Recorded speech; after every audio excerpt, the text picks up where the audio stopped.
我还以为会是瑶儿的红肚兜呢，没想到居然是条臭裤衩。黑虎一听，当即打着摆子干呕了2下。瑶儿，快进来，我等你很久了。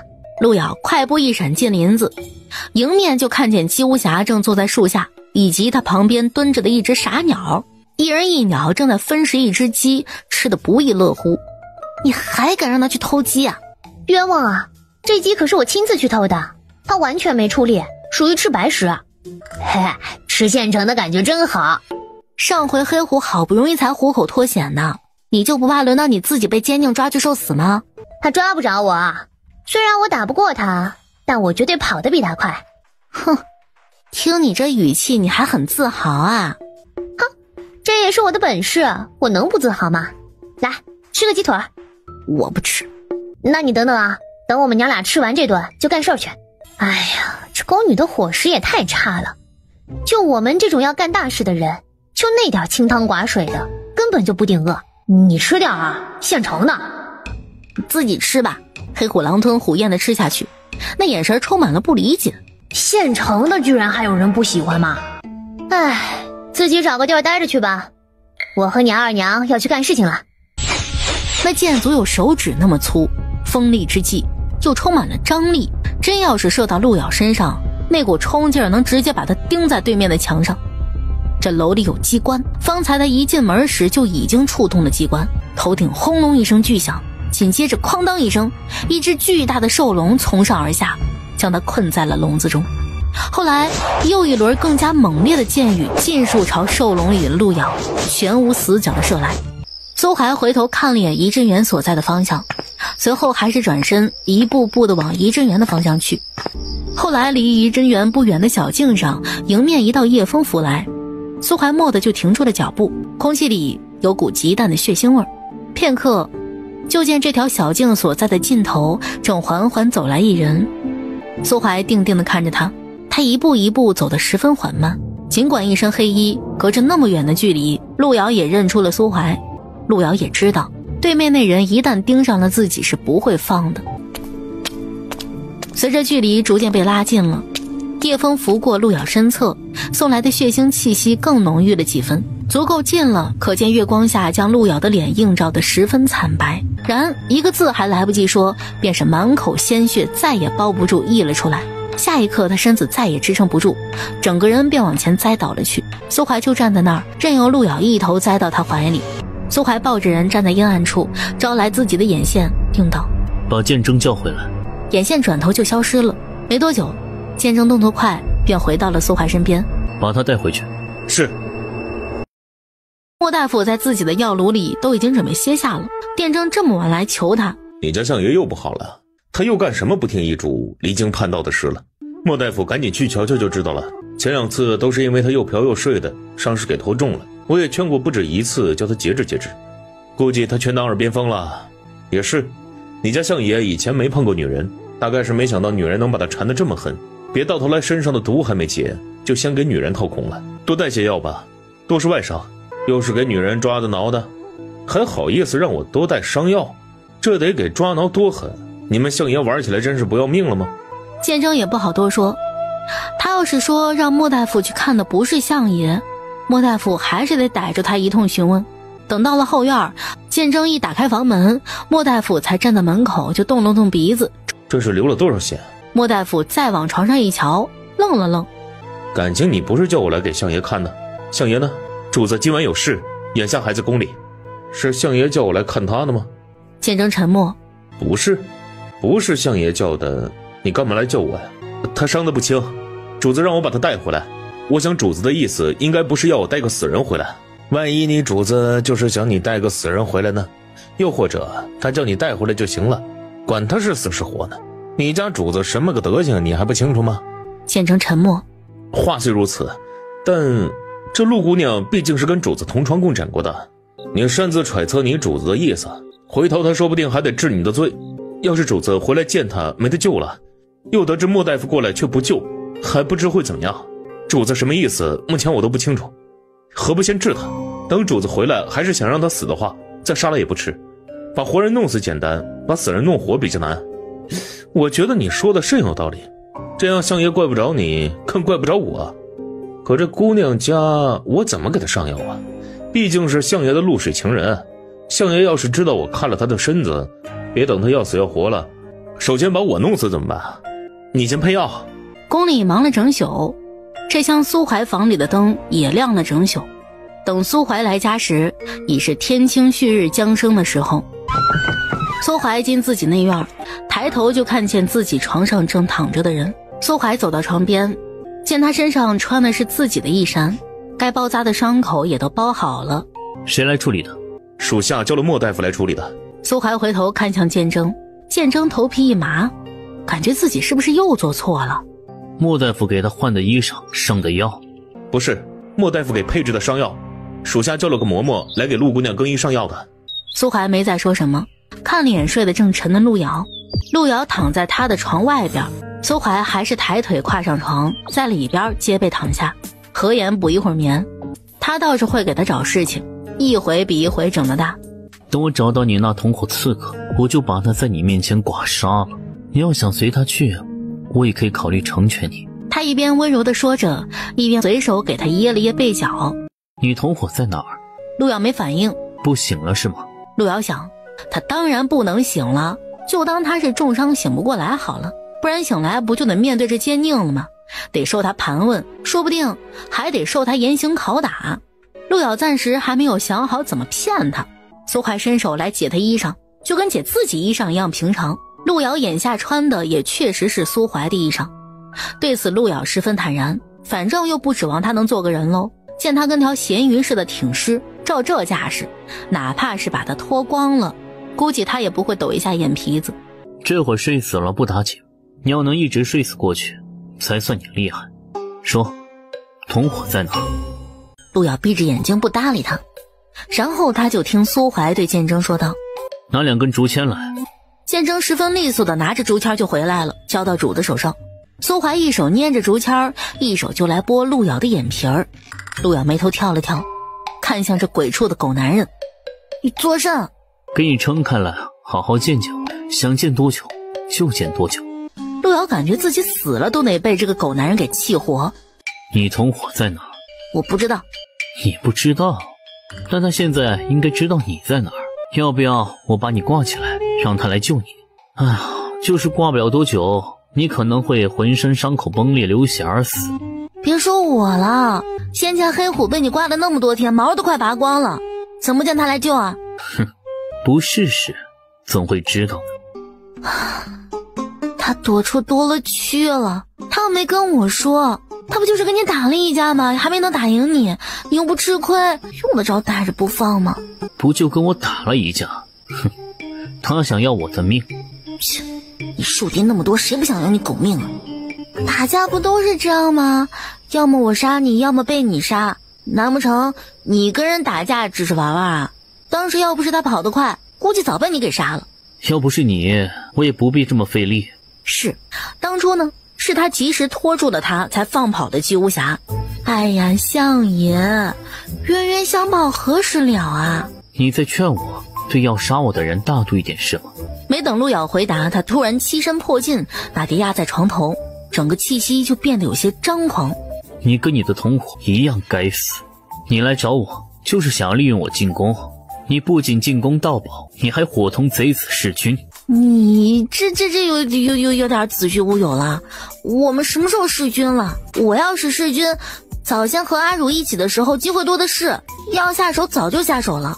那就是他弑君，把你蒙在鼓里，背叛你们的友情，拖你下水。他根本没把你当朋友。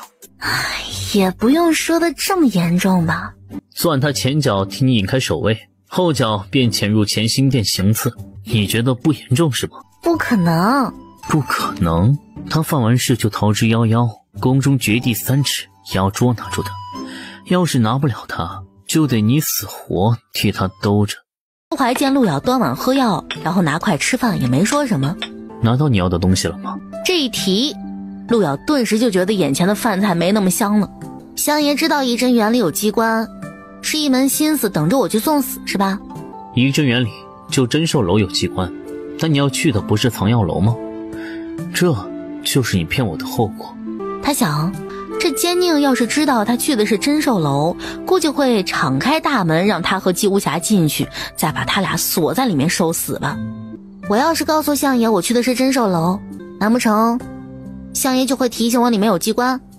我会撤走珍兽楼外面的守卫，放你和你同伙一起进去。果然，能指望他什么好呀？晚饭之后，苏华也没得歇，又往宫中去了一趟。他临走时吩咐剑征，院子里加强人手，一旦陆咬的同伙摸来，就立刻把人拦杀了。你们相爷这么晚还要去宫中吗？相爷是替谁善后，陆姑娘心里应该清楚。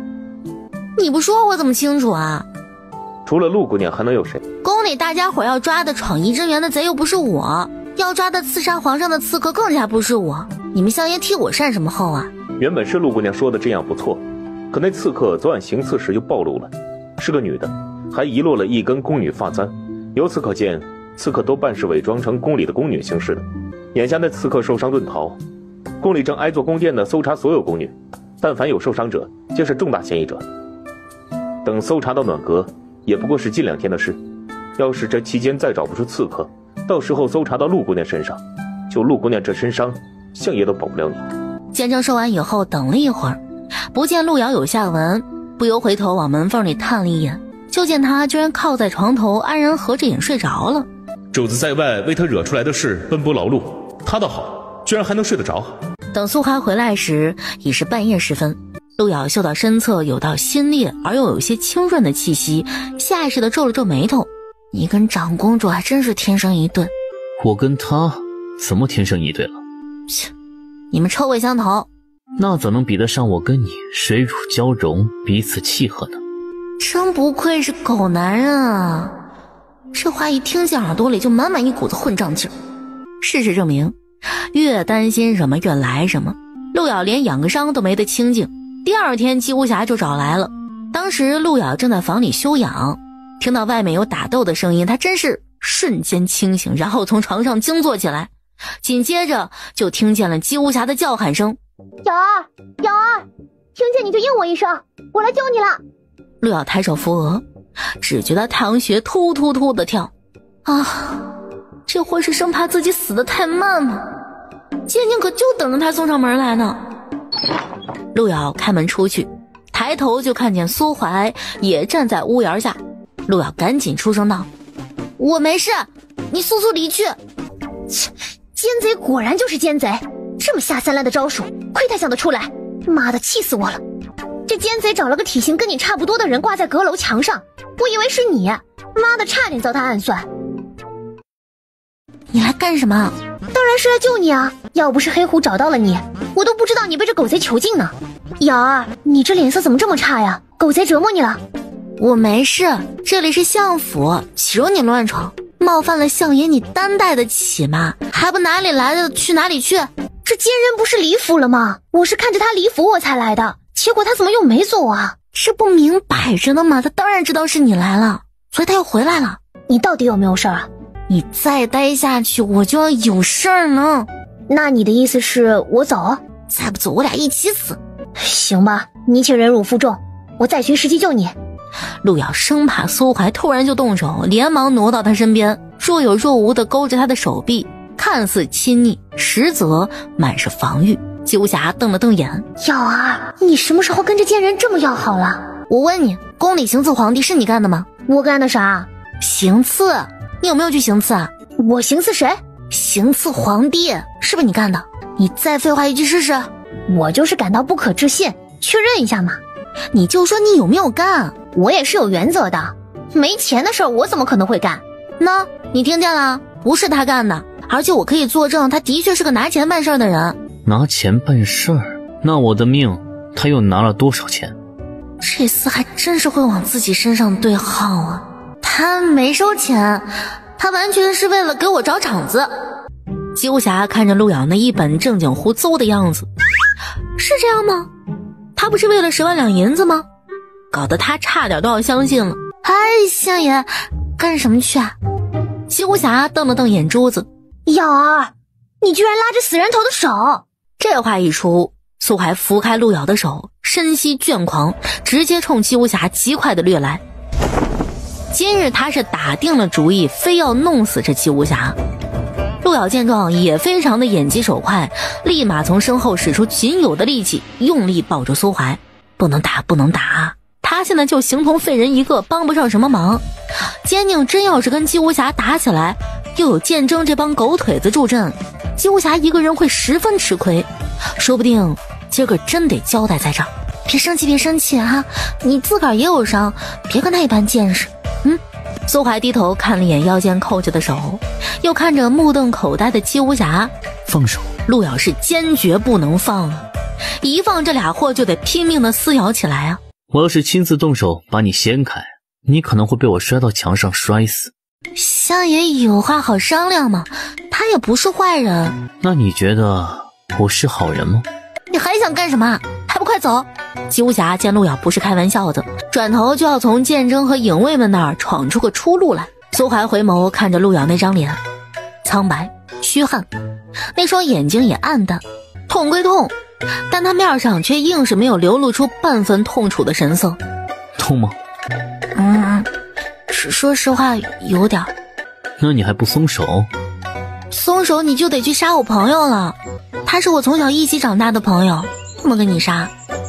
最终苏怀一把将陆瑶提起，却是没把他扔出去，而是径直转身回房，便命令剑争一行人说道：追加人手，今日务必把他给我剐杀。陆瑶被他压在身下时，不由得蹙眉轻轻闷哼了一声，手里抱着苏怀的腰硬是没松。陆瑶眼前一阵天旋地转，人也一阵恍惚，等他意识过来的时候，苏怀仍还压在他身上，已欺上他的唇。陆瑶顿时感觉自己半个嘴都没有了。苏怀的霸道让陆瑶莫名觉得他的吻充满了报复性和泄愤的意味。算了，且让这狗男人啃一会儿吧，只要他在房里，姬无暇就能脱身。就在他意识有些飘忽之际，外面姬无暇的声音又把他拉回到了现实，有些愤愤然。瑶儿，你们在房里干什么？他这一呼喊，陆瑶没法回答他，倒是把奸佞给喊醒了。苏怀才似回过神来，他还有人没杀，立刻便要抽身而起，打算先去把人杀了再回来继续。陆瑶见状立马伸手勾住他的头，不等他反应，抬了抬头便亲他的唇角。你告诉他我们在亲热。你这是什么恶趣味啊？你不说我这就去杀了他。变态的癖好就是异于常人，陆瑶不准他去。我们在亲热。姬无暇都怀疑自己耳朵出了问题。你说你们在干什么？剑争和一干影卫表示，这很难听清吗？可他们都听得一清二楚啊。我跟你说不清，你还不赶紧走？你再不走我就管不了了。姬无暇实在是有些好奇，要是可以，他肯定想靠近门边往里瞅瞅的，可现实不允许。他再不走，等奸贼出来那就真走不了了。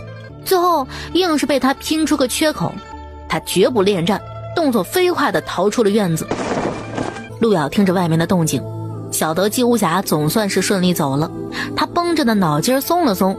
等苏怀离了他的唇，抬头看陆瑶时，这回他人是真的晕了过去。等陆瑶醒来时已是晚上了，然后陆瑶才发现他是枕在苏怀腿上的，身上衣衫被他剥得七七八八，一些伤处的绷带也被他给拆掉了。相爷是在给我换药吗？苏怀处理完一处，又动手解他另一处沁血的绷带，继续给他处理另一处伤。你要是死在我这里，宫里的刺客这事儿不好解决，要死还是该把你交回去再死。相爷真会开玩笑，相爷只手遮天，神通广大，哪有你不好解决的事情？那也抵不过你一门心思找死。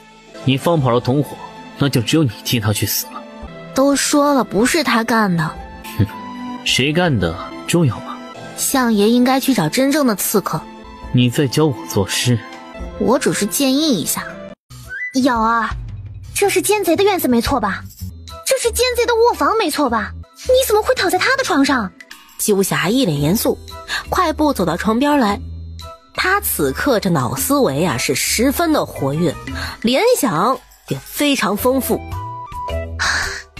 莫非他抓你做他的痉挛？我就说昨天他把你困进房里关起门来很不对劲，才过2天，看看你给他掏空成什么样子了，那王八羔子。从姬无暇进房来，陆瑶一句话都没有机会说，他什么都不用说，姬无暇就能自行脑补出一场劲爆的伦理大戏。瑶儿，你怎么都不吭声啊？你都说完了，我还有什么可说的？我这一身的伤，他能怎么掏我？你受伤了？陆瑶撩起衣角给他看，他神色不由变了变。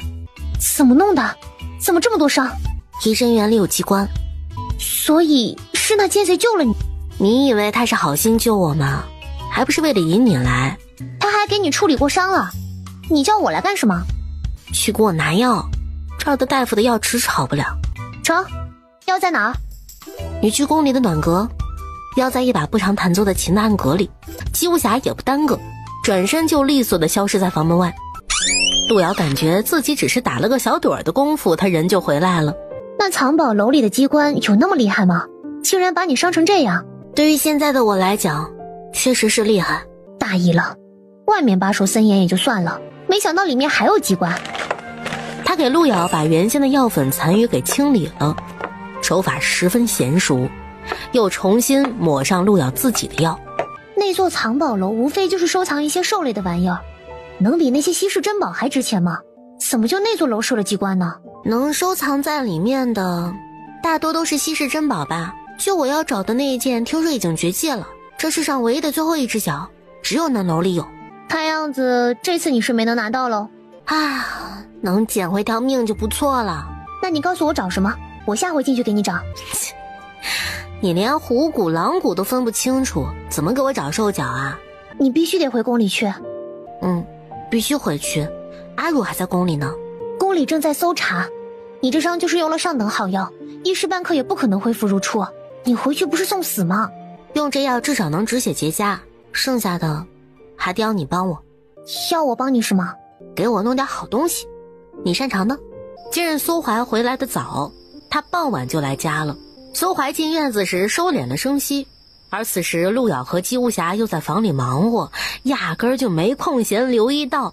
于是当苏怀站在房门边，就听到里面传来的话语声：瑶儿，感觉如何？这样你舒服吗？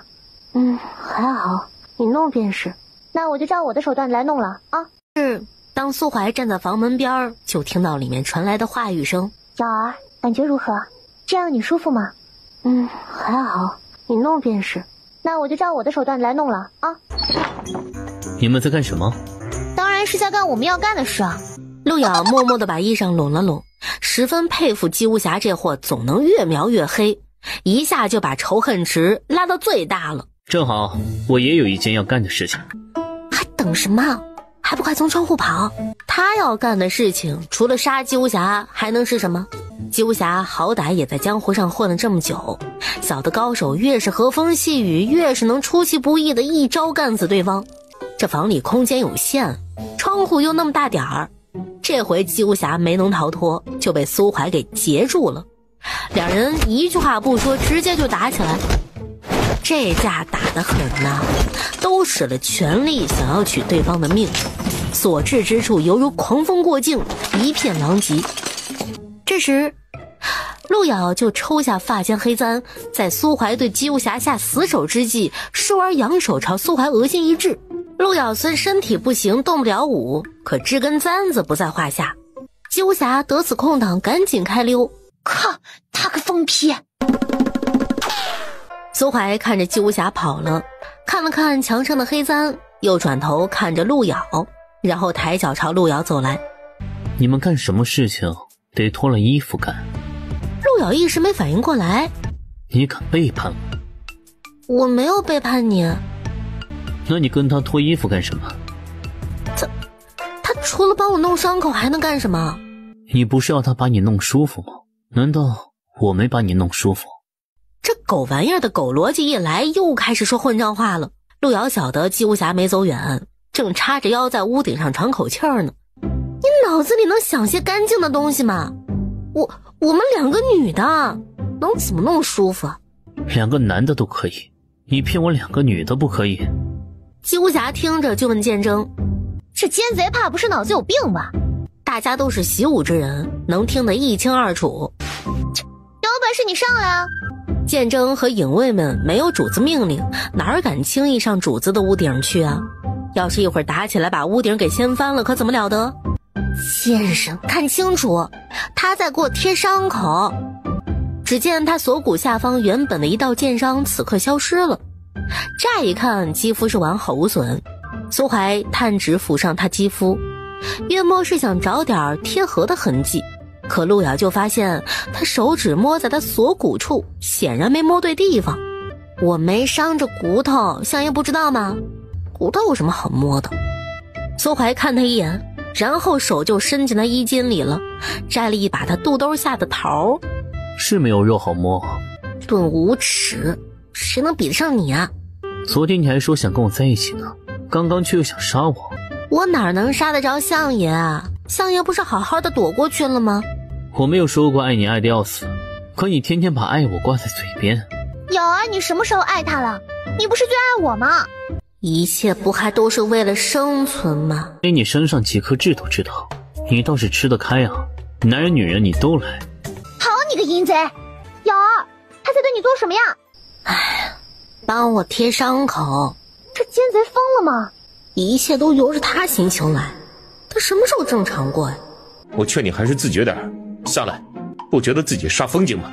你们奸贼囚禁了我的人，你们还有理了？囚禁？我囚禁你了吗？有一说一啊，这次要不是他带自己回来，这路遥可能还真不太好收场。也不算吧。奸贼，就算你救了我家瑶儿，可男女授受不亲，同处一室，你觉得对劲吗？我觉得对劲。你说说哪里对劲啊？我是他未婚夫。你说啥？你是谁未婚夫？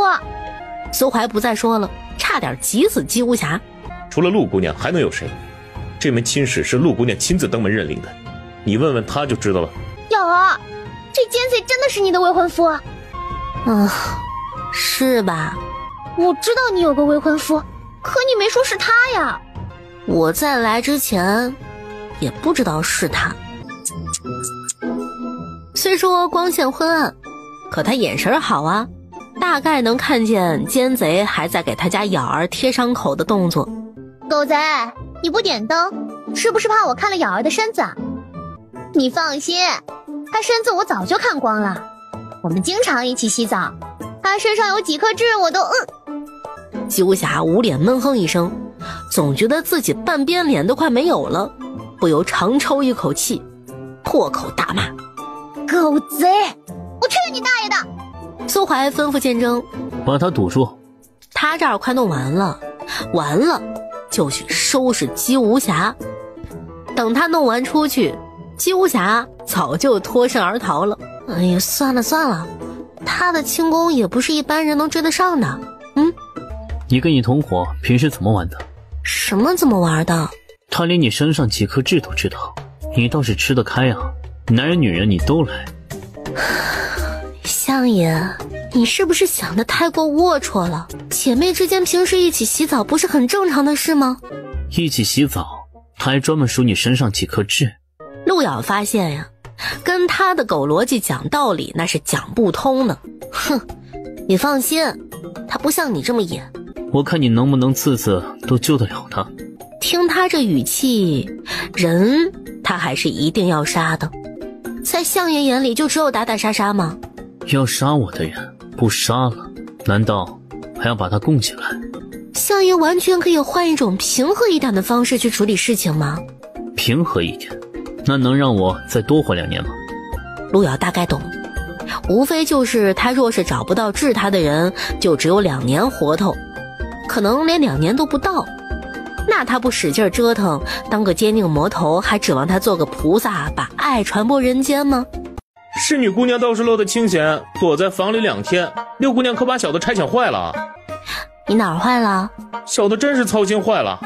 谁叫你是个操心的命啊？侍女姑娘还真是得了便宜还卖乖。侍女姑娘就不想知道这2天都发生了些什么吗？啊，我不想知道啊，你可千万别说，然后小乐子就跟作对似的。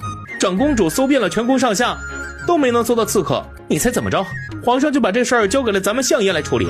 结果相爷当晚就去搜了流银宫，搜出2个嫌疑犯，其中一个还是长公主身边的宫女。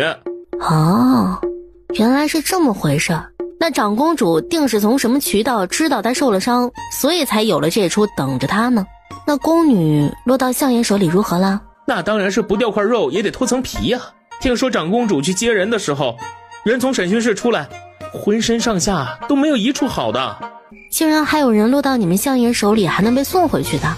那宫女咬死了不招认，倒是另一个嫌犯供认不讳。这一来刺客有人挡了，他就没那么大压力了。能让你们相爷待着了又松口的真是难得。那狗男人毒得很，还有他看走眼的时候吗？这也不能怪相爷，是皇上让他还人的。还有一点，那个宫女听说挺符合刺客的特征，唯独就是手臂上该有的伤他却没伤，所以才逃过这一劫。刺客伤了手臂？照交手的侍卫说，刺客确实应该伤在手臂上，但他就是没有。刺客也不一定是真受伤。怎么不是啊？侍卫亲手伤的，地上都是他的血。侍卫亲眼看见掉的是他自己的血吗？小乐子噎了噎。这个小的怎么知道？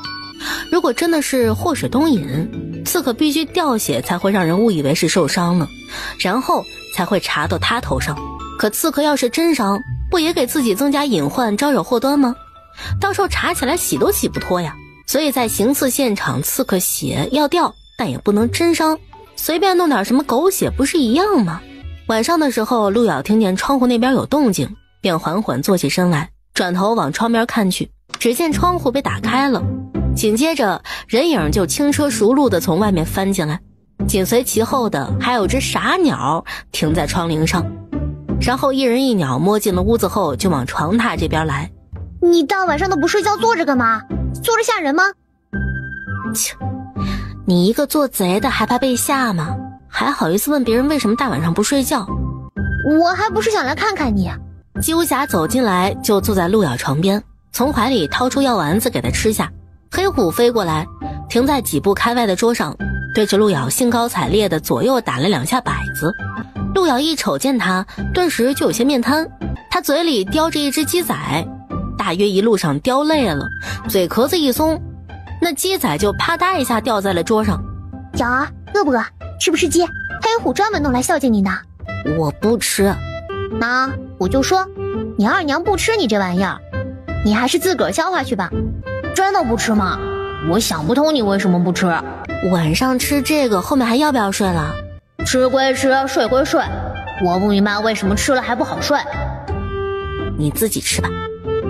你胆子不小啊，这2天宫里的事情还没有了结，你就敢到处乱走。他们要抓刺客，我又不是刺客。你是不是记性不好啊？前年一直想抓你去顶刺客呢。他不是没抓着吗？肯定不能再浪费时间，所以忙着抓真刺客去了。你这未婚夫真是个血腥暴力狂啊，简直比我们江湖人还狠。他要是不狠，地位能这么稳吗？也是，难怪这么招人恨，出10万两高价也得取他人头。哎，瑶儿，你跟他什么感情程度？你以后要跟他成亲吗？你问这话什么意思啊？我主要是想知道，以后他的人头钱还能赚吗？你要是真喜欢他喜欢的不行，那我以后肯定不能让你守寡，那10万两就只能算了。有钱为什么不赚啊？意思是下次有机会，我还是可以杀他的，是吧？只要你杀得了。男人算什么东西啊？还是咱俩好。以后我要是赚了这笔，我分你一半。那我岂不是白白赚了5万两？你死了个未婚夫，怎么是白白赚的？这可是你死男人的钱。你要是拿你整天偷鸡的精力来好好提升一下你的功力，说不定那10万两能早点赚到。我倒是想，可到了咱们这种程度，越想往上提升，就得担越大的风险。我可不想像你和你那疯子师傅一样，动不动就走火入魔。我师傅又不是因为练功才走火入魔的。我知道，你师傅为情所困嘛。那你呢？你难道也是为情所困？姬无暇眼神瞥了瞥陆瑶。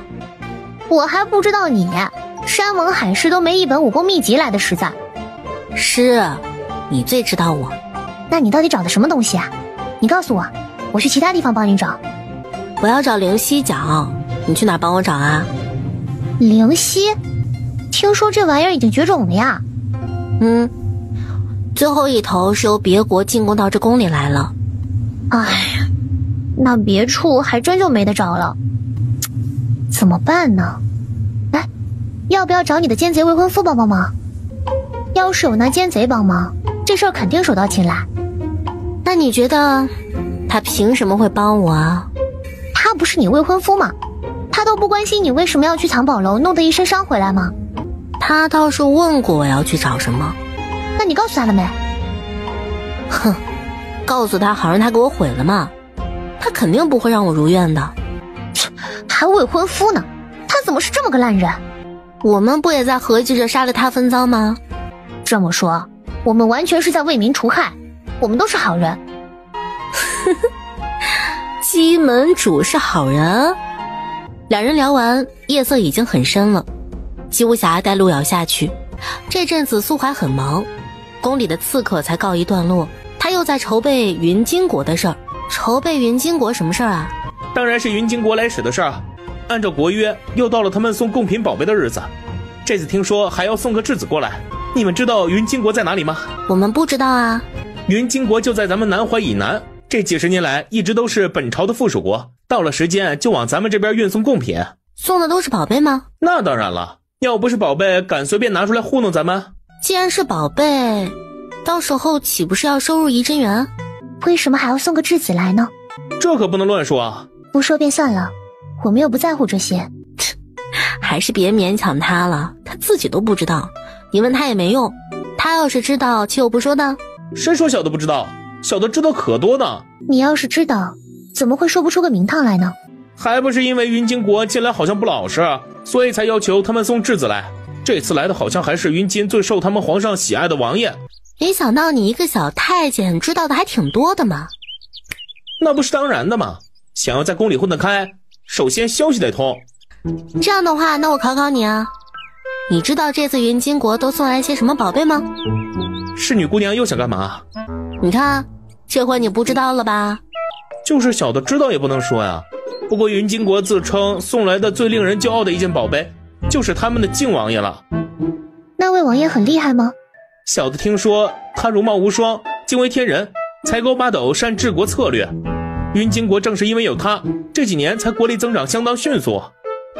既然是云金国的宝，怎么还舍得送来当质子呢？再怎么厉害，能有我们家相爷厉害吗？当然是相爷要把他弄来当质子了。要是不送他来，那就是云金国有异心，到时候咱们可不放过他们。那质子来了，照奸佞的做派，肯定不会让他全身而退回自己国家去啊。你说他惊为天人，如何个惊为天人法？就是他长得极好呗。跟你们相爷比如何？侍女姑娘又想给小的挖坑是吧？得罪相爷这种事儿，小的是不会轻易干的。是吗？你要是觉得你家相爷比那个王爷长得好，你肯定第一时间就说那个靖王爷不如你家相爷了。可你却拐弯抹角的说这些，说明在你心里，你家相爷是不如人家的。侍女姑娘休要挑拨离间，相爷当然是最好的，不然云金国王爷怎么会在他的谋划中不得不来当质子呢？我问的是两人容貌，你怎么又东拉西扯的呀？不跟侍女姑娘说了，小的忙其他的去了。相爷最近不是忙吗？怎么有空到这里来了？我可以抽空来。抽空不妨回家吃饭，多多放松休息啊。到这里也能使我放松。既然来了，那就一起吃晚饭吧。先嫌小乐子传膳去了，我去看看他怎么还不送饭来啊。还没等路遥出这扇门呢，苏怀就不疾不徐地把房门给关上了。路遥一看这厮就明白了，小乐子怎么可能会传上来呢？他还故意把阿如给他支走了。这狗男人的狗腿子们能是什么好东西啊？对云金来的质子有兴趣是吗？有兴趣吗？我怎么不知道？你觉得他比我好？路遥一听就明白了，肯定是有人在他耳朵边吹了什么邪风。哼，这人除了小乐子还能有谁啊？我连他人都没有见过，怎么觉得他好啊？肯定是小乐子跟你说的是吧？这个小太监真是长了张胡说八道的嘴，可见这小太监心思深重，搬弄是非，不能轻信，更不能重用。我这就去找小乐子，让他来把话说清楚，他到底说的是真是假，一对质就知道了。下一刻，路遥就被他按在了房门上。我要找小乐子，今天必须把话说清楚。找什么小乐子？我这有大乐子。跟个畜生说个屁！你要是觉得他长得比我好，是随时准备见异思迁是吗？相爷对自己这么没信心吗？就觉得他一定长得比你好？是我在问你。苏怀一手握着路遥的膝盖往自己这边一勾，越发长着他腰肢一收，路遥腿就勾在他的腰上，身子紧紧压在他怀里。两人顷刻就将距离拉到最近，毫无间隙地依偎在一起。你刚刚想干什么？伤了我以后就不能再满足你，你就好名正言顺的去找下一个。下个目标你都物色好了，就是云津来的质子。你想跟他回去做王妃，将来说不定能坐上皇后。路遥就不明白了，这狗男人哪来这么多脑补大戏呀？你发起疯来逮什么咬什么，不能正常点吗？我都还不认识这个人，就能计划好这么多吗？等你认识了，是不是就计划这么多了？两人嘴上说着，手上也相互抗衡着。路遥棋差一招，寻常散乱，被他把着腰肢往下压。路遥轻轻传眉，不禁低哼了一声，两人都十分艰涩。可苏怀不是个轻易撤退的，再艰难也要一点一点摸索着前进，直至到达让他满意的地方。他斧头便吻上他的唇，他吻得狂热，就像个好久没沾过荤腥的穷凶极恶之徒。后来也不知道到底是谁滋润了谁，那股艰涩感消了去，苏怀便将路遥压在门上，来得凶猛又猖狂。姑娘是先用饭还是先沐浴？小乐子呢？他传膳去了，一会儿他来把他给我捆起来。没多久，小乐子就送晚膳过来了。是你姑娘，你这是什么意思啊？哼，你猜猜看呢？小乐子心想，这还用猜吗？肯定是报复他来着。路遥不慌不忙的一竹条扫过去，看似温和的扫到他脚踝，实则这条子吃肉的紧。小乐子当即痛得跳脚，然后就看着路遥游刃有余的抽的小乐子跟个蚂蚱似的满地乱跳，那光景让他莫名的觉得好笑。是女姑娘，你抽小的做甚啊？你自己心里没数吗？啊，你自己好好想想，你在你家狗主子面前都进了什么谗言了？冤枉啊，小的可不进什么谗言，向来就是相爷问什么小的就答什么。哼，是我对云金质子感兴趣吗？是我觉得他比你狗主子好吗？你都是怎么给我添油加醋的？最好给我如实招来。小的没有添油加醋，是相爷问起这些日姑娘的情况，那姑娘确实打听了云金将军要来的质子王爷，小的只是照实说而已。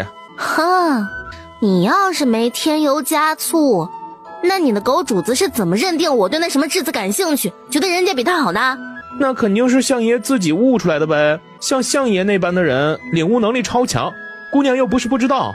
岂止是领悟能力强啊，他想象力特丰富，只需要给他一个出场人物，他就能脑补出一出情感大戏了，一场恩怨情仇了。姑娘快别打了，小的真的是冤枉的。呵呵，你以为我信你？相爷真是的，今晚怎么这么保守，竟然让姑娘你还有力气打人。他一说完就又挨了一番路遥的连环抽。哼，下次你再进谗言，你进一次我就抽你一次哦。瑶儿，你听说过云间来的靖王没有？怎么了？恰，这两天光听他的名字都听得耳朵起茧了。民间不是有句俗话说吗？书中自有颜如玉，但在他们云间，这句俗话就变成了书中自有颜永济，可见这个人被传得有多么的神。路遥也听了不下180遍了，这颜永济就是靖王的名讳。我觉得他这名字起得忒不吉利，永济永济，这咽气了不就永济了？切，半斤8两，你还无回呢？嗨，算了，不说名字这事儿了。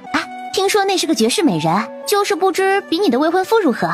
既然被说成是绝世美人，那必然是世间少有的，这有可比性吗？那确实，你未婚夫虽然长得很不错，但还没到绝世美人的程度啊。别张口闭口我未婚夫，你还是继续叫他奸贼，听起来顺耳一点。我就知道你兴致不高，什么漂亮人你没见过。唉，要说这世上的绝世美人，那肯定非你那美人师傅莫属啊。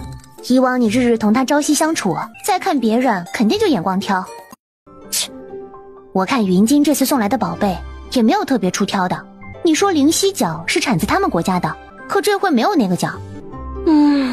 都已经绝迹了，想来也难再送来了。他们送来了12个云京的美人，想必是要给皇帝的。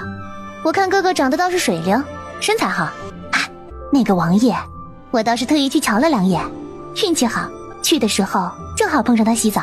不过没能瞧得特别仔细，没想到小样还挺警惕，我被发现了，于是我就偷了他的衣裳。你偷他衣裳做纪念吗？我怕他有本事站起来追我。呵呵，确实是江湖无赖的做派。结果不成想，在他衣裳里倒是找到个好东西。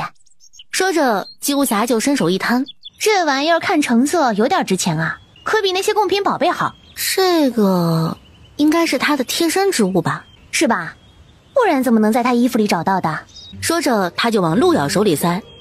陆瑶眉头跳了跳，你给我做甚？姬无暇理所当然。啊，好东西当然要给你了，来，快收着。啊，别给我，别给我，我不要。我可是有好事都想着你的。哎，你休想我给你销赃啊！这玩意儿价值不菲，别人想要都没有。陆瑶可不想接着烫手山芋。瑶儿，你俗气一点行不行？这么漂亮的值钱玩意儿，哪个不喜欢呢？你喜欢你留着呗。两人在小树林里还拉扯了2下，结果姬无暇眼尖，冷不防瞥见小径那头有个熟悉的人影，说道：真是说不动你，狗贼来了，我先走一步。陆瑶循着抬头看去，见那树荫下徐徐走来的可不就是苏怀吗？陆瑶下意识也脚下抹油开溜，结果还没能溜出这条树荫浓密的小径呢，就觉得后颈突然一紧，然后他双脚就不听使唤，眼睁睁看着自己在倒退。陆瑶心想啊，今天跟姬无暇碰头真是没看黄历，遭这狗男人撞个正着。你刚刚在树林里干了些什么？就仿佛方才他跟姬无暇在树林子里面干了些什么见不得人的苟且之事似的，只是说了会儿话。说话？说什么话得在树林里说。切，姑娘家凑在一起还能说什么话？你们在说云金质子？你凭什么觉得我们在说他？姑娘家凑在一起还能说什么？还真不是，我们只是在讨论当宫女有多么的不容易。云金质子叫什么名字？我问你，她叫什么名字？我没关注，不知道。全宫都在讨论，你跟我说你不知道，是在糊弄我吗？我真的不知道。不说实话，要不要把你挂在树上，等你肯说实话为止？我麻烦你能不能当个一天的正常人啊？苏怀低头看着怀里的人，你老想着骗我，还希望我对你好，那你挂吧，把我俩一起挂上去。我再问你一次，知不知道云金质子叫什么名字？知道，怎么不知道？书中自有严永记嘛。然后这狗男人就更不满意了，心情也更差了。还说你没去打听？相爷不是说全宫都在讨论吗？他们讨论是我顺便听到的。你可以不听，你为什么要听啊？陆瑶脸都气绿了，这疯子有毛病吧？他说不知道，他觉得是在骗他；他知道，他又觉得他不该知道。横竖就是他不对是吧？相爷究竟想要什么答案啊？只能我玩腻了，我玩腻不要的，也轮不到别人。那相爷什么时候腻啊？多玩几次就腻了。话都说成这样了，陆瑶察觉出苏怀不对劲儿，正想脱身，可又被他给捞了回来，栖身就抵在树干上，斧头吻他的唇，手里掐的腰肢，腰带松松一扯，陆瑶不禁吸了口凉气，就被苏怀得逞了。苏怀，你疯了是不是？你要放到别处疯，老子不陪你。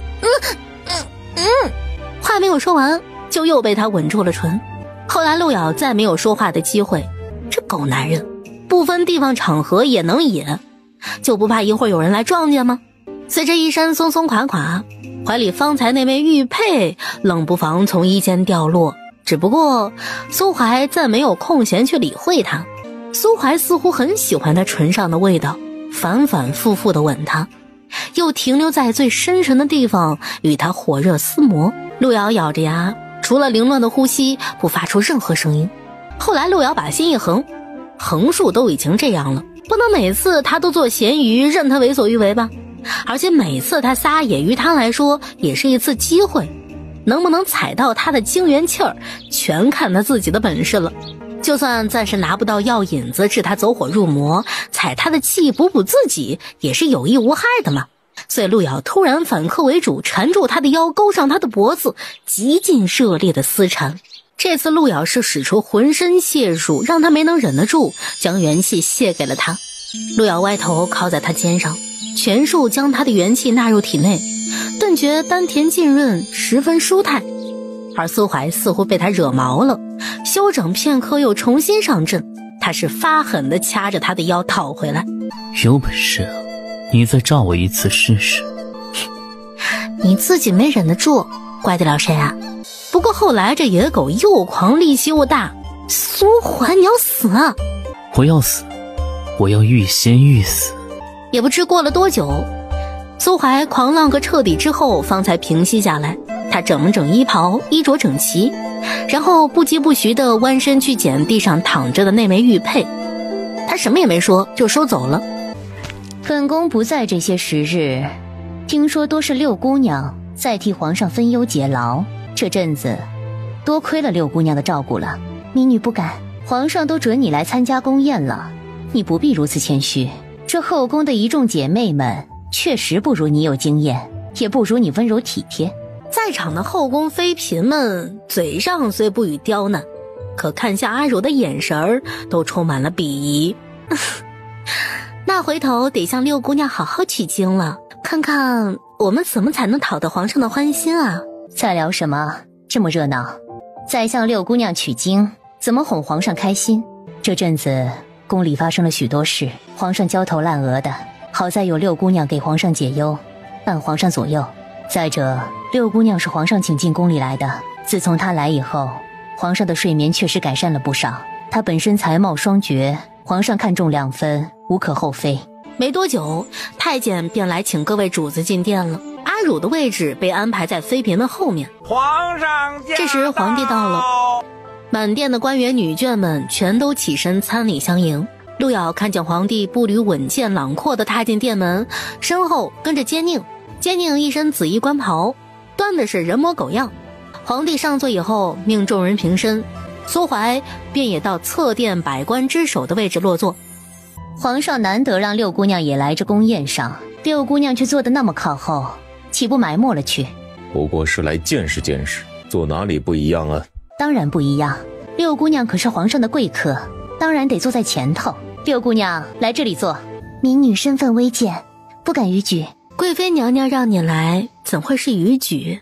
你不来才是逾矩失礼呢。倒没有那么严重。阿如只能谢恩，然后换了位置坐到了前面去。路遥便也尽职尽责地跟着往前挪了挪。皇帝便命云金使臣入殿，几名使臣率先走在前面。打从他一进殿，殿上时不时窃窃私语的女眷们顿时全都安静了下来，使得整个宴殿出奇的安静。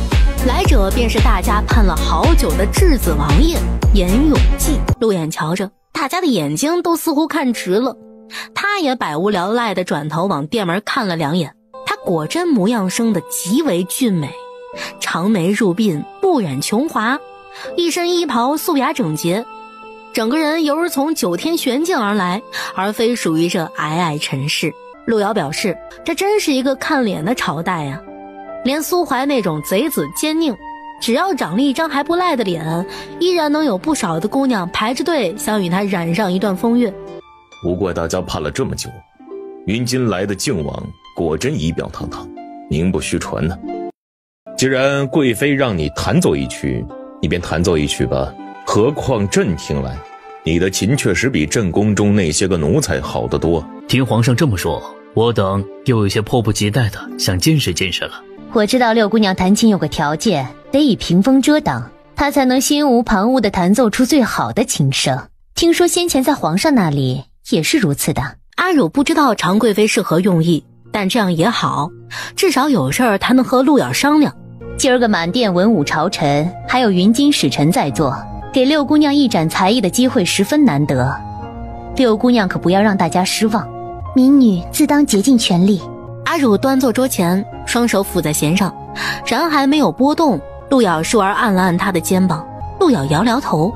这琴，阿汝是没有看出什么异常来，不过他知道陆瑶造诣比自己高得多，他若是阻止了，说明这琴必有什么猫腻儿。陆瑶两步上前，随手抽出发间黑簪，将其中一根琴弦一挑，都没用什么力，那琴弦却砰的一下被崩断了。陆瑶手指极快地捏住那根断弦，才不至于发出突兀刺耳的声音。阿汝一看便明了了，这弦动过了手脚，是翠弦，难怪常贵妃这么好心的要让人抬屏风过来，就是要让外面的人看不见他这里的情况，只凭他的琴音来揣测。阿汝迟迟没有动作，这时外面已经有了些等得不耐烦的声音了。六姑娘还不准备开始吗？现在怎么办？换琴。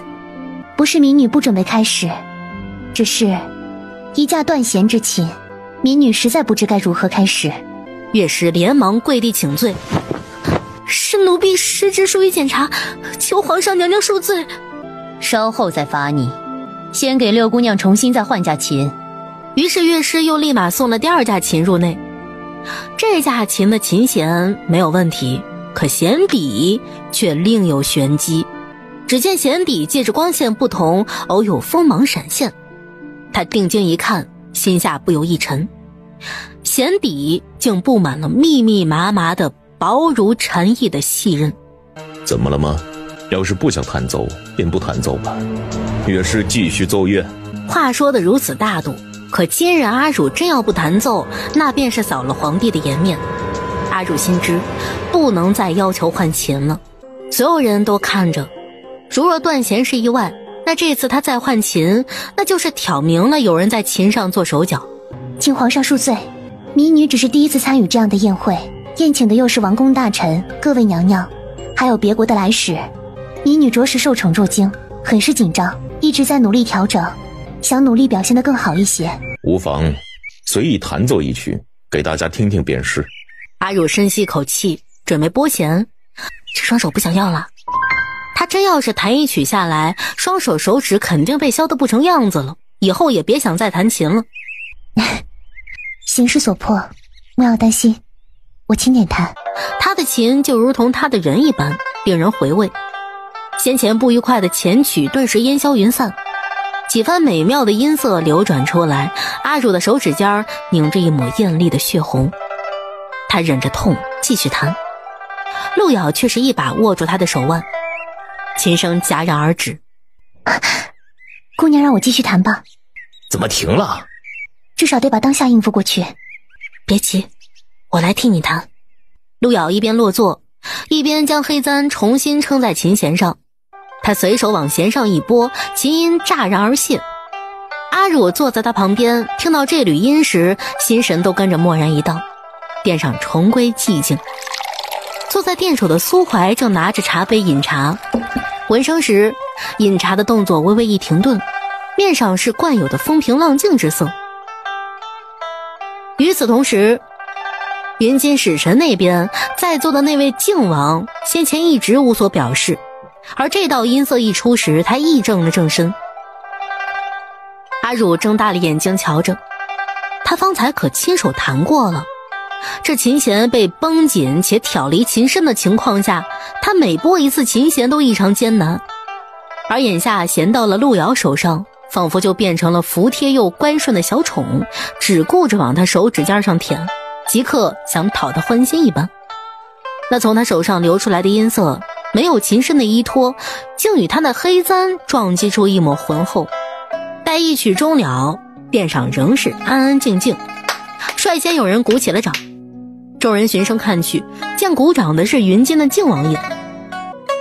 今日能听六姑娘一曲，实为荣幸。这六姑娘果真是才华横溢，妙音绝伦呐。不过我听说，靖王爷在琴艺上也造诣颇高，整个云津都难逢敌手，一曲琴音令人回味3日不绝。如今靖王爷对六姑娘的琴声不吝赞扬，这也是六姑娘的荣幸。就是不知今日可否有幸能听一听靖王爷的琴音。皇上想听，我便也竭力献上一曲。既然靖王造诣高深，六姑娘也琴艺高超，不妨比比，那肯定十分精彩。那便请六姑娘赐教。既然靖王爷愿意与民女切磋，民女自当竭尽全力。长公主和常贵妃的目的哪上她跟那位靖王一较高下呢？而是要让她今日弹废了这双手。输还是赢？阿汝看见他眉目间平淡而笃定，输就是输，赢就是赢，只不过是他翻手覆掌就能决定的事儿而已。打个平手行吗？不然赢的话风头太盛，往后他自己不一定能压得住；输的话呢，有些扫皇帝的面子，还是不输不赢比较稳妥。输就输，赢就赢，你这让我半输不赢的，是在为难我。我知道，姑娘一定能做到。六姑娘先请。陆瑶没动，叫他先请。陆瑶当然不想先奏，他还得先听听这靖王怎么弹，才知道什么程度能达到半输不赢的结果。王爷请。靖王没再推辞，率先抚弦奏出一段琴音。因这抚琴人不同，琴声也千差万别。同样是宫中乐师用的琴，曲子也是乐师方才弹奏过的曲子，可琴声自靖王手上一出，如游龙潜吟一般，绕上殿梁，悠悠旷远，令人精神一振，继而又不由自主地沉醉其中。然琴声一进入到下半阙，倏而势头一转，靖王的琴声突然起伏如浩瀚山海，气势磅礴，手指在根根琴弦上纷繁拨弄之际，他微微掀了掀眼帘，往那屏风后看了一眼。坐在那屏风后与他共奏此曲的，究竟是怎样一个人呢？先前那3两声世弦音随意逍遥得很，使得他回味无穷，而眼下却锋芒尽敛，循规蹈矩地随在他后面。他想引他出来。陆瑶本想平平顺顺地跟着靖王合作完这支关神曲便罢了，他赢得不明显，他也算不上输，彼此和平共赢，谁也不掉面，这是最好的结果。可哪晓得这家伙说翻脸就翻脸，他的琴声波澜不休，变化诡谲，不容他再平稳地跟着他。陆瑶不得不卸下循规蹈矩的做派，丝弦浮动间暗潮汹涌，渐渐显出他的本相。靖王若有若无地挑了挑嘴角，如玉之音，弦上愈加素质翻飞。姑娘，够了，就这地步，咱们虽败犹荣。说了半输不赢，就是半输不赢。他不抽簪还真不行，一抽黑簪以后，顿时就犹如解了禁制一般。靖王神色微敛，那股阴弦中夹杂着的气势几乎瞬间将他压倒。屏风里，阿汝听着琴声，转头望着陆瑶的侧颜，满目都是崇敬之色。自打他习琴入行以来，从未有过今日这等视觉盛宴。他不知自己何时才能达到这种程度，或许不管他怎么努力都追赶不上。高手之间的较量，能听上一次都何其幸运。阿汝不由又想，行渊师尊的弟子就已如此出神入化，那师尊本人应是神仙般的人物吧。陆瑶一边抚琴，一边耳朵忽而动了动。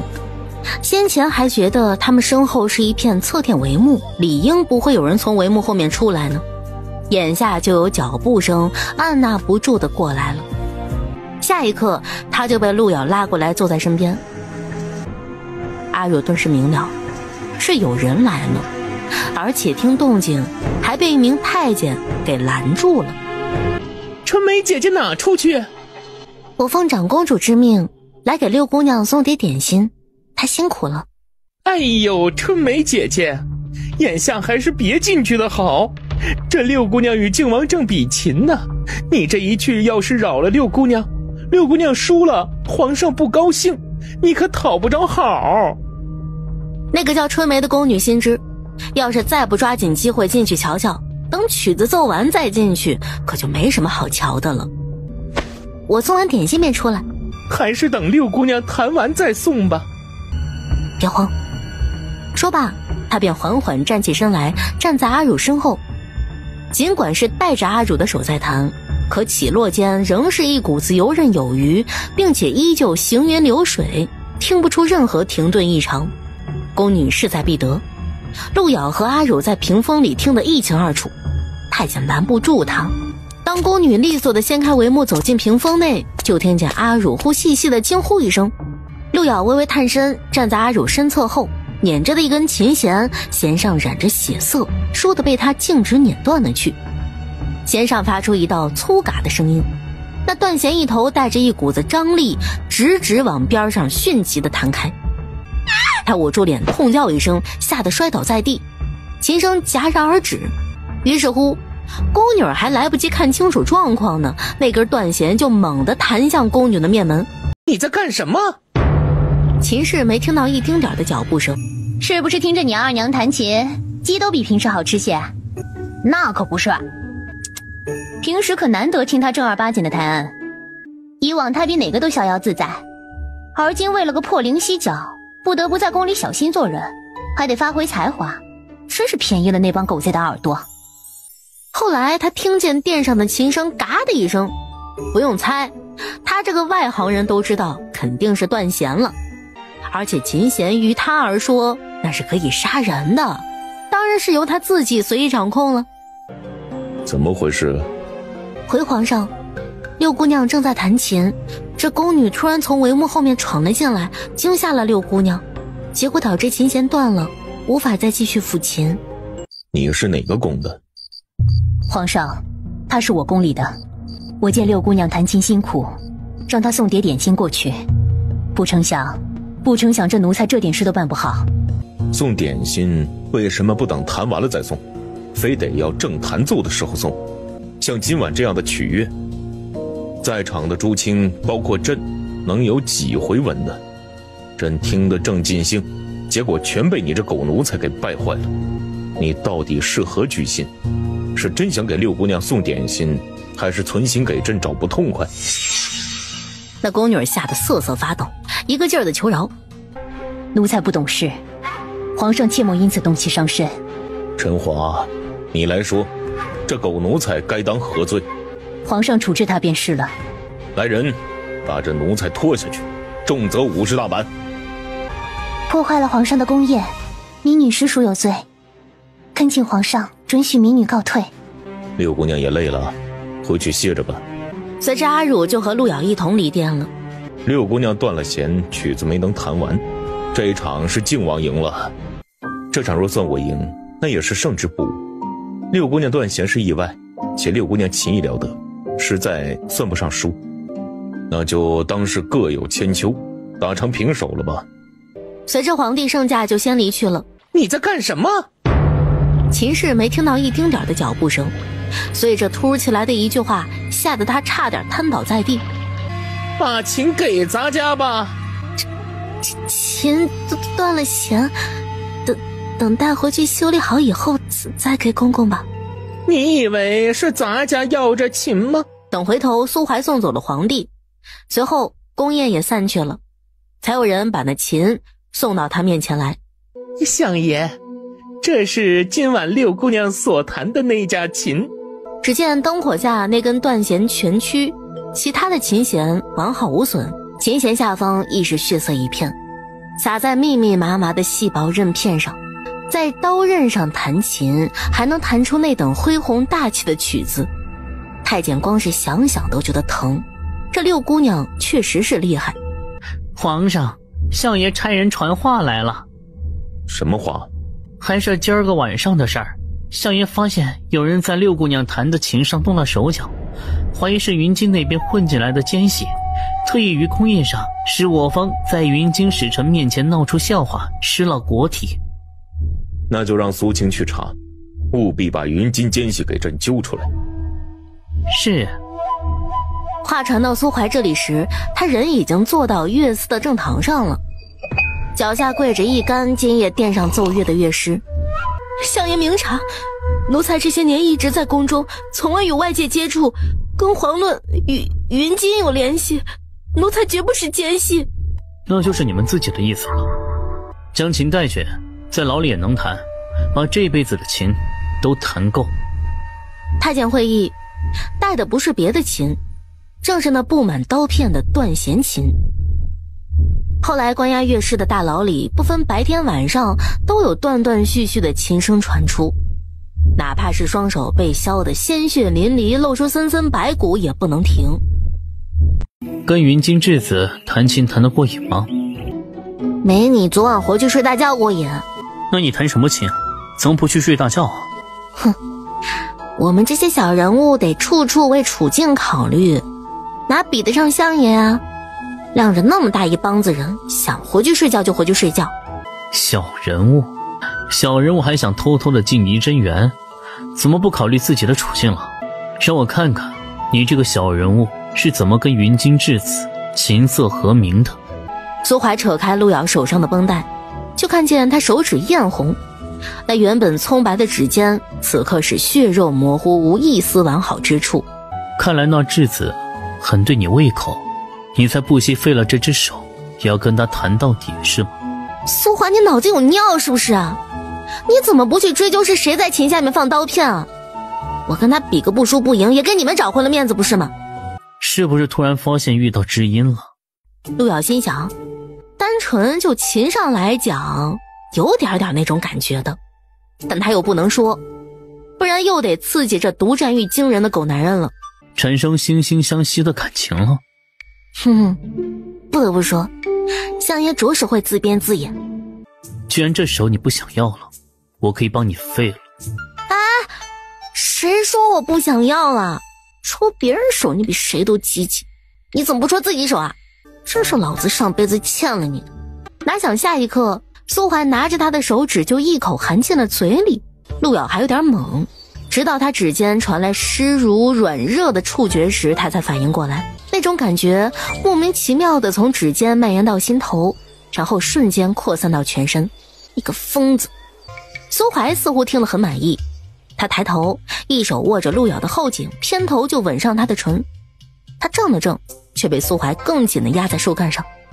陆瑶心知，越跟他对着来，他还越兴奋，所以陆瑶后来都由着苏怀去了。等他撒也撒够了，他自然就感到无趣了。可这时间未免也太久了一些。一大早的，侍女姑娘哪儿去了？肯定是去私会相爷了吧？你凭什么这么肯定啊？那侍女姑娘的嘴都肿了，要不是相爷，谁能对侍女姑娘这样呢？哼，意思是除了你家相爷，我就找不到其他人了是吧？还想找其他人？要是让相爷知道，你还要不要活了？昨个殿上弹琴的那几名乐师，全被相爷当作云金奸细给打入大牢了。听说啊，过2天就五马分尸，以儆效尤。这又是哪一出啊？听说是因为他们在琴上做手脚，才使得六姑娘拜琴于云金王爷，有损国体颜面，所以他们有奸细的嫌疑。不愧是相爷，还能以这样的名目。奸细这罪名这么大，他们能承认吗？不承认也没办法呀，相爷出手，岂容他们不承认啊？云金送来的人大都千篇一律，朕觉得无甚稀奇，看久了都一个样。苏青看这些人该如何安置？圣上若不喜，充作宫中连人即可。皇帝看了眼阿乳及他身后规矩站着的侍女，便临时起意吩咐道：且将云金送来的美人都宣来，苏青且挑2个回去。恕臣不知圣上何意啊？朕赏苏青的，这些女子带回府上暖暖房，总好过苏青还要去招募馆里宿夜。看看朕当朝的丞相，觉得如何？美人们无不心动，便含羞涩。若是让你们去侍奉朕的丞相，你们可愿意？丞相大人风华无双，能侍奉大人是奴们的荣幸，皇上之命莫敢不从，奴们自当竭尽全力。苏青，你可听到了？放眼京都，这哪个姑娘见了苏青不喜欢的？若真有姑娘瞧不上你，那是她没这眼光，也没这福分与苏青处下去。想跟苏青相处的姑娘，算起来恐怕得排到京城门外去。陆瑶听着听着，总觉得这皇帝的话有那么些含沙射影的意思。苏青挑吧。臣谢皇上美意。然后他还真就挑选起来的样子。皇帝也看了看陆瑶，越发饶有兴味。最后苏怀点了2名美人，皇帝就大方地赐给了他。他走的时候也是带着那2名美人走的。怎么了？这么愁？皇上赐了相爷美人，相爷还接受了，带走了。那不是挺好的吗？想着以后这狗男人要是对他失去了兴趣，不再来缠他，他顿觉整个人都轻松了不少。姑娘还真不着急吗？相爷身边真要有了别人怎么办？应该让皇上多给他几个，伺候的他找不着北。最好呀，让他迷恋上其中某一个，每天除了上下班就立马滚回去跟他的美人如胶似漆。这样的话，没他在宫里妨碍，那他和姬无暇就好办事多了。很快有宫人到流盈宫里，在长公主面前小心翼翼地禀道：云津送来的女人，皇上赏了2个给苏相。我这皇兄这是在故意恶心我。苏相要了吗？要了，他带着出宫了。那人素来不喜欢莺莺燕燕的，最近倒是越发转性了。六咬半夜被姬无暇吵起来谈谈人生。哎呀，你晚上都不睡觉的吗？我跟黑虎刚宵完夜才来找你，我有正经事儿跟你说。什么事儿啊？快说。我有一单大生意，你帮我分析分析，这业务我是接还是不接？什么业务啊？就是美人王爷的命。云津的质子王爷？是他呗。之前你接奸佞的业务也就罢了，横竖想弄死他的仇家多，可这个质子王爷涉及到2国恩怨，江湖儿女还是少沾染那些事儿，不然回头全推到你无回门头上。他们搞政治的继续举杯畅想未来，你无回门就得把这个锅给背稳了。我们本来就是专业替人杀人背锅的，我倒不在乎这些。对方打算给多少钱啊？8万两。会不会有点少啊？我也觉得，怎么的也该比狗贼再贵个2万两才对。这点钱不值得你冒这么大风险啊！哎，你知道是谁要买他的命吗？你们干这行的不是不过问买家信息吗？是不过问，可上门谈生意的人，我小弟说之前在相府行刺的时候见过，所以这背后买家多半是你那狗贼未婚夫。哎呀，男人何苦为难男人，都他娘的是2个长得不错的男人，这好看男人都这般勾心斗角了。姑娘，我因为我的事还让姑娘去别处睡，实在过意不去。没什么过意不去的，昨晚我在隔壁睡得也不差。这床上不能让姑娘睡了，今日让小乐子好好收拾，准备一下隔壁的房间，专给姑娘睡吧。苏怀回到府中，往自己的后院回，还走在花园里，没到得后院，忽听娇娇妹妹的声音唤道：相爷。苏怀这才想了起来，他府里是有这样2个人，是皇帝赐给他的姬妾。在等我。奴随相爷回来，便是服侍相爷的。那就我来吧。说罢，他就径直往前走去。见征便只在院中止步，不免有些担心，主子今晚心情不好，一下照2个女人，哎呀，也不知道这身体能不能吃得消。毕竟莫大夫说了，还是少折腾的好。不是要伺候我吗？是不是不知道怎么伺候人呢？美姬脸色苍白，对上苏怀的眼神时，一时间肝胆俱寒，连话都忘了说。苏怀一把扯了这女人的腰带，群肠顿时散开来。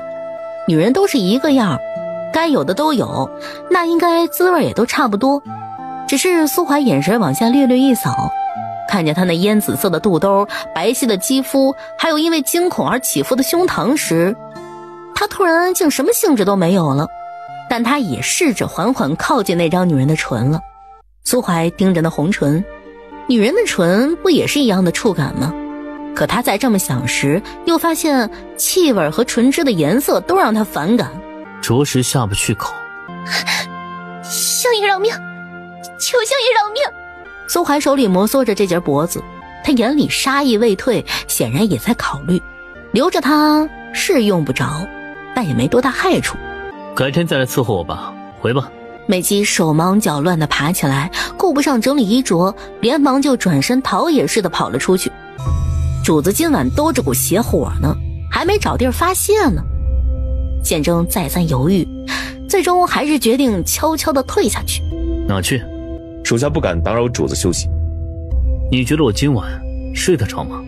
属下有罪，属下这就去领罚。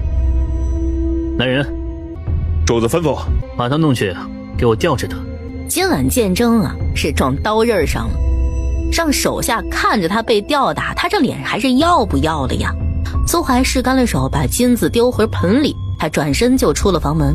陆遥上半夜才送走了一个西无暇，辗转睡了一个小觉，到下半夜时又有人来撬他的窗了，只不过这回不像姬无暇那般偷偷摸摸鬼鬼祟祟，而是跟阵狂风似的突然闯破窗扉，转瞬便掠至他床头。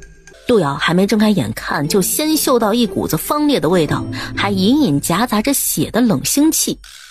他都不需要睁眼看就知道来的是谁，也懒得看他。相爷，您这是怎么了？你不知道我怎么了？我好端端的在这儿睡觉呢，难道是相爷大晚上的不睡跑来这儿？我怎么会知道相爷到底是怎么了？相爷莫不是遇到什么不顺来找我撒气的？我今晚是不顺，你感到很高兴是吗？哪有？那你在笑什么？当然是看见相爷我高兴啊，好些天没看见相爷了。苏怀今晚辗转了大半晚，眼下见着了陆遥，才发现还是他这副不知死活的样子更令他顺畅一些。我今晚被人骗了钱。相爷这么吝啬的人，竟还有人能骗得了相爷的钱？等我逮着他，我会扒了他的皮。苏怀话语一罢，手上一松，就将他丢回到床上。结果陆遥刚倒回枕上，他便栖身伏下，吻住他的唇。陆遥的唇温温润润，又异常柔软，吻得久了，乱了他的呼吸。他凌乱的吸气喘气里，听来又是一种惹人的频率。苏怀窜了一晚上的邪火，终于找到了个发泄口。你当时间还早吗？陆遥拗不过这狗逻辑啊，他的意思是时间不早了，所以要紧赶着来。时间晚了，你怎么不在家睡你的大头觉啊？回来跟你一起睡大头觉。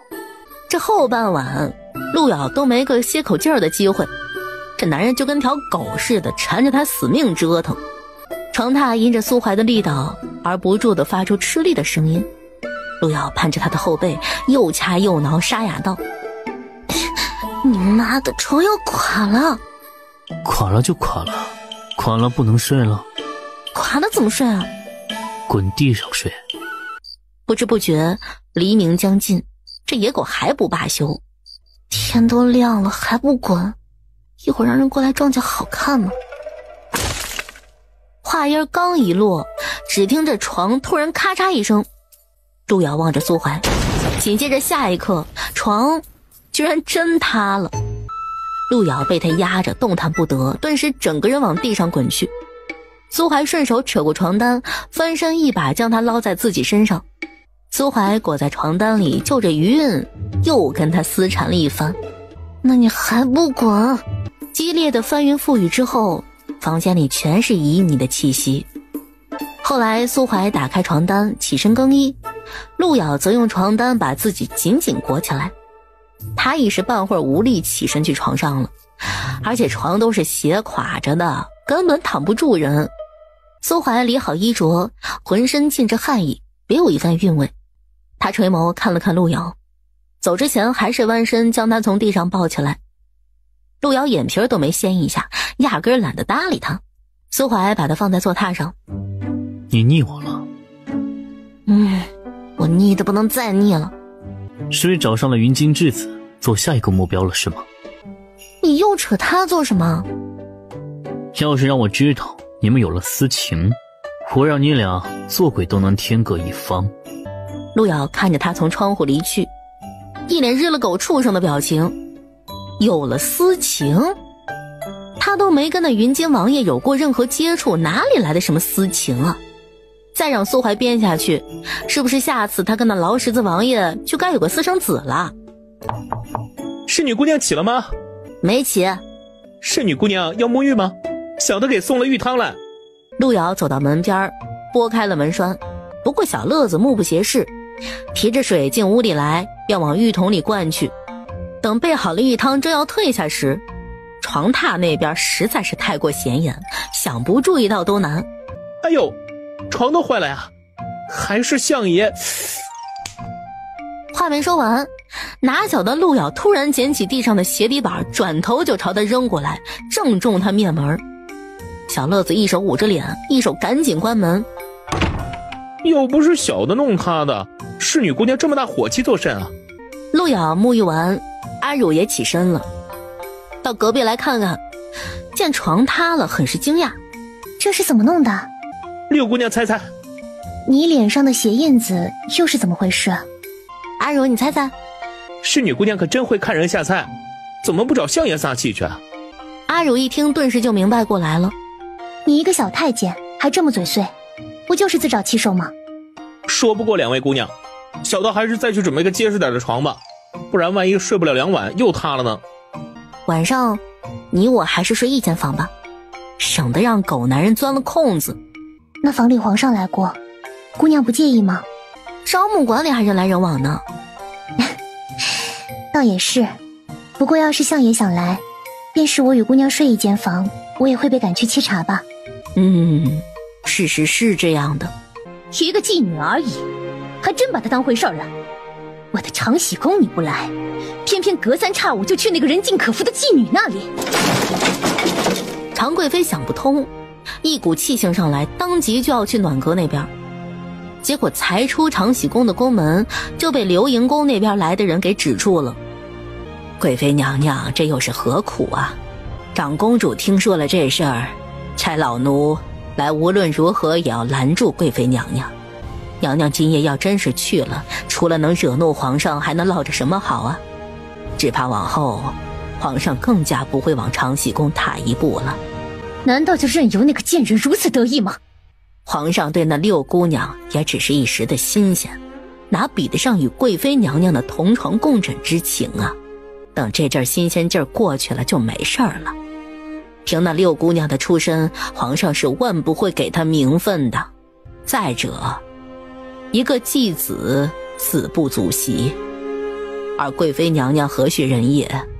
皇上还会顾这个继子而与娘娘为难吗？最终常贵妃被劝了回去。她回到寝宫里左右回想，也是一个妓女而已，死不足惜，皇上还会为了个妓女而跟她为难吗？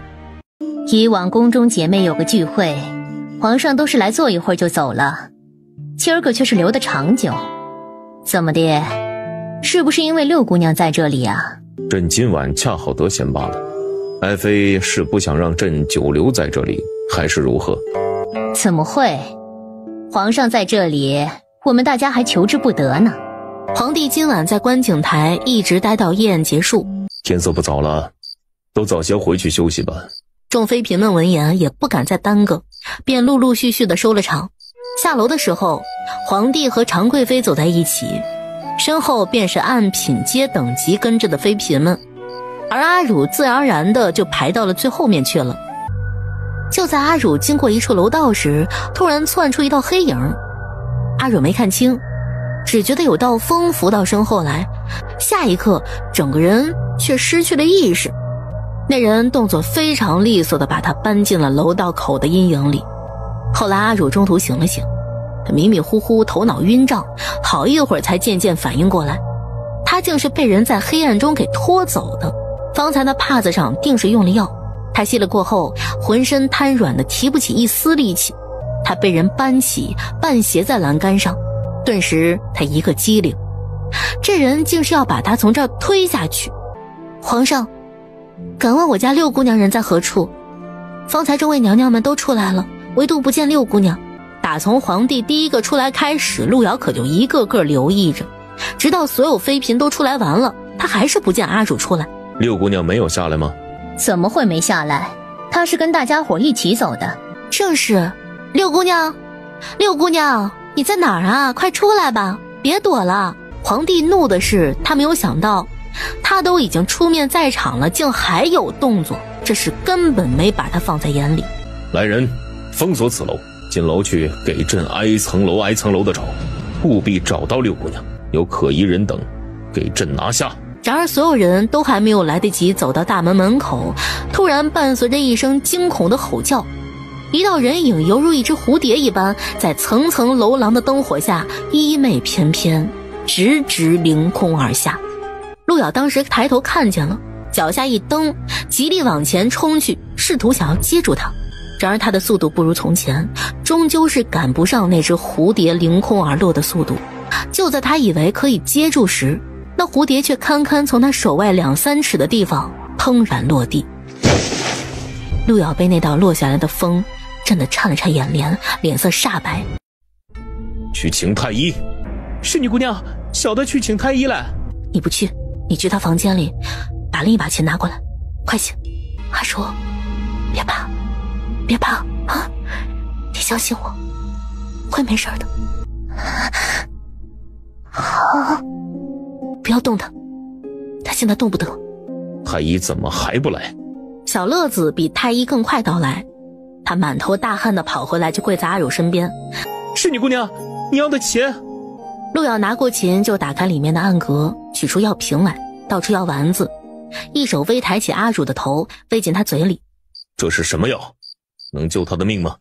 是六姑娘常备的救心丸。阿汝脸色极具苍白，嘴角的血触目惊心。他气若游丝，合着也没有动静，去找块木板来，先将他抬回太医院。只是还不等太医踏进门口呢，路遥就一把夺过太医的药箱，先一步跨进了屋子，从里面把门给拴上。小乐子瞪了瞪眼，等他反应过来的时候，眼前就是紧闭着的屋门。门前的太医也全然没料到他会有这样的举动。小乐子连忙拍门。是女姑娘，是女姑娘，还是让太医进去看看吧，六姑娘实在太危险了。门里压根没有人回应。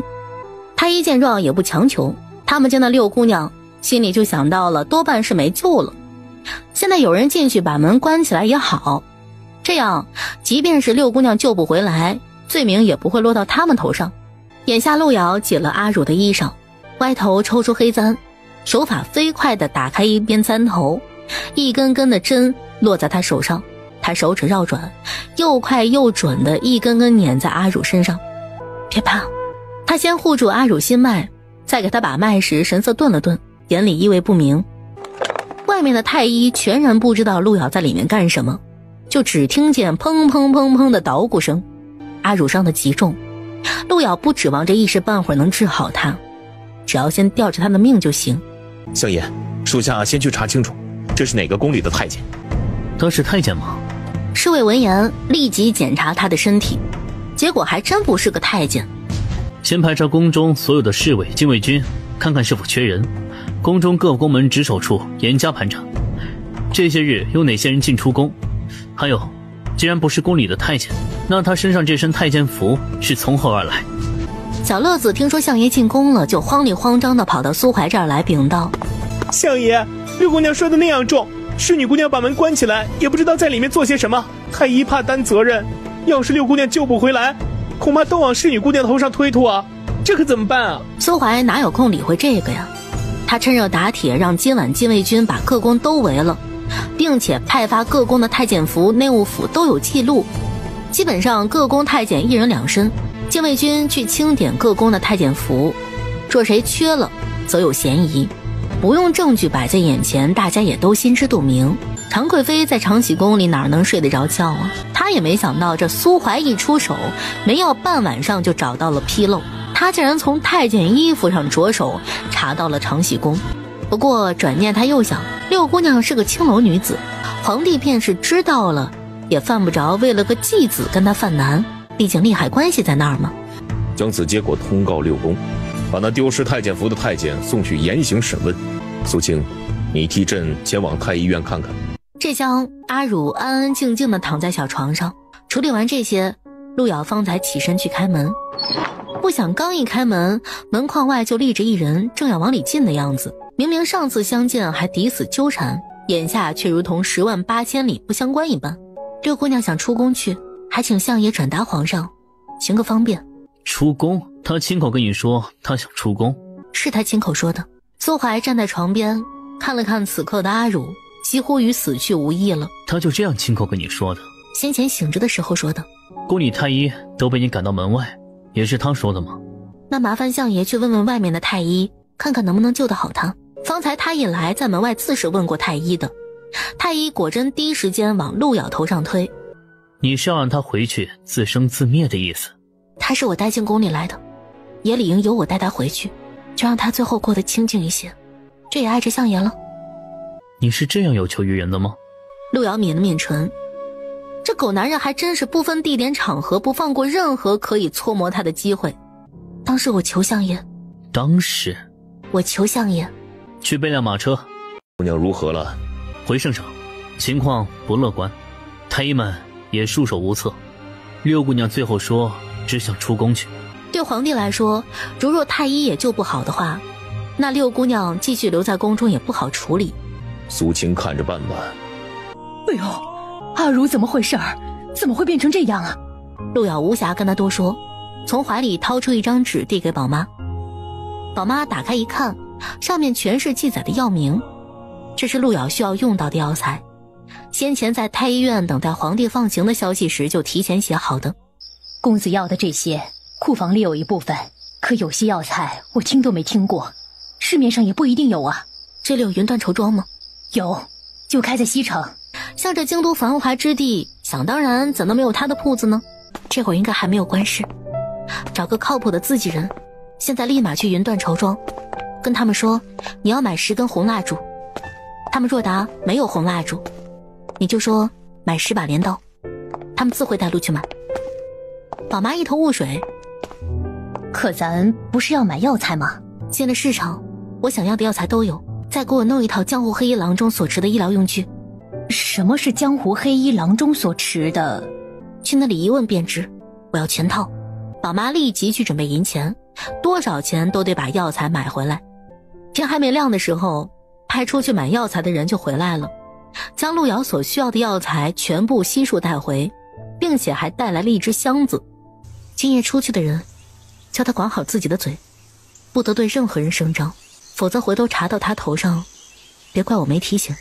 公子放心，他是自己人，定守口如瓶。阿汝身边伺候的铃铛是个什么丫头？从小就被卖进来的，一直跟在阿汝身边，乖巧伶俐，也忠心耿耿。那把他叫来，他缺个帮手，而且阿汝身边不能没有人照顾伺候。公子回来了呀，我家姑娘呢？床上躺着，铃铛连忙过去看，一见阿汝形容，怎么叫都叫不醒，铃铛就吓傻了，泪珠子一颗一颗往下掉。我家姑娘怎么了呀？见了人就收拾一下情绪，过来帮我忙。铃铛，你好好听公子差遣，他让你干什么你就干什么，总不会害了你家姑娘。任凭公子吩咐就是。先把头发盘起来，再去把手洗干净。陆瑶备好药，药分许多种，有熬成的汁儿，磨成的粉，所有药物他都按照比例调制好。公子用这些做甚？给阿汝脱衣盘发，用我熬煮的药水擦身。铃铛闻言赶紧去做。公子是要给我家姑娘动刀子吗？她内脏破损，不动刀子不行，不然活不过这2日。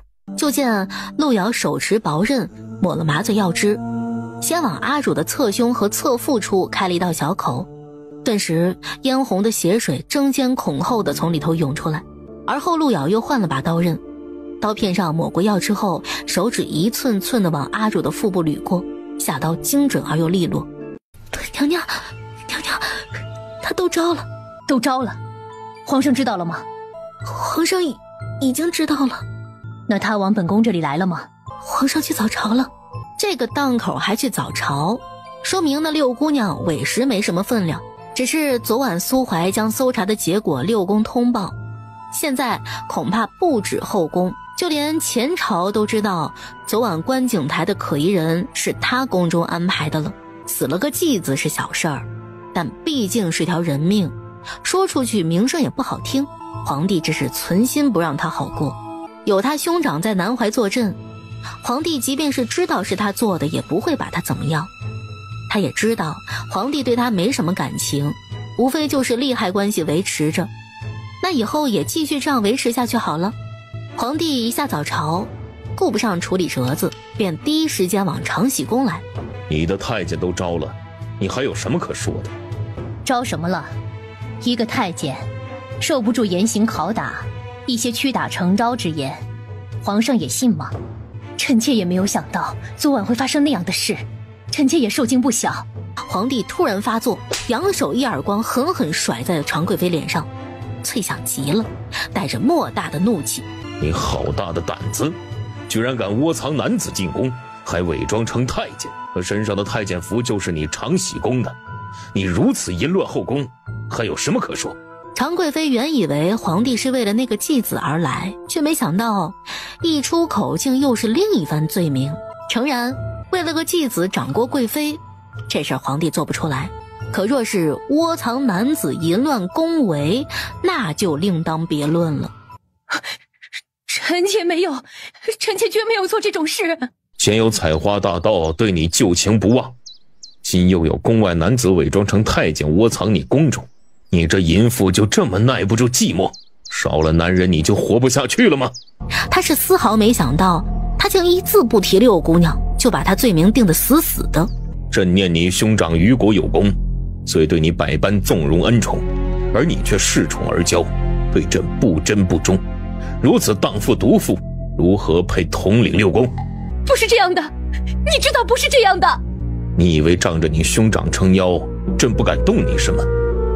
今你这淫秽龌龊之事传到你兄长耳中，明日他不仅不能替你撑腰，他还得弯下腰向朕请罪，你信不信？你不能这样！来人，从即日起封锁长喜宫，没有朕的旨意，这淫妇不得踏出他的请愿半步。长喜宫宫人减半，将淫妇身边这些包庇窝藏的狗奴才全部杖毙。这厢陆征带着莫大夫进了樟木馆的大门。这京城最大的销金窟啊，果真名不虚传，就是气派。要不是相爷差遣办事儿，哪有机会来见识？两位爷，赵姑娘在前面呢，这是不是走错了地方啊？我奉相爷之命前来，你敢阻拦，就别怪我不客气。招募馆有招募馆的规矩，这后边的院子是不接客的。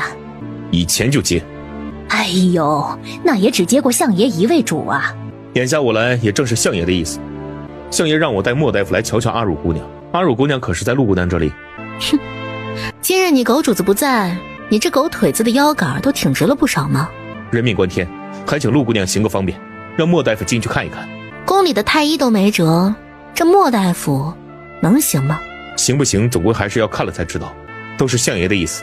我不让你也要对我不客气吗？你倒是过来啊！他还真不敢碰到陆瑶的身子，毕竟是主子的女人。陆姑娘请让开。你对我不客气看看呢？陆姑娘，我真是来给那位阿汝姑娘瞧伤的，绝对没有坏心思。陆瑶可不能随便让她摸到阿汝的脉象，大夫的好意我心领了，只是阿汝现在不需要别的大夫。哦，已经有大夫给她诊治了吗？请了大夫开了药，他现在情况暂时稳定。听见征说他也是从很高的地方摔下来，太医说没救了，不知道哪位神医能把他的情况稳定下来，要不还是让我进去看两眼，毕竟是相爷的吩咐。这我要是空手回去，不是让我难做吗？我看两眼就走好不好？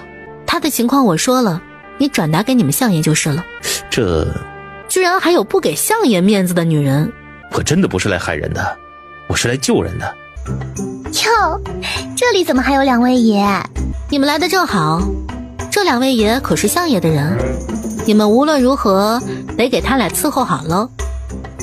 话语一出，姑娘们当即分两波蜂拥上去，哎，别，你们别这样，我是正人君子啊，我不搞那一套。剑征则面无表情，又拔出他的剑鞘，试图吓退这些女人。下一刻，陆瑶径直挥手把他的剑给他打飞了。这玩意儿吓唬谁呢？好好招待他。于是乎，大家伙也是左拉右拽，恨不得把他当场就地正法了。最后剑征和莫大夫当然是没能见得了阿汝，他俩顶着满脸的红唇印灰溜溜的走了。莫大夫边走边擦，唏嘘道：真是要了命了，这哪是修行窟啊，这分明是缠人的妖精窟，再待下去啊，我都得晚节不保。爷，下次再来啊。还有下次再说吧。彼时苏怀正在书房里，两人还没有进书房的门，他就先闻到了脂粉味儿。玩得挺尽兴。属下不敢，这招木馆的姑娘可太厉害了，谁能招架得住啊？你玩了几个？我只是站在那里，他们就跟叮蛋的苍蝇似的，谁敢玩啊？真要玩起来，不得把我玩死吗？我又不比相爷这么精力旺盛、虎威龙猛的。让你们办的事呢？六姑娘现在是死是活？陆姑娘不让看，她只说六姑娘情况暂时稳定。暂时稳定？谁给她稳定的？陆姑娘不肯说，太医束手无策。说真的，我也没有把握。那位阿汝姑娘若真是挺过难关，那可以说是个奇迹啊！属下办事不力，请主子责罚。莫大夫脸皮厚一点。相爷啊，这也不能怪我们。那陆姑娘能放你进房间，可不放我俩进房间啊！陆姑娘，相爷来了。这相爷亲自来可没那么好糊弄，他要是硬要进房间，谁能拦得住啊？铃铛，去歇着吧。今日我找大夫来，你都不让他进门。我谢谢相爷好意啊，太医都没用，其他大夫又怎么能行呢？来看看会少块肉吗？我不想让人进我房间。怎么的了？他可不像剑征那样碰他不得，身躯直接无耻的就朝陆瑶压了过来。你人我都能进，你房间我怎么不能？是，谁能跟相爷比无耻啊？进来就进来了，反正这狗相又不懂把脉。苏怀走进内室，看了看床上的阿汝，又伸指探了探他的气息，气息虽弱，但人还在。他一被你拒之门外，大夫也不让看，你是想怎么着啊？啊？打算让他自己好起来是吗？谁说不能自己好呢？万一能呢？房里有药味儿。苏怀往窗边的桌案上一扫，就见各种药材和盛药材的器皿。你在给他治？我哪会啊，不过是请了个江湖郎中，郎中吩咐怎么做就怎么做罢了。请了个江湖郎中？哪里请的？从宫里出来的时候总要请大夫呀，所以碰巧在街上遇见了一个。这么巧的吗？就是这么碰巧。阿汝伤得这么重，索性死马当活马医了。这是我平日里的收藏。你喜欢收藏刀具？我喜欢收藏刀具啊。你别骗我，你要是骗我，那天打雷劈，行吧？相爷，这刀片很锋利的，放下吧，小心伤了手。那也不是伤我的手。陆瑶心想也是，这人渣要是伤也伤别人的手，什么时候伤过他自己啊？相爷，天色不早了，还是早点回去睡吧。这几日我看相爷也忙得不可开交，想必是很累。我今晚就在这睡。我这里没睡处，你也看见了，阿汝在我床上睡。你这没睡处是吗？陆瑶看了看那锋利的刀刃，磨了磨牙，最后只好把自己躺的坐榻分一半给他。这两天陆瑶紧着阿汝的情况，本身也没睡过一个安稳觉，实在没心情应付苏怀。可这狗男人一向凭他的心情来，陆瑶越没心情，他心情就越好得很。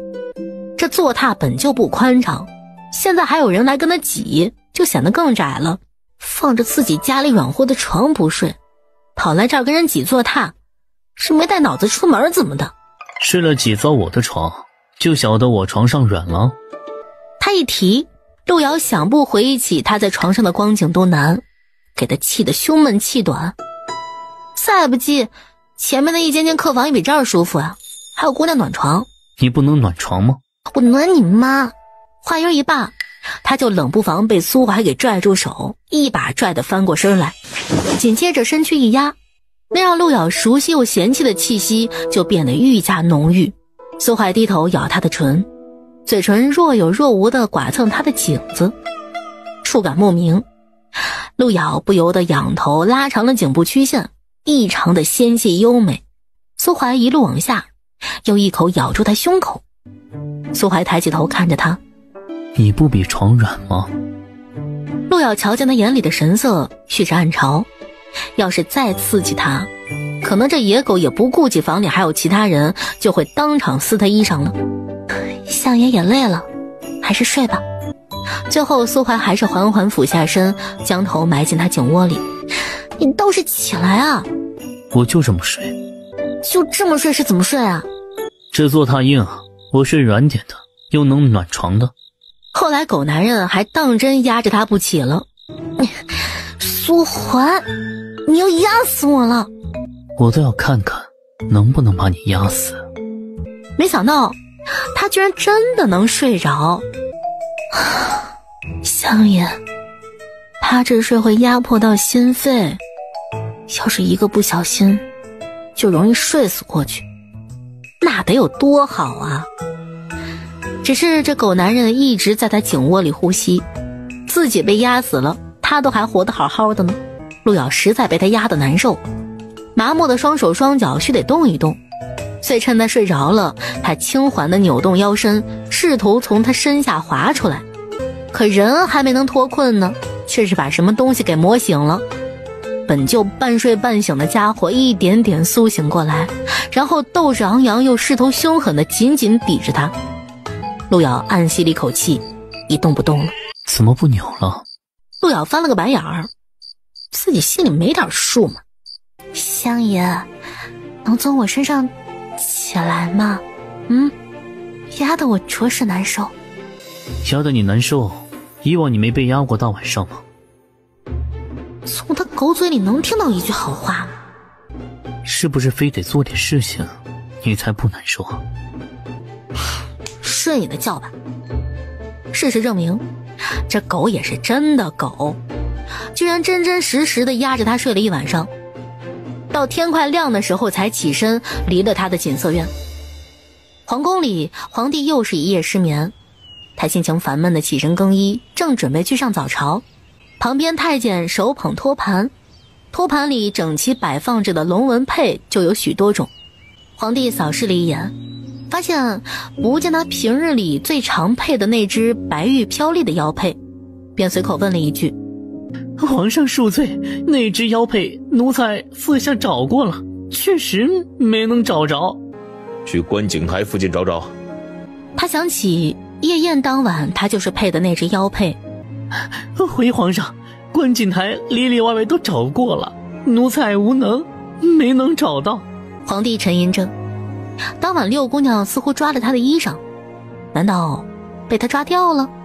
毕竟是皇帝的随身之物，真要是不小心被抓掉了，岂可轻易流落在外呀？公子，是不是我家姑娘情况不好啊？她现在还算稳定。那为什么过去了这么久，姑娘都还不醒过来呢？她太虚弱了，需要时间恢复些元气。铃铛正想问这个时间要得多久，宝妈就从外面进来了。公子，宫里那边来人了，说是来瞧瞧阿汝。来的是个太监，嗓子尖细尖细的，应该是。陆瑶便起身走到窗台前，拿着一盒粉质将自己肤色抹暗，便道：请他进来。不多时，宝妈就带着一名锦衣华服的人进了院子。见过公公。姑娘不必多礼，咱是来看看六姑娘怎么样了。还悬着口气儿，但一直没醒。可请大夫了？大夫怎么说的？连太医都没有办法，寻常的大夫又能怎么呢？眼下不过是过一日算一日。哎呀，这个六姑娘可真是可惜了，皇上心中一直惦记着，就盼着六姑娘能熬过这一劫呢。随后陆瑶也请太监进屋里看了看，阿汝那极度苍白虚弱之态，任谁见了都惋惜。皇上差咱家来，一呢是他挂念着六姑娘，二是皇上不见了一块龙纹佩。皇上想起当日与六姑娘接触时，六姑娘曾抓了皇上衣裳，咱来问问，姑娘可见过那块龙纹佩？哦，我好像是见到过，我还诧异呢，不记得六姑娘有这样一块玉佩。哦，那玉佩在何处啊？公公看是这块吗？哎呀，正是啊。陆瑶便交还给太监。先前我还苦恼不知道该找谁呢，眼下公公来得正好。我有个不情之请，想请公公通融。哦，姑娘说说看。这阵子六姑娘承蒙皇上恩宠，如今出了事儿，姑娘的东西还在暖阁里，能不能请公公行个方便，让我进宫去收拾一下姑娘的东西？哦，这个不是难事儿，就是姑娘不提啊，咱本也打算等这阵子空闲下来了，也会着人收拾好了送出宫来。对了，我记得六姑娘出事前还给皇上准备了一件礼物，礼物在暖阁里，如今六姑娘没办法亲自送给皇上，但我还是希望六姑娘的心意能够到得皇上手上，还请公公代为转达。随后陆瑶便轻车熟路地往暖阁的方向去。小乐子这2天还在暖阁里。侍女姑娘可算回来了，六姑娘怎么样了呢？宫里情况如何？宫里这边这2天都闹翻天了，皇上因为这事儿是雷霆大怒，到长禧宫里一巴掌打得常贵妃怀疑人生。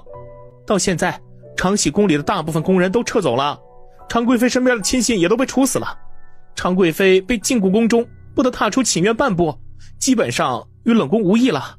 皇上舍得对常贵妃动手？这侍女姑娘就不知道了，皇上丝毫没有提六姑娘的事儿，问的罪也与六姑娘无关。观景台里推六姑娘下楼的那人是个伪装成太监的男人，那可是真男人，他身上穿的太监服也是长禧宫的，长禧宫的太监都招了，说是常贵妃给他穿的。这窝藏男人在宫中可是大罪啊，就是常贵妃也避免不了，所以皇上震怒不已，以他淫乱后宫之名把他给盯得死死的。一听就是你家相爷搞的。那小的就不知道了，不过我们相爷是真厉害，这个侍女姑娘也是有体会的。还挺自豪啊。小的还以为侍女姑娘带六姑娘出宫以后就不会再回来了呢，此番侍女姑娘回来也是相爷安排的是不？那当然是让奸佞安排。自打奸佞知道他进宫是想去藏宝楼找东西以后，那是千方百计地阻挠他达成所愿。如今奸佞要是知道他还想进宫，不给他堵死去路就是好的了，还指望着他给安排。所以这种事儿他另想法子干就完了，最好都不要让他知道。侍女姑娘可需要人帮忙？不用。六姑娘的东西都在房里，可没人动过呢。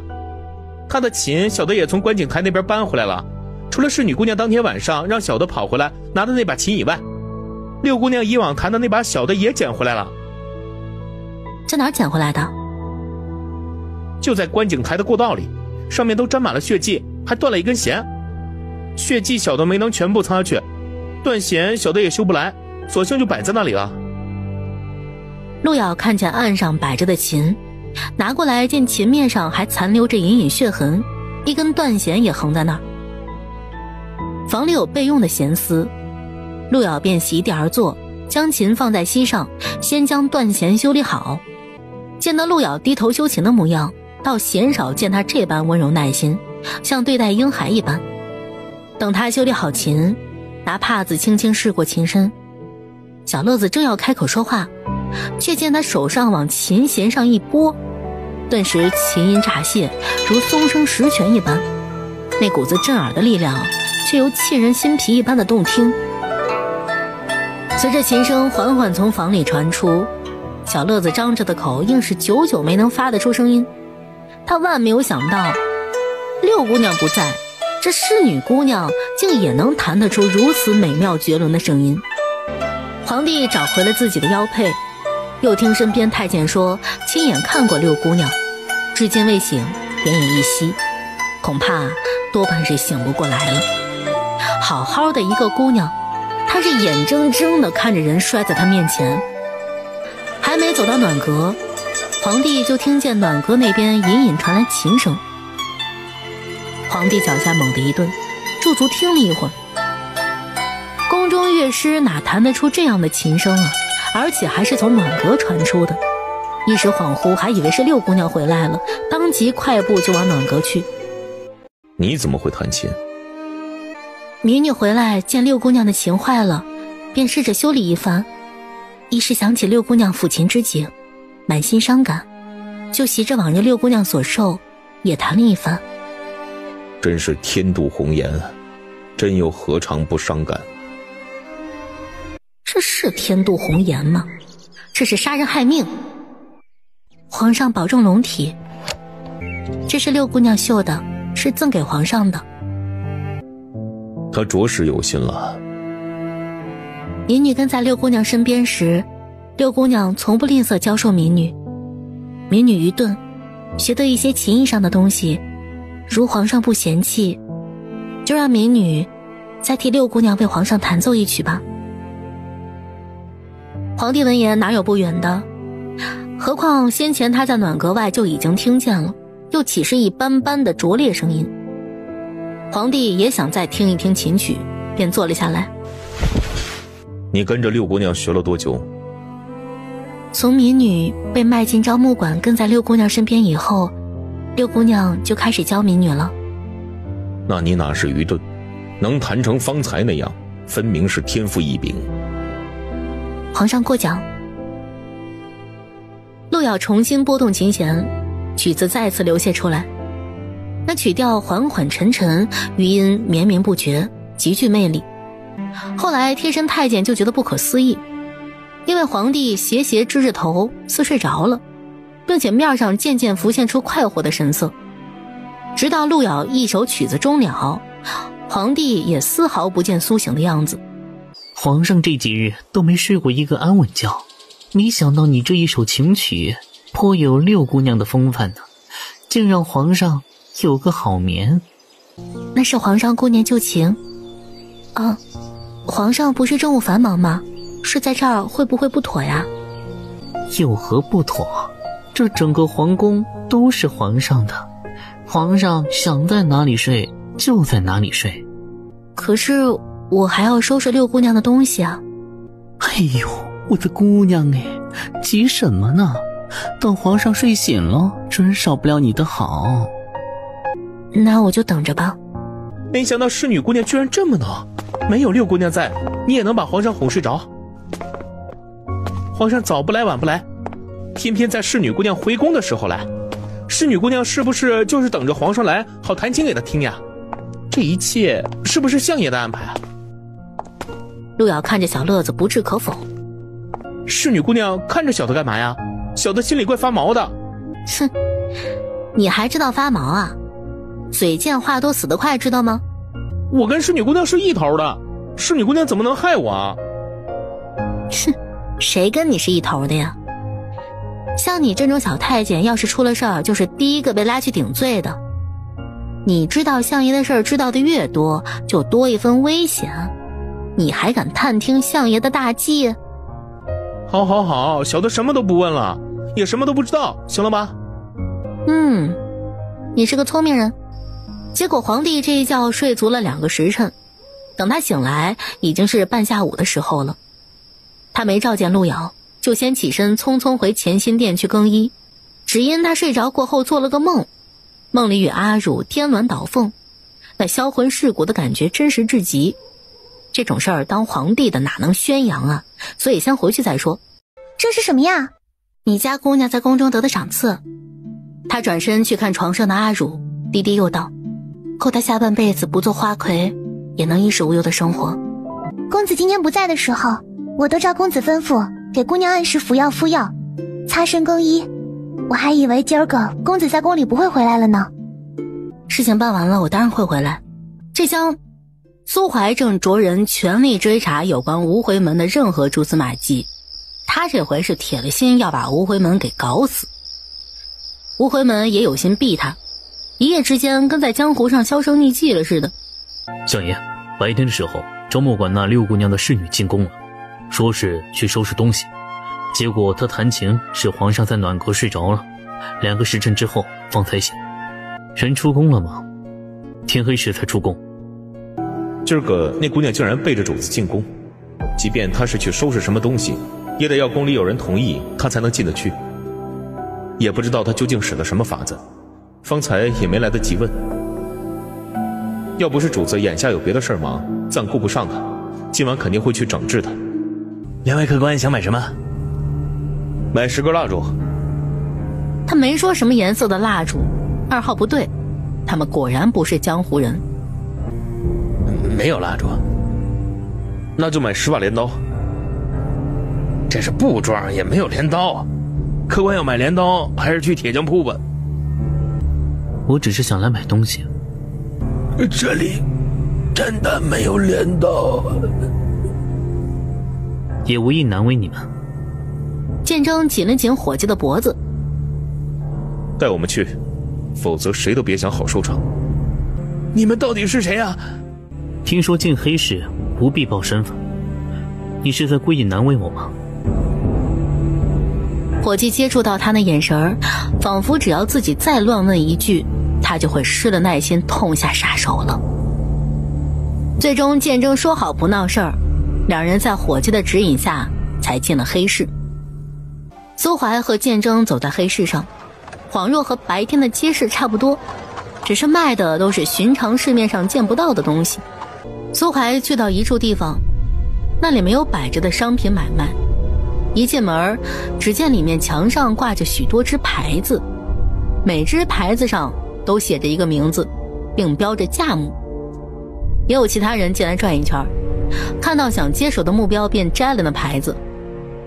这里就是地下买卖人命的地方。如果是杀手组织太张扬，那么这里便是很低调，不知上家和下家，只认钱办事儿。有主子的名字，而且不止一张牌子，标的价格还不菲。不过就在那儿挂着，没人敢接。你想接吗？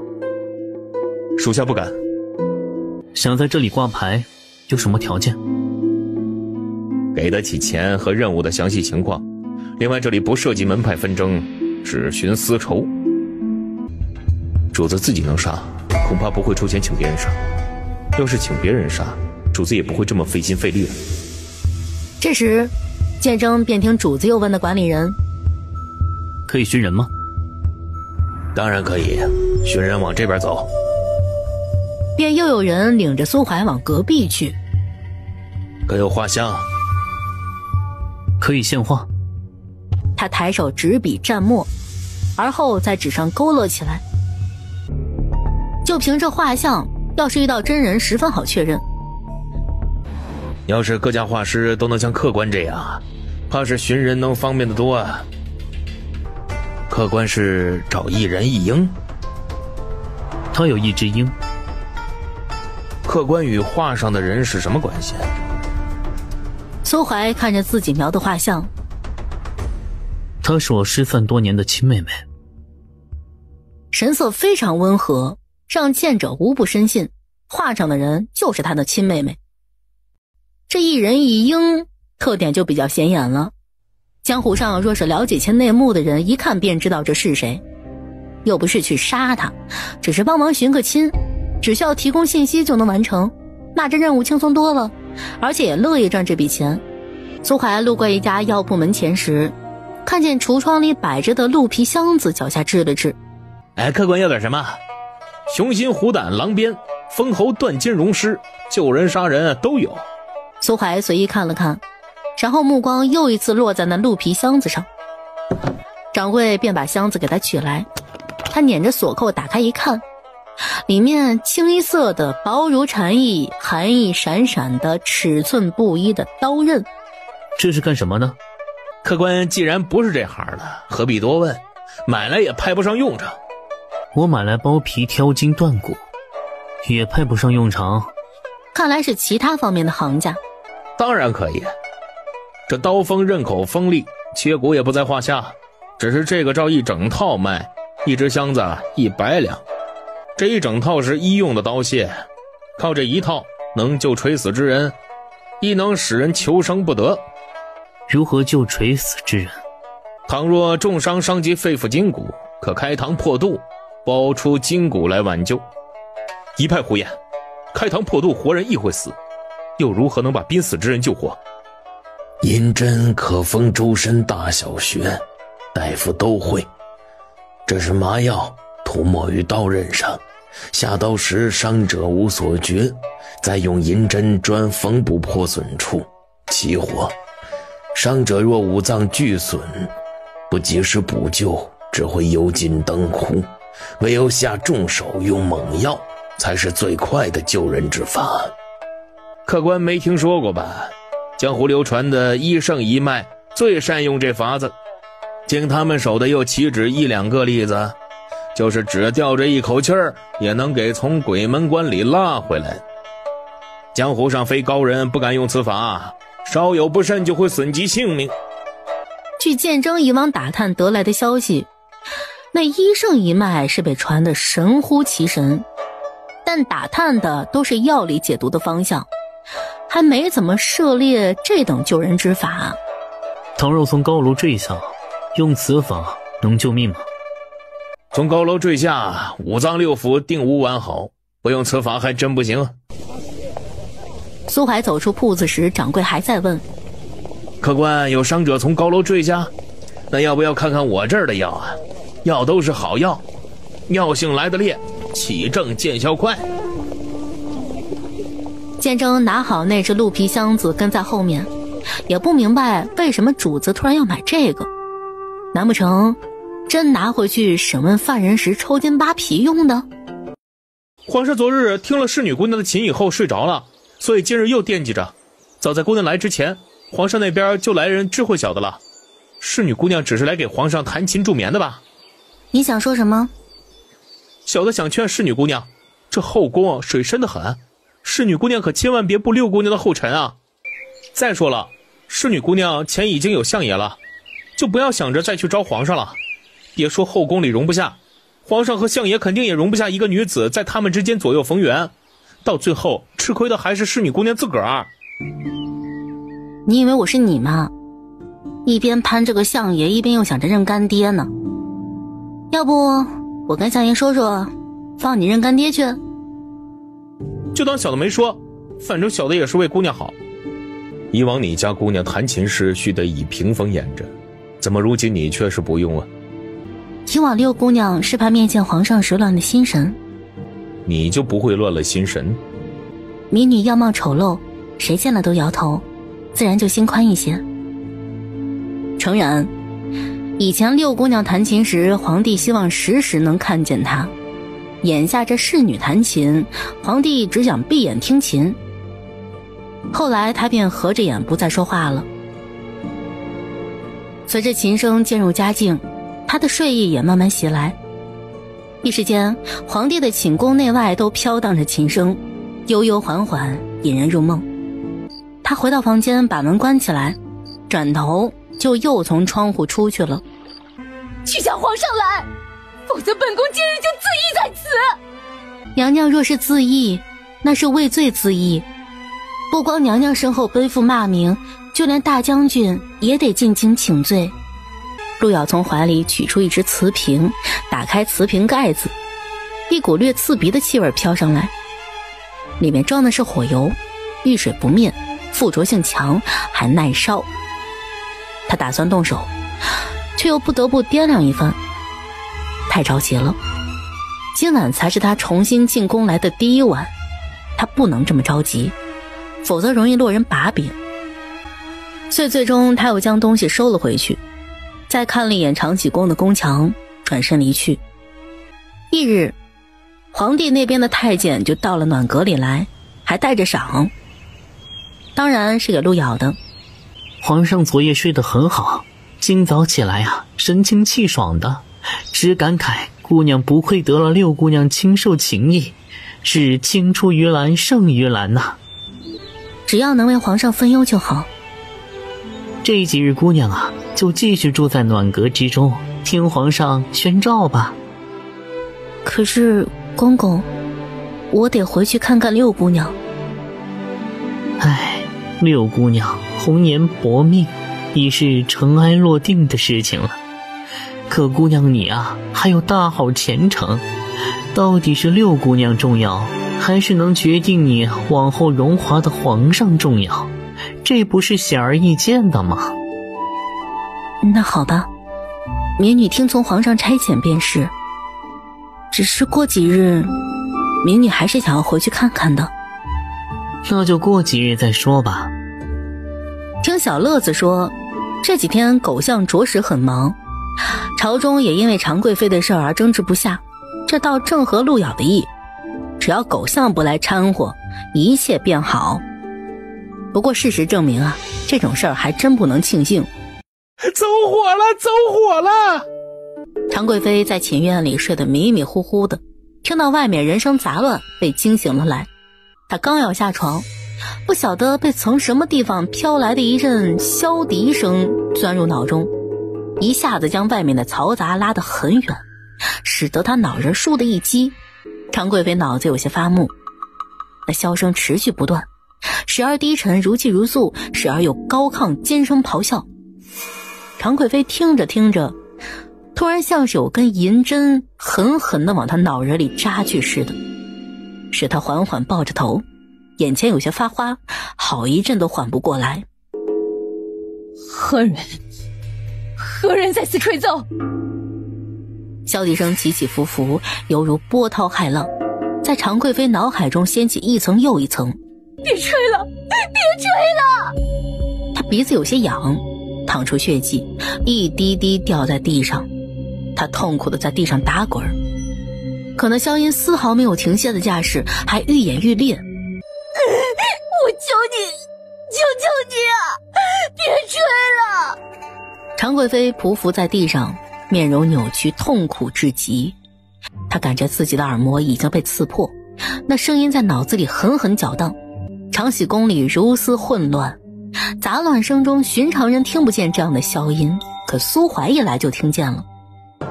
他抬头往常贵妃寝院的方向看了看，只是越靠近，那箫声听起来就显然不怎么舒服。陆咬将寝宫里的常贵妃的形容尽收眼底，殊不知他亦被人纳入眼里。陆咬收了玉骨箫，可他再抬头之际，身形蓦地一顿，这才察觉到附近有人。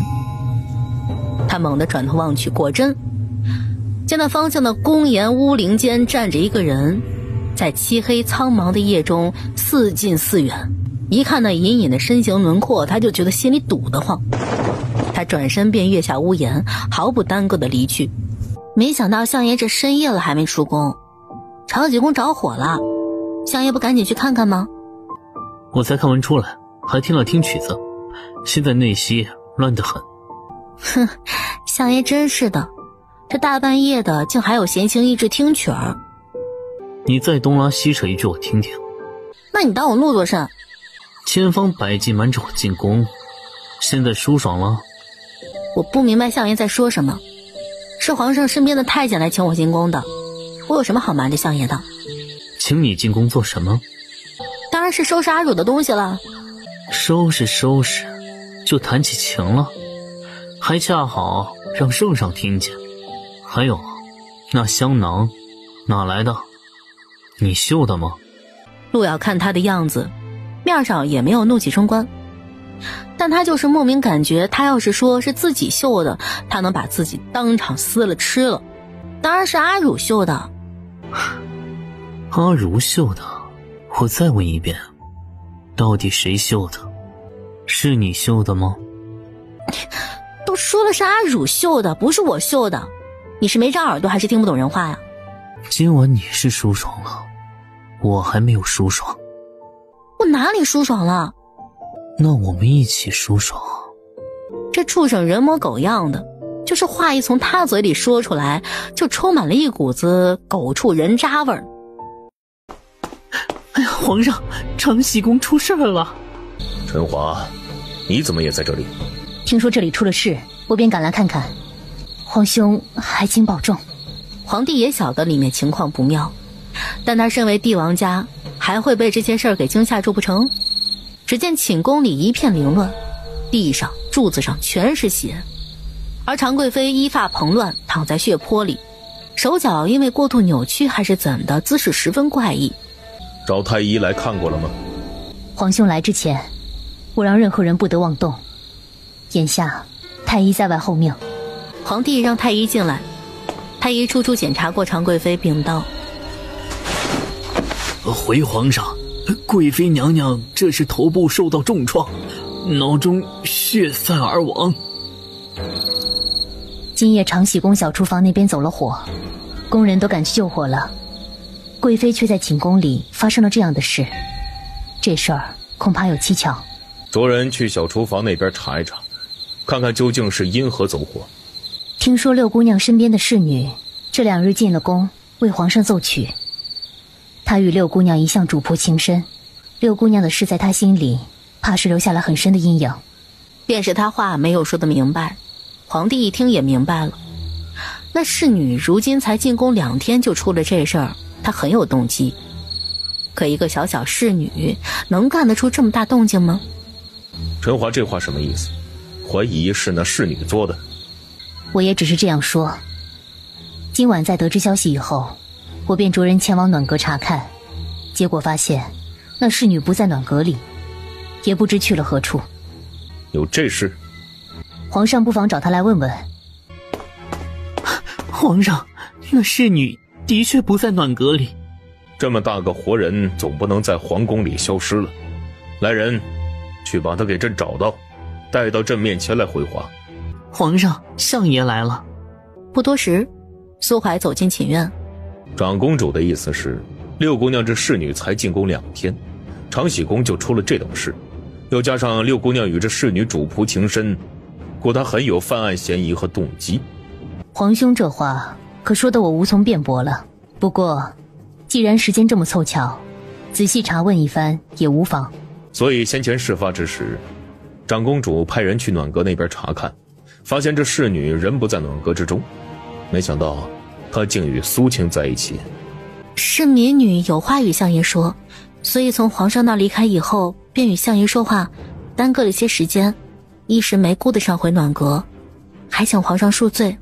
你们有话说也无可厚非。今晚上你一直和苏青在一起吗？没来过长喜宫？听宫里的人说，长喜宫宫门紧闭，又有人把守，民女如何进得来长喜宫啊？我家六姑娘是出了事，民女也十分悲痛难过，只是民女不明白，为何这里出了事，民女就有作案嫌疑和动机呢？难道六姑娘出事儿与贵妃娘娘有关吗？那你与相爷在一起有多少话说？又相处了多少？陆瑶抬头看了苏怀一眼，眼底里依稀柔情。既然长公主这么想知道，那她就让她知道个明明白白的。民女与相爷自小许下婚约，又有这么多年未见，彼此坦诚不公，说起话来一时半会儿就忘了时间。长公主看着陆瑶对苏怀眉目传情，面色未改，但眼神却有些阴了下来。民女是从乡下小地方来的，找到相爷以后才得知相爷鼎鼎大名。民女与相爷大婚之日就遭到了刺客的袭击，民女吓怕了。不瞒皇上，在相爷府中的时候，民女也过得不甚自在，总感觉所有人都瞧不起民女，民女更是不配嫁与相爷做他的夫人。后来民女是被奸人掳了卖进招募馆里的，民女与那奸人无怨无仇，也不知道为什么掳了我，独独要把我卖进青楼里。幸亏六姑娘心善，收留民女，民女才能暂且相安无事。皇帝闻言不明意味地看了长公主一眼，长公主脸色不好，这侍女含沙射影似是而非的本事倒是不小啊。后来在宫里见到了，你怎么也不跟苏青相认呢？民女害怕，不管是害怕掳卖她的奸人，还是害怕奸相，反正这个理由对她这个乡下女来说足够了。你说你自幼与苏相许下婚约，他如何会与你一个偏远之地的女子许下婚约？这民女就不知道了。婚约是父辈许下的，许是以前相爷的父辈到过我们那里吧。那你的族亲何在？小时候家乡发了一场瘟疫，都死了。有什么证据证明你就是苏相的未婚妻？我与相爷有订婚信物，乃一对鸾凤配。那鸾凤配呢？长公主恕罪，信物民女没有随身带在身上。长公主是担心民女骗婚于相爷吗？长公主放心，相爷是不会认错的。他也承认了民女是他的未婚妻。说白了就是，这毕竟是他们两个的事儿，只要相爷承认了，关别人屁事儿啊。民女离乡背井到这儿，本就身如浮萍，原想着跟在六姑娘身边服侍，图个暖宝也就心满意足了。可如今六姑娘出事，民女无依无靠，只想着有个遮风避雨的地方。相爷看不上民女也不打紧，民女不求能做相爷的夫人，就像之前伺候六姑娘一般，留在相爷身边就够了。所以今晚民女才斗胆恳求相爷，一直求相爷看在父辈的面上收留民女。苏怀侧目看着陆遥，见他神情真诚，言辞切切，他把自己编得这么卑微凄惨，他差点都要信了。常氏畏罪自尽，撞柱而亡，将此案移交到大理寺，让大理寺的人过来处理。太监应下，随即连夜就要去往大理寺官员府上传旨意。皇兄，常贵妃虽然犯下大错，可事关人命，究竟是畏罪自尽还是人为，还是应仔细调查。这事儿自有大理寺调查。陈华，你是不相信大理寺的能力吗？我不是这个意思，只是凭以往常贵妃的性子，她应该不会不顾后果，畏罪自尽才是。常氏淫乱后宫，罪不可恕，他犯下这等丑事，天下皆知。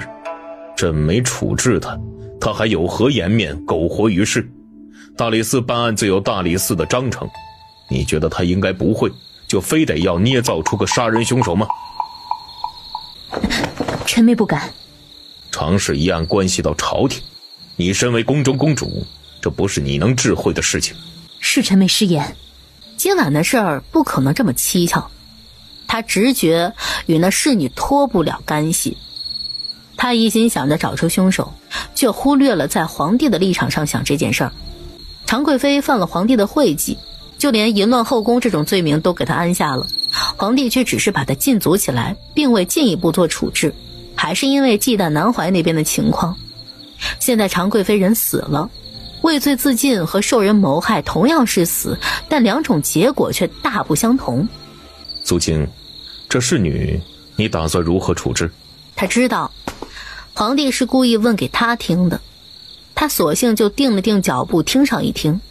既是臣未婚妻，臣也不能违背父辈的意思，将她赶到大街上，那就只好先带她回府，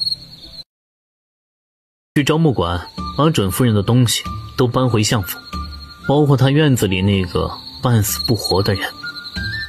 准夫人这三个字听起来实在是太过刺耳，陆遥一听就有些炸毛了。搬个锤子，我不搬，阿汝更不搬。听见了吗？锤子也不能落下。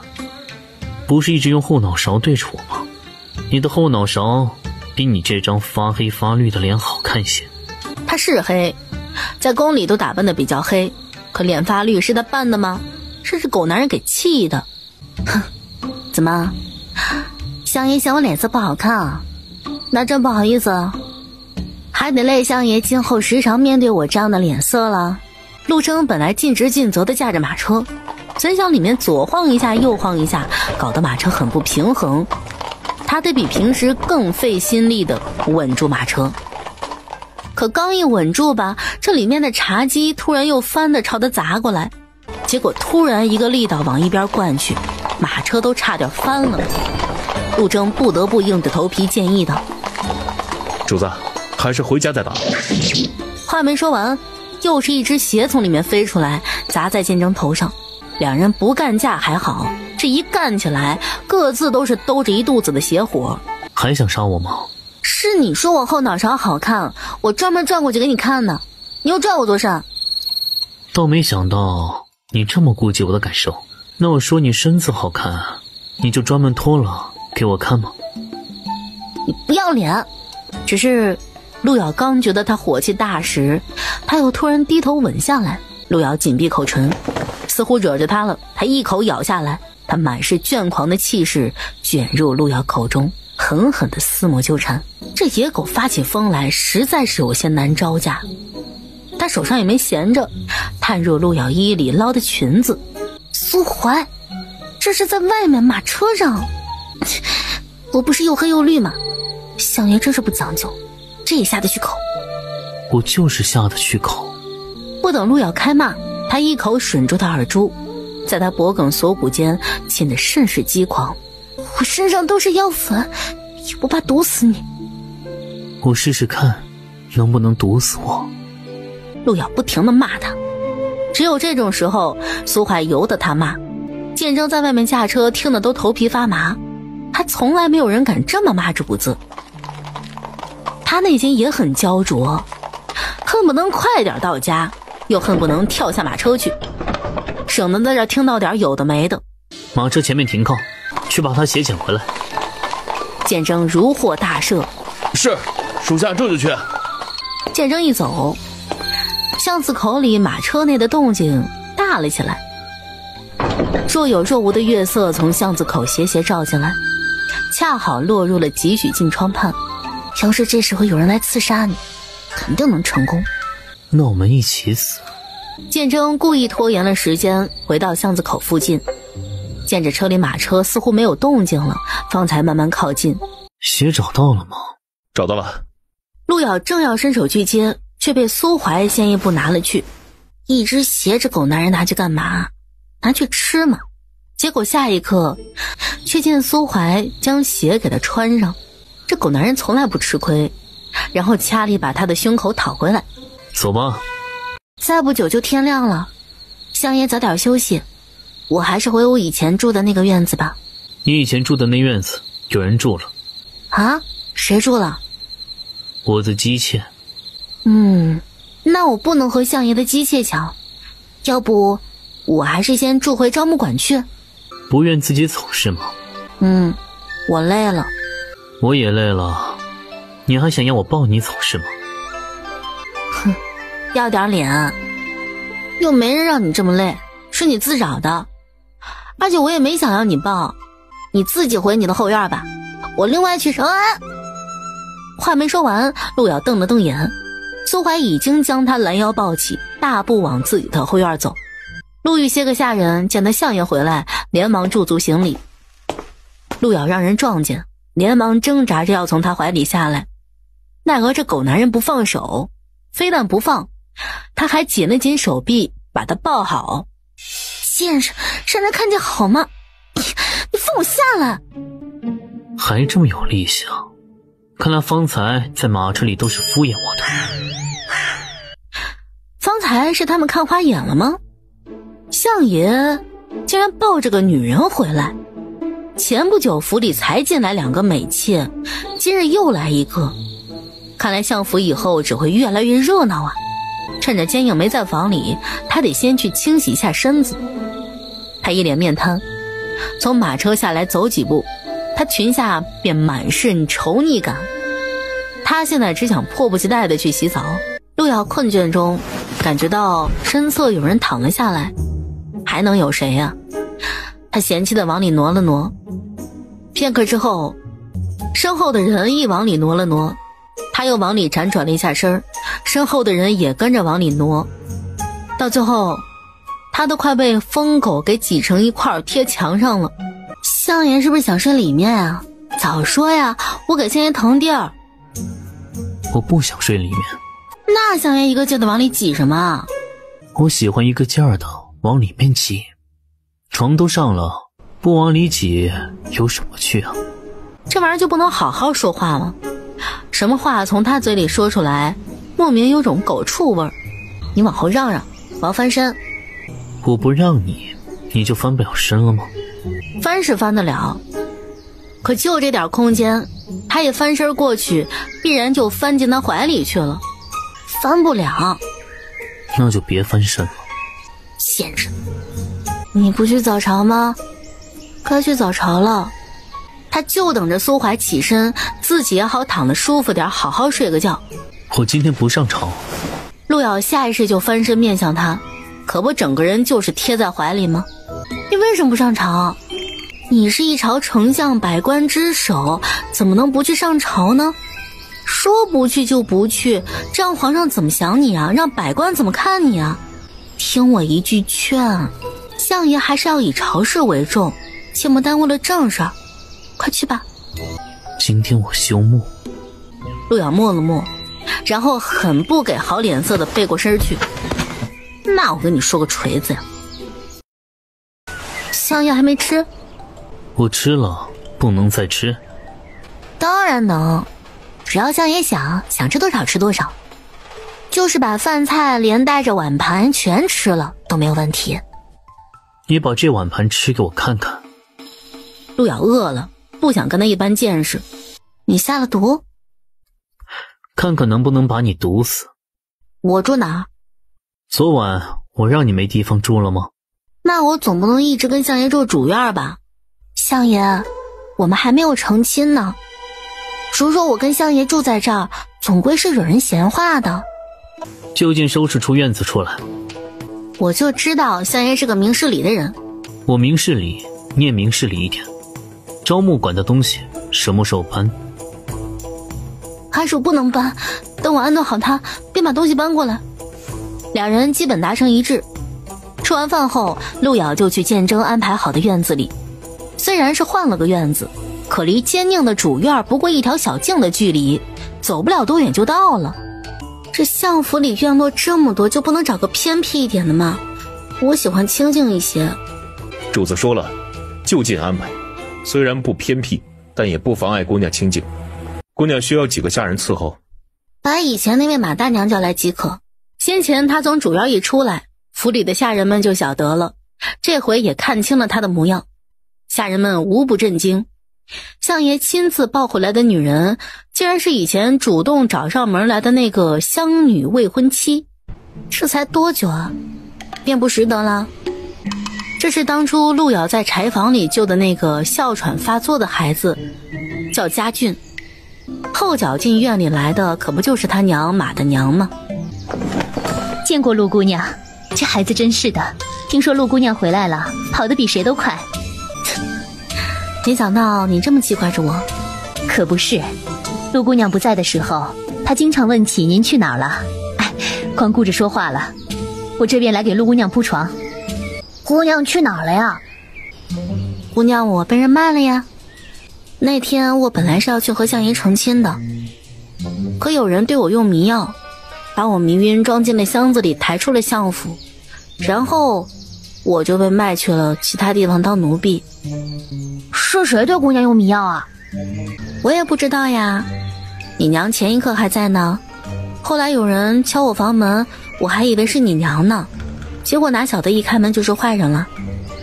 要是我娘在，肯定大声叫人，赶跑坏人。哼哼，那是肯定的。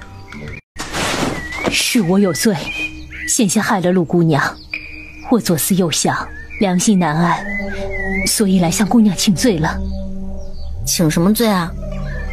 是，都是我的错，是郡主支开我的，也不让我去通风报信，他用家俊来要挟我实在是。陆姑娘对家俊有恩，照理说我应该尽心尽力的服侍报恩才对，可我实在是没有办法。郡主是要对付我，可也不是你能左右的。起来吧。承蒙姑娘不嫌弃，还愿意召我到这里来伺候，往后我定当为奴为婢，报姑娘大恩大德，也给自己赎罪。谁没有个处事难的时候了？把事情说清楚了就好，以后大家都在同一个屋檐下，也好和睦相处啊。只要陆姑娘不怪罪就好了。他心下还有狐疑，这陆姑娘竟然不准备追究吗？可事实证明，接下来陆瑶还真就不追究，后来也没理过。陆陆瑶一进房间，抬眼便见床上的人听到动静，正试图撑着手臂起身来。你手臂骨折了，这才几日啊，还这般用力，躺下去。是公子救了我。什么时候醒的？昨个晚上就醒了。公子叫我别怕，会没事的。我相信公子，果真能将我救活。放心，以后你会活得好好的。是不是有什么问题？没有问题，脉象开始稳定，已经度过危险期了，恢复的也比预期的要好。今日开始调整一下方子。陆瑶写好，铃铛便拿着方子欢天喜地的去抓药了。铃铛已经走了，公子有什么话就对我说吧。你有身孕了。你说什么？你从高楼摔下，本以为留不住的，但他很顽强，坚持到了现在。怎么会？我每次都会喝避子汤的。就之前我跟你一起喝过的那个避子汤没有问题。宫里的避子汤十分严谨，陆瑶尝过一次，如若每次事后都服用，那有孕氏的可能性微乎其微。但后来汤药有没有变，味道与之前是否相同，陆瑶就不得而知了。后来每次有太监到暖阁送药，小乐子就总是人前人后的殷勤张罗，就没打什么歪主意吗？如若那时候就已经开始动手脚了，还能是谁的意思呀？苏怀是见着皇帝宠幸阿汝，所以想拿阿汝当棋子。阿汝出了事，他才会千方百计的来确认他是不是真的没救了。公子，那现在该怎么办？你想留这个孩子吗？眼下孕脉有些不稳，但如若你想留，也是能保得住的。怎么办？我知道不该留他，但我好像狠不下心。很好笑吧？我一个风尘女子，最渴望的不就是有一个家，有一个爱我的丈夫和一个可爱的孩子。不可笑，谁没有自己的渴望啊？孩子可以有，家也可以有，要是还想要个丈夫，我也能给你整来。公子上哪儿给我整个丈夫来？世上总有好男人啊，打着灯笼找，还怕找不着吗？等伤养好了，我再安排你出京去。一切都听公子的。相爷怎么来了？躺下去。阿汝立马明白过来，顿时躺下身，闭上眼睛，一副尚未醒来的样子。相爷怎么有空来啊？我抽空来。陆瑶翻了个白眼。苏怀徐徐走到床边，看了看床上毫无反应的阿汝。本来阿汝还算镇定，可没想到相爷竟然就站在他床边，而且他就一直这么站着。阿汝甚至能感觉到有一束目光一直看着他。平时他就不如陆瑶那般老油条的心态，相爷一看他就害怕，更何况如今肚子里还揣着个秘密，他心里也一下子就紧张起来了。相爷是不是发现什么了？他为什么站着不走？他在看什么？人活了？许是吧。怎么活的？可能之前的游一郎中开的药奏效，加上阿汝本身求生欲强，所以熬着熬着就活了。然后苏怀就笑了，但就是他一笑，陆瑶就莫名的后背发毛。相爷笑什么？那游一郎中真是好样的。那是吧。东西都收拾好了吗？还没有呢，要不相爷先回，等我收拾好了再回去便是。我来替你收拾。然后狗相对外吩咐了一声，陆瑶就瞅见剑征大步走进来，还抱着个箱子进来。陆瑶沉默，连行李箱笼都给他带来了是吗？有你这么收拾衣物的吗？主子还没给人收拾过衣物。阿汝虽然不敢睁开眼睛看，但是听见相爷给陆瑶收拾衣裳，心里是有点好奇又莫名的期待的。不知道堂堂相爷收拾起女人家的衣裳来是个什么样子。不是这样收拾的。然后他就正好拿到陆瑶的贴身肚兜小衣，他便当着陆瑶的面儿慢条斯理地叠了又叠。那是这样收拾的吗？他又不是没这么干过，但这畜生行径再现，而且房里好几个人呢。苏怀，别人知道你这么不要脸吗？苏怀微微侧头问身后的剑征。别人知道吗？属下不知别人知不知道，主子心中自有分寸。笑话，脸要来有什么用？主子办事是靠脸吗？不要脸又怎么了？又没见主子少块肉。总之，陆姑娘气得慌，剑征心里表示略爽。最后苏怀还将叠好的陆瑶的贴身衣物放到鼻子前闻了闻，很有他身上的味道，然后才丢进香笼里。咦，像他这么无耻的，恐怕世间少见。苏怀三下五除二的就给他收拾好了。还有要收拾的吗？哼，相爷亲自动手，能有什么落下的？苏怀看脸岸边靠墙的那只鹿皮箱子。你平日里的收藏不打算带走吗？今日东西多嘛，改天再来拿吧。阿汝在这儿呢，反正我改天还要再来。我拿得走。然他走近了，仔细一看，有点眼熟，然后很快就想起来，不就是跟主子在黑市买的那只？他立马就明白主子当时为什么要买那套刀具了。剑征抱着鹿皮箱子经过陆瑶身边时看了他一眼，那眼神让陆瑶莫名的看出一点幸灾乐祸。陆姑娘，你就等着吧。陆姑娘，相爷来了。相爷冒雨前来，是有什么重要的事吗？来问问，什么游医郎中能把一个濒死之人给救活？让他也来给我看看。江湖上的游医郎中究竟所的很难寻觅的，遇到了那是幸运，遇不到也无法强求。相爷现在要找他，我也不知道该往何处去找啊。你不知道？我真不知道。你平日里的收藏都是在哪里收藏的？陆瑶想，这狗男人找他秋后算账来了。他不想苏怀过多的了解他的事儿，江湖规矩不能随意牵扯出黑市，就是东收集一点西收集一点嘛。东收集一点西收集一点。哼，我正好也搞到点收藏，来给你看看。说着苏怀就让门外的剑征把东西拿进来，然后陆瑶就眼皮抽抽的看着剑征也抱进一个鹿皮箱子来，放在桌面上。眼熟不眼熟？啊，相爷去哪儿搞到的？市场上卖的，100两一支香。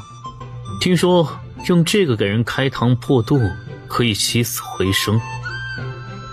相爷去过了。市场上不光有这刀具卖，还有一些好药卖。你都买了些什么？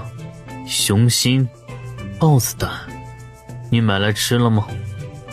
陆瑶还没有想好如何回答，苏怀又道：在想怎么继续编什么？这相处久了呀，就这点不好，狗男人也有点了解他了。相爷莫恼莫恼啊！他跟外面的电闪雷鸣一样，来的气势猖狂。说来我听听，熊心豹子胆，你也买了几副来吃啊？相爷明鉴，我没买熊心豹子胆，只买了虎胆。虎胆也不小了，又不是我吃了，我都给阿汝吃了。还江湖郎中，还你平日里的收藏，哼，还阿如自己熬着熬着就熬活了。他一把拎着陆瑶的衣领，就拖着他往门外走。你一边发着毒咒，一边骗我，今晚我都要看看你这嘴里究竟有几句真话。这回狗男人疯起来着实气性不小，拖着他的力道也相当大。香爷，冷静，你听我好好说呀。我是要听你好好说。就在屋里说，外面下雨打雷呢。哼，你要是没骗我，怕什么天打雷劈？下一刻，苏怀又提着他把他弄上了屋顶。不远处闪电哗哗，将屋顶照得一片湿滑黑亮。把他捆在屋顶上以后，苏怀往后退开了一段距离。苏怀，你个渣渣，口中翘楚，社会败类！你自己亲口承认的，你要是骗我，就天打雷劈。现在苍天在上，你可以说了，到底哪句真，哪句假？都骗过我哪些？话音一落，又一道闪电裂空而下，一瞬间将两人都照得雪亮。这大晚上的，下这么大的雨，还让屋顶接受雷电考验，妈的，只有这狗男人才能做得出来。你不也动不动就想要杀我吗？还未婚妻呢，还情深意重的要跟我结婚呢，还不是想要借刀杀人弄死我？相比之下，我只是骗一骗你，可比你善良多了。老天要批，也是批你这种大奸大恶的人。大奸大恶之人，这才是你的真话。什么爱我想我，什么甜言蜜语，都没有一个字是真的，是不是？相爷洞若观火，谁能在你面前瞒天过海啊？你自己要是不愿意相信，谁能骗得了你？别搞得好像你很受伤似的，你有几个字是信我的？你要是信我，还会怀疑我处处骗你吗？我就是信你，才处处被你骗。现在我就是很受伤。我去你妈的！我要看看你怎么被天打雷劈的。你要是不想别人骗你，你就不要听，你也不要问。就好比我从来没有问过你是不是爱我，有没有想我，我也不会问，因为你说的哪怕半个字我都不会信。陆遥见苏怀转身要下屋顶，说道：你我是该坦诚不公的谈一谈了。之前我说我想跟你做交易，这样对你我都好。等今晚雷劈不死你，再来说其他的。你身上的毒不想解了？哼，你以为我怕这毒啊？而后陆遥看着他，还真就下了屋顶，到屋檐下躲雨去了。也正是这时，电闪雷鸣欲裂，那闪电突然华光大振，凌空劈下。当时陆遥感觉直就是朝他劈下来了。那一刻他趴在屋顶上，卯足了劲儿挣脱束缚。真要是劈到他，他再快又怎么快得过闪电呢？当时他只觉黑影一闪，从上而下将他笼罩，立时他身子滚入一个怀抱，一只手臂紧紧箍住他的腰。而那闪电虽没有正劈到屋顶上陆遥所在的地方，却也劈在了相府的其他地方。随后苏怀抱着他大步跨进屋里，两人浑身湿透，衣裳裙角都不住地淌着水。你果然还是怕身上的毒没得解。苏怀看他一眼，说翻脸就翻脸，手里突然把他丢了出去。谁能不怕死啊？要是能好好的活着，谁又想死啊？这都是人之常情，所以相爷也用不着这么恼羞成怒吧。我还是再弄你去遭雷劈一劈吧。僵持了一会儿，苏怀才道：现在可以说说你想跟我做什么交易？你知道我要进藏宝楼，却几次三番的阻止我。让你进去拿了你想要的东西，好转过头来对付我是吗？我也知道你在找人给你解毒。上回莫大夫说了，你身上那毒要是不解，便是你内功深厚能压制一时，也活不过这2年。你能替我解毒？我可以找到医生的嫡传弟子，你帮我找东西，我帮你找人，如何？你若能找到人，我可以帮你进藏宝楼。只帮我进藏宝楼怎么行啊？进去以后变数太大了。你也只说帮我找人，没说找到人就一定能替我解毒。只要相爷能帮我得到我想要的东西，我找的人就一定帮相爷解毒。解毒后，你不能再下毒。我得到东西以后，你也不能再抢回去。两人一句一句的把对方话里的坑都排掉，以免对方耍阴的。但这坚定不知道在玩什么心眼儿，他一时还是没有松口。苏怀看他的眼神，试图将他拆穿。医圣的嫡传弟子，不用你找，我很快也能找到。找到是一回事儿，让他出手治你又是另外一回事儿。我可以想办法让他出手治我，比如把他身边人的死活都捏在我手里。他不救你就是不救你，相爷把全天下的人当他面杀了都不管用。方才谈的相爷硬吗？你若身体恢复，不得对付我。切，那是后面的事儿了，不在这两件事交易的范畴吧？你要是拿不到东西，你就恢复不了，这不是一件事吗？这狗男人还真是会算，什么时候能吃得了亏呀？好，不对付你，替你拿东西助你恢复，我也算是你的恩人，往后你都不可以杀我。我找人替你解毒，难道我不是你的恩人吗？这段恩情相互抵消了不行吗？行，往后我也不杀你。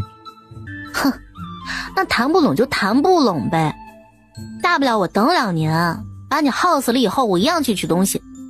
在我死之前，我会把藏宝楼烧了，让你取到一捧灰。路遥感觉自己真被他气得面目全非了。那你也死了，我还活着，活着的人就是赢家。哦，对啊，你倒是提醒到我了。我死的时候得带上你，让你连一捧灰都取不到。路遥看着桌对面那张脸，要是能干得过他，他立马掀桌过去干他。这个条件你不答应，说明你心里还是想着等你好了会反过来恩将仇报要杀我，如此我又怎能应你？好，我不杀你，你也不杀我，行了吗？不杀他，他可以揍他吧，把他揍得只剩一口气儿，剩下的全看老天成全。你不能动手打我。既然非要扯那么远，那你以后不能碰我。哪种碰？男女之间的那种。可你是我未婚妻。毕竟还不是你的妻子，婚约也可以解除。明天我就可以跟你成婚，你便是我的妻子了。我不仅要碰你，我还要你给我生儿子。这狗男人干得出来啊！明天成婚上族谱，你便是我的夫人。明晚我就给你洞房，天天都洞房。切，当初是谁说的腻了就不要了？相爷倒是快腻呀！哼，嘴里没有一句真话，就知道骗我。我对你的新鲜劲儿已经过了，回想起来也不过如此。那也好，等事情一了，你我就解除婚约，从此各不相干。我不要的也不会便宜了别人。以后你要是找到下家，找一个我便杀一个。陆遥不跟他扯了，否则越扯越远，没完没了了，自己还一顿气受。那今晚的事就这么定了，从此我与相爷各取所需，互惠互利。相爷明确答复我，可以吗？可以。时间不早了，我要休息了，相爷请回吧。到第二天，府里上下都传开了，说是相爷大发雷霆，硬是把陆姑娘绑去房顶，遭天打雷劈。最后陆姑娘是大难不死，但却有闪电劈在了相府的其他院子里，劈在一棵树上，把树干都劈得焦黑。他的一日三餐，相府里的下人们也是看碟下菜，给他扣减了许多。他的餐食由先前的准主母待遇，一下子变得和下人们相差无几了。陆遥也不在意，他对吃的要求不高，在宫里的美味佳肴他吃得，眼下到了相府粗茶淡饭他也吃得。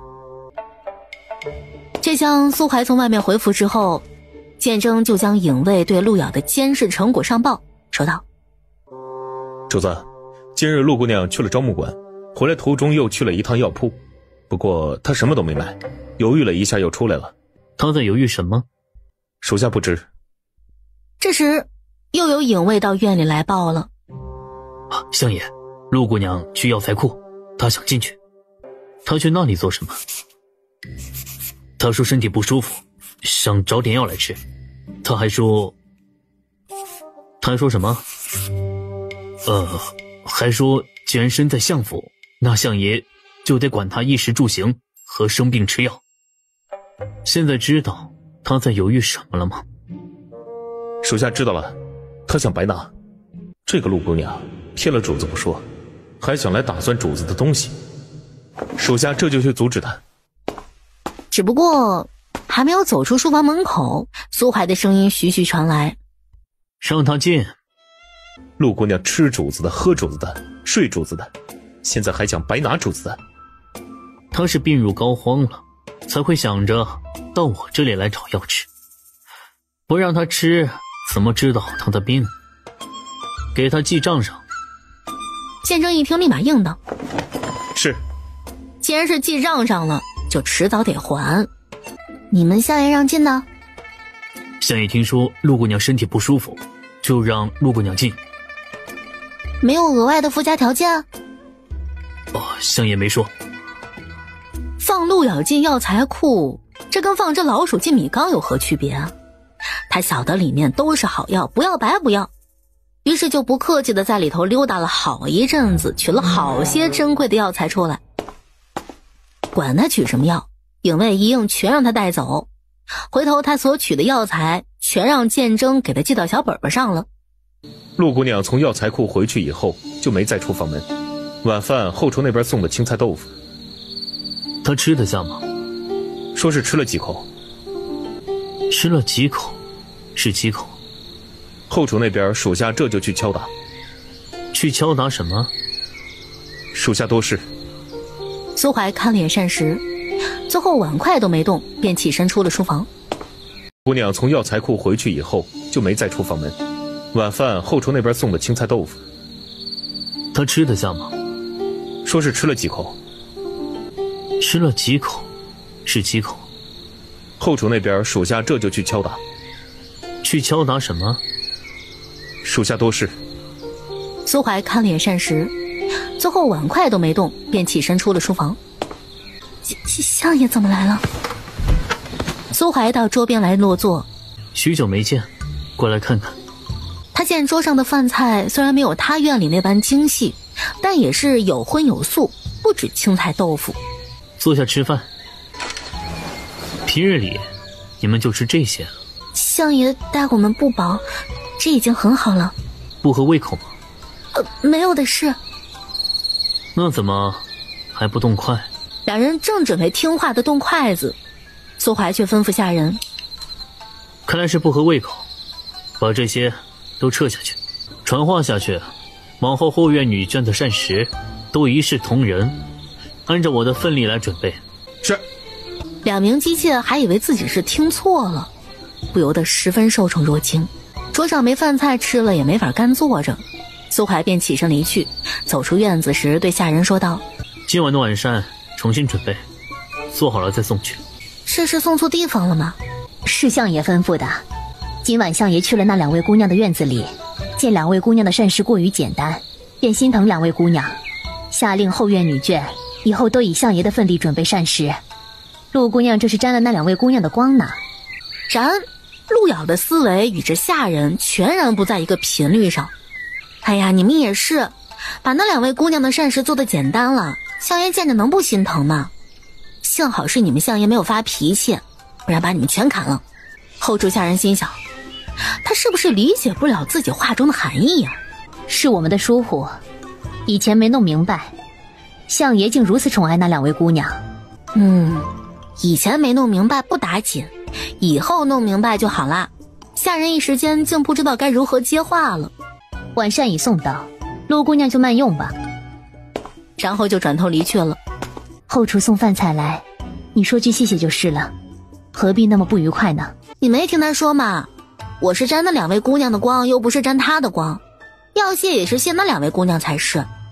皇上召陆姑娘进宫，请陆姑娘走一趟吧。随后陆瑶准备了一下，就和建征一道去了。今晚进宫能动手吗？皇帝那完事之后直接去仪真园？你想的就只有这些啊？不然还有哪些啊？今晚不去。为何不去？我累了。大好的机会，他说不去就不去，结果理由就一句我累了，你说这来气不来气啊？哼，还你累了，再过不久你就要死了，等你死了就不累了。那就等我要死的时候再说。大晚上的，陆瑶给他2句话气得神清气爽，睡意全无。事关性命，我劝相爷呢，还是尽早完成的好，这样对你我都好。又不是关你的性命，我都没急。我看那天的交易还是加个时间期限的好。定好的交易，你说想改就改，江湖人都这般儿戏轻诺的吗？为什么耽搁这么久？弹曲子不需要时间吗？我路上不需要时间吗？你路上来回花掉4曲的时间，给圣上弹了2曲，总共6曲的时间，但我至少等了8曲的时间，剩下的2曲时间你都干嘛去了？曲时有长短，听曲人的心境也不同，有时2曲，有时3曲4曲，皇上才能睡熟，这都是不确定的因素。3曲4曲，你2曲就能把人听死，须得3曲4曲才能把人听睡着。我是疯了吧，居然跟你讲道理。要是我不往这儿绕一趟，此刻我已经出宫门了。我都没说什么，相爷还嫌等久了。你还知道是我在等你。相爷来都来了，择日不如撞日，要不我们去吧。我困了。陆瑶黑下脸，然后就被苏怀拖走了。苏怀一边拽着他的手臂，一边从他怀里单手拿过琴，两人一路上磕磕绊绊。陆瑶没好气道：说好了交易，有相爷这般消极怠工的吗？我看还是得往这交易上加个期限。你加期限，我也加条件。等你我成婚以后，我给你弄。哼，我看是你脑壳昏。你倒是厉害啊，3言2语就看得出我脑壳昏。那你有治我脑壳昏的药吗？你这是疯病引起的，什么药治你啊？没药就回去睡觉。到了宫门，陆瑶就被苏怀塞进了马车。今晚饭吃饱了吗？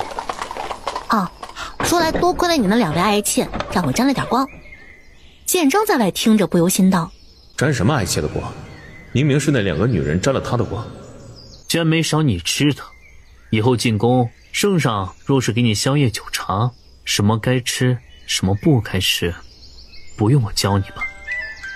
夜宵酒茶就是里面掺了蒙汗药、鹤顶红，又哪有他身上这味道来的毒呀？那相爷就不必操心了，我又不是白长这么大的，去藏宝楼也不必相爷跟我一起进去，只要相爷能帮我支开守卫，放我进去，告诉我机关在何处就行了。这对于相爷来说应该不是难事吧？你这么能安排人做事儿，那你来当这相爷好了。马车到了府门前，陆瑶抱着琴率先下车，回头瞪他一眼：我要是能当相爷，还有你什么事儿？苏怀后脚下马车，看着陆瑶的身影进自己家门，那段身影即便着素裳拿后脑勺对着他，也乍隐乍现，掩着不尽的风流。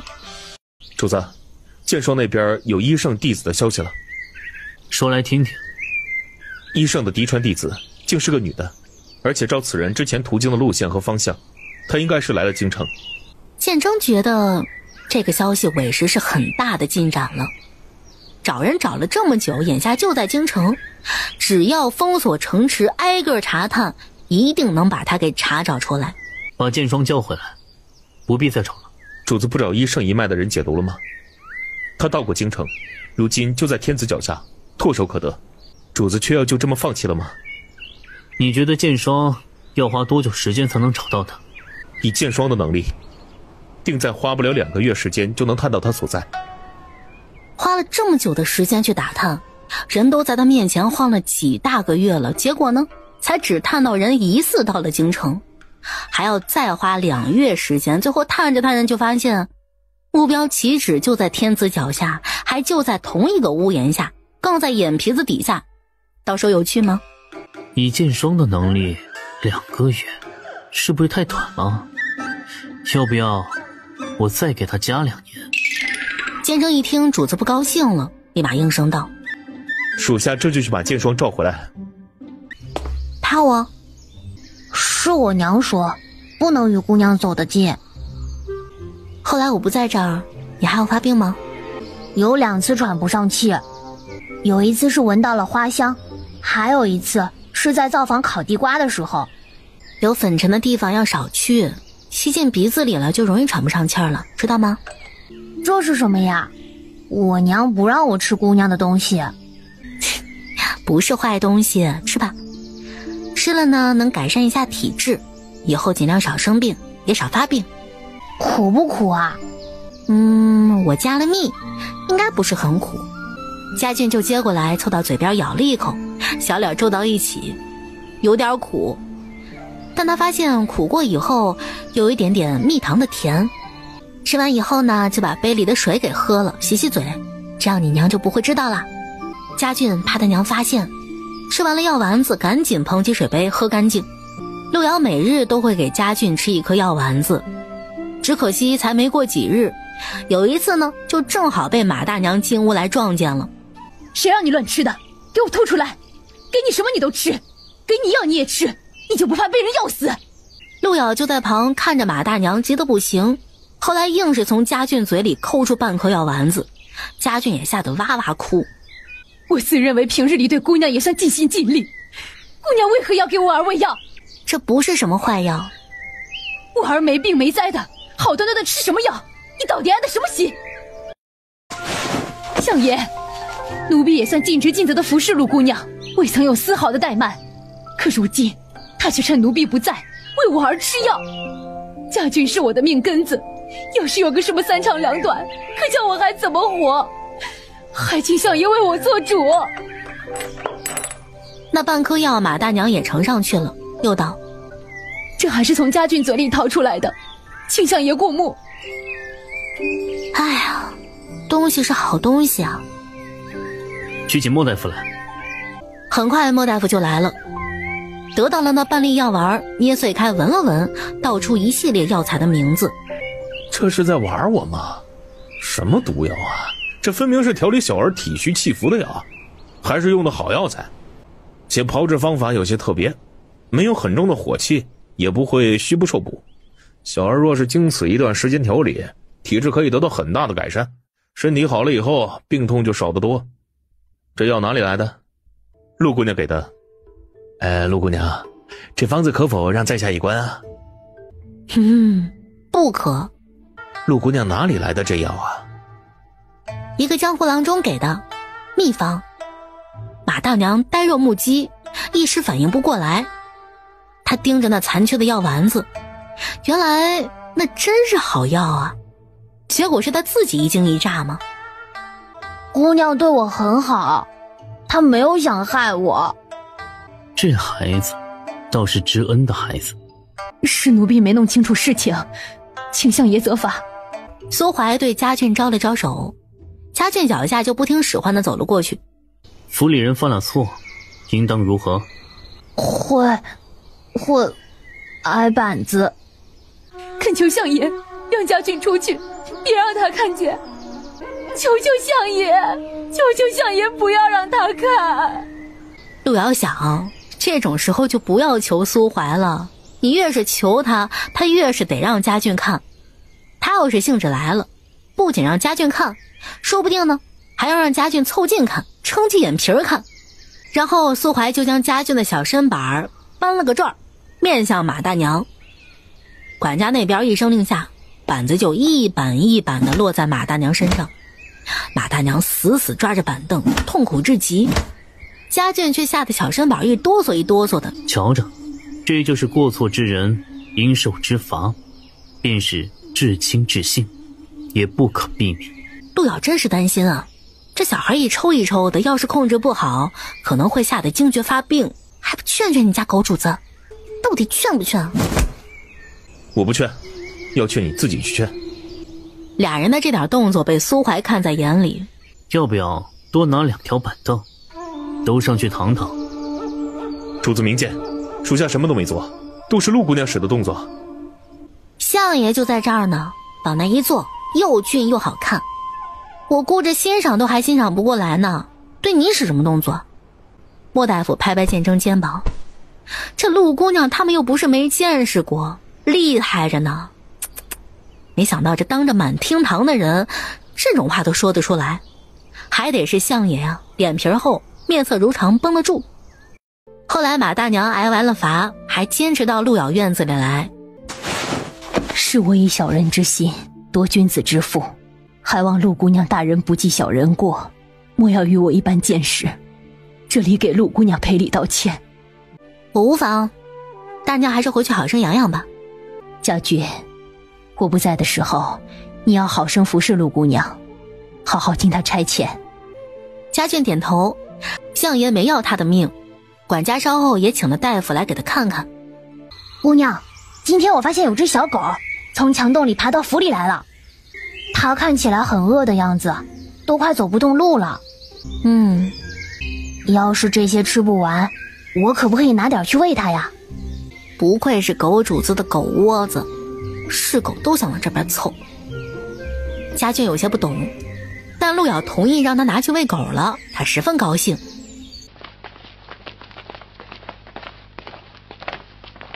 陆姑娘，他们是相爷喜欢的，别惹他们。苏海府上有姬妾还格外得宠，陆咬又不是没听说过。而且这2名美妾还是当时皇帝当着他的面赐给苏桓那贱人的。陆咬跟家俊转身便往另一边方向走，府里上下见了他俩都得礼让3分。可这俩人怎么回事啊？见了面竟如此无礼的掉头就走。家俊在府里还是习了些圆滑劲儿的，回过头来软软糯糯道：两位姑娘好。你这小嘴儿倒是甜。然后又睨了睨陆咬，问道：她是谁？她是陆姑娘。陆姑娘？哦，你就是相爷的未婚妻。2位姑娘逛园子吗？我们给姑娘让道。美妾却毫无趣意。听说你从乡下来啊，原是被卖去的青楼当了花魁的侍女，现在花魁摔楼死了，你便又巴巴的来回来求相爷收留了。是啊。哼，你知道这2位姑娘是谁吗？知道啊，皇上赏给相爷的姬妾嘛。哼，2位姑娘貌美如花，又才貌双全，相爷最是宠爱她们。她们可是德国相爷亲自召去院里服侍过的，也是唯一沾相爷雨露的。府里上下谁人见了不敬着，偏偏你好生无礼啊！要是有怠慢的地方，给2位姑娘赔礼就是。这是你给相爷做的？不是，这是给狗。话还没说完呢，那丫鬟得了眼色，甚是嚣张，立马上前一把夺过食盒就摔在了地上。陆遥想，横竖是给狗吃的，狗相也是狗，他便道：你们说是就是吧。到夜里的时候，陆遥已经睡下了，忽觉床边有气息，陆遥都不用看清他的脸，只闻到他身上的味道就晓得他是个什么东西了。大晚上的不睡觉，你要吓死人啊是不是？怎么不见你被吓死了？你今日给我做了汤。我做了什么汤？他怎么不知道呀？你不好意思给我送，所以叫家俊一起送。陆遥冷不防被他一句话给整笑了。相爷真是自作多情了，那不是给你做的。不是给我做的，那是给谁做的？是给狗吃的。给哪条狗吃的？相爷府里有几条狗，相爷还不知道吗？挨个去查一查，不就清楚哪条狗吃的了吗？那就去给我做汤。我不去。事实上由不得他去不去，2人扭扭绊绊，陆遥哪能扭得过他呀？你要是想喝汤，往后厨吩咐一声，还少有人给你做吗？厨子做的汤有什么好喝的？再不济，相爷不是还有2名美妾吗？你去找他们呀。只要他们听说你想喝汤，肯定是洗手做汤，红袖添香，不知道有几多小混滋味呢。你醋了。你要是去找他们，我不知道多高兴呢。说哪句话说的有歧义吗？相爷为什么会觉得我醋了？然后他就觉得这狗男人更疯了，拽着他就大步往前，手里的力道恨不得拽掉他手臂似的。既然是我的宠妾，我怎么舍得让他们又洗手做汤？这种事儿不叫你做，叫谁做？等我喝饱了汤，才好去感受一下他们的销魂滋味。既然相爷执意要求，那行吧。相爷喝饱以后就赶紧去你的宠妾那儿好好感受。要是2个都满足不了呢，明儿个就多招几个姬妾回来，天天换着花样搞，最后早点搞死你。相爷要喝什么汤？鱼汤。没有鱼，菜汤行不行？那现在去给我抓鱼。陆瑶回头没好气地瞪他一眼，还是从缸子里弄了条鱼出来。陆瑶简单的把鱼剖了之后就丢进锅里，没过清水，说道：我不会下厨，要是做的汤不好喝，相爷请担待啊。要是做的不好喝，你全部喝。陆瑶生火的动作顿了顿，考虑再三，还是起身走回锅边，往锅里看了看，然后黑着脸把里面的鱼捞起来，又利落的用刀刮掉鱼鳞。等陆瑶重新清理好以后，才生火熬汤，大火沸腾开，厨间飘散开一股鲜香味。不是不会下厨吗？哼，有相爷这般强人所难，我就是不会怎么也得弄2下吧。熬汤花了小半个时辰，苏怀竟也耐烦的一直等着。相爷自便吧，我回去睡觉了。我还没尝。那相爷倒是尝啊。你先喝一口。相爷到底是怕这汤不好喝，还是怕我下毒毒死你啊？随后陆瑶拿了个调羹过来，舀了一调羹汤汁吃进嘴里，道：现在可以了吗？我真要是毒死你，你让我吃多少口照样毒死你。好喝吗？不好喝你别喝，我替你全喝了。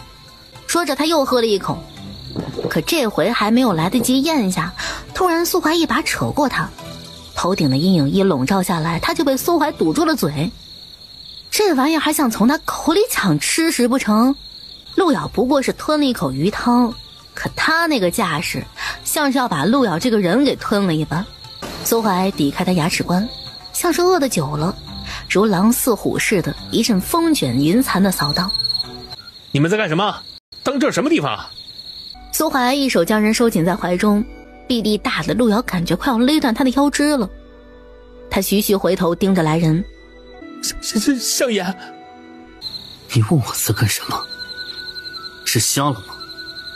小的该死，小的该死！属下这就把人带走。他这双眼留这是摆设。相爷饶命！相爷饶了小的吧！你疯了！你眨眨眼睛，谁给你宠妾做好吃的？他做饭好吃吗？有一说一，这相府的厨子手艺是不错的。既然是摆设，那就留着继续当摆设吧。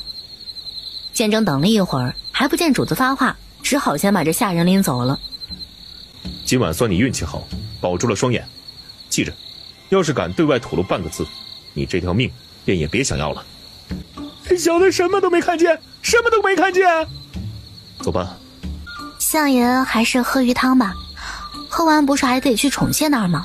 就不要浪费时间啦。你一提醒，我有正事要干。苏怀盯着他红艳的唇说道：你主动亲一亲我。陆瑶一听就来气，刚刚还没够啊。他正欲说话，他却又道：亲一下我就放你回去，方才的那双眼睛也保住了。陆瑶犹豫再三，最后还是把眼睛一闭，略一踮脚就飞快地往他唇上亲了一会儿。相爷亲的2位爱妾也是这样吗？醋了吗？醋倒是没醋，就是想起来有点膈应人。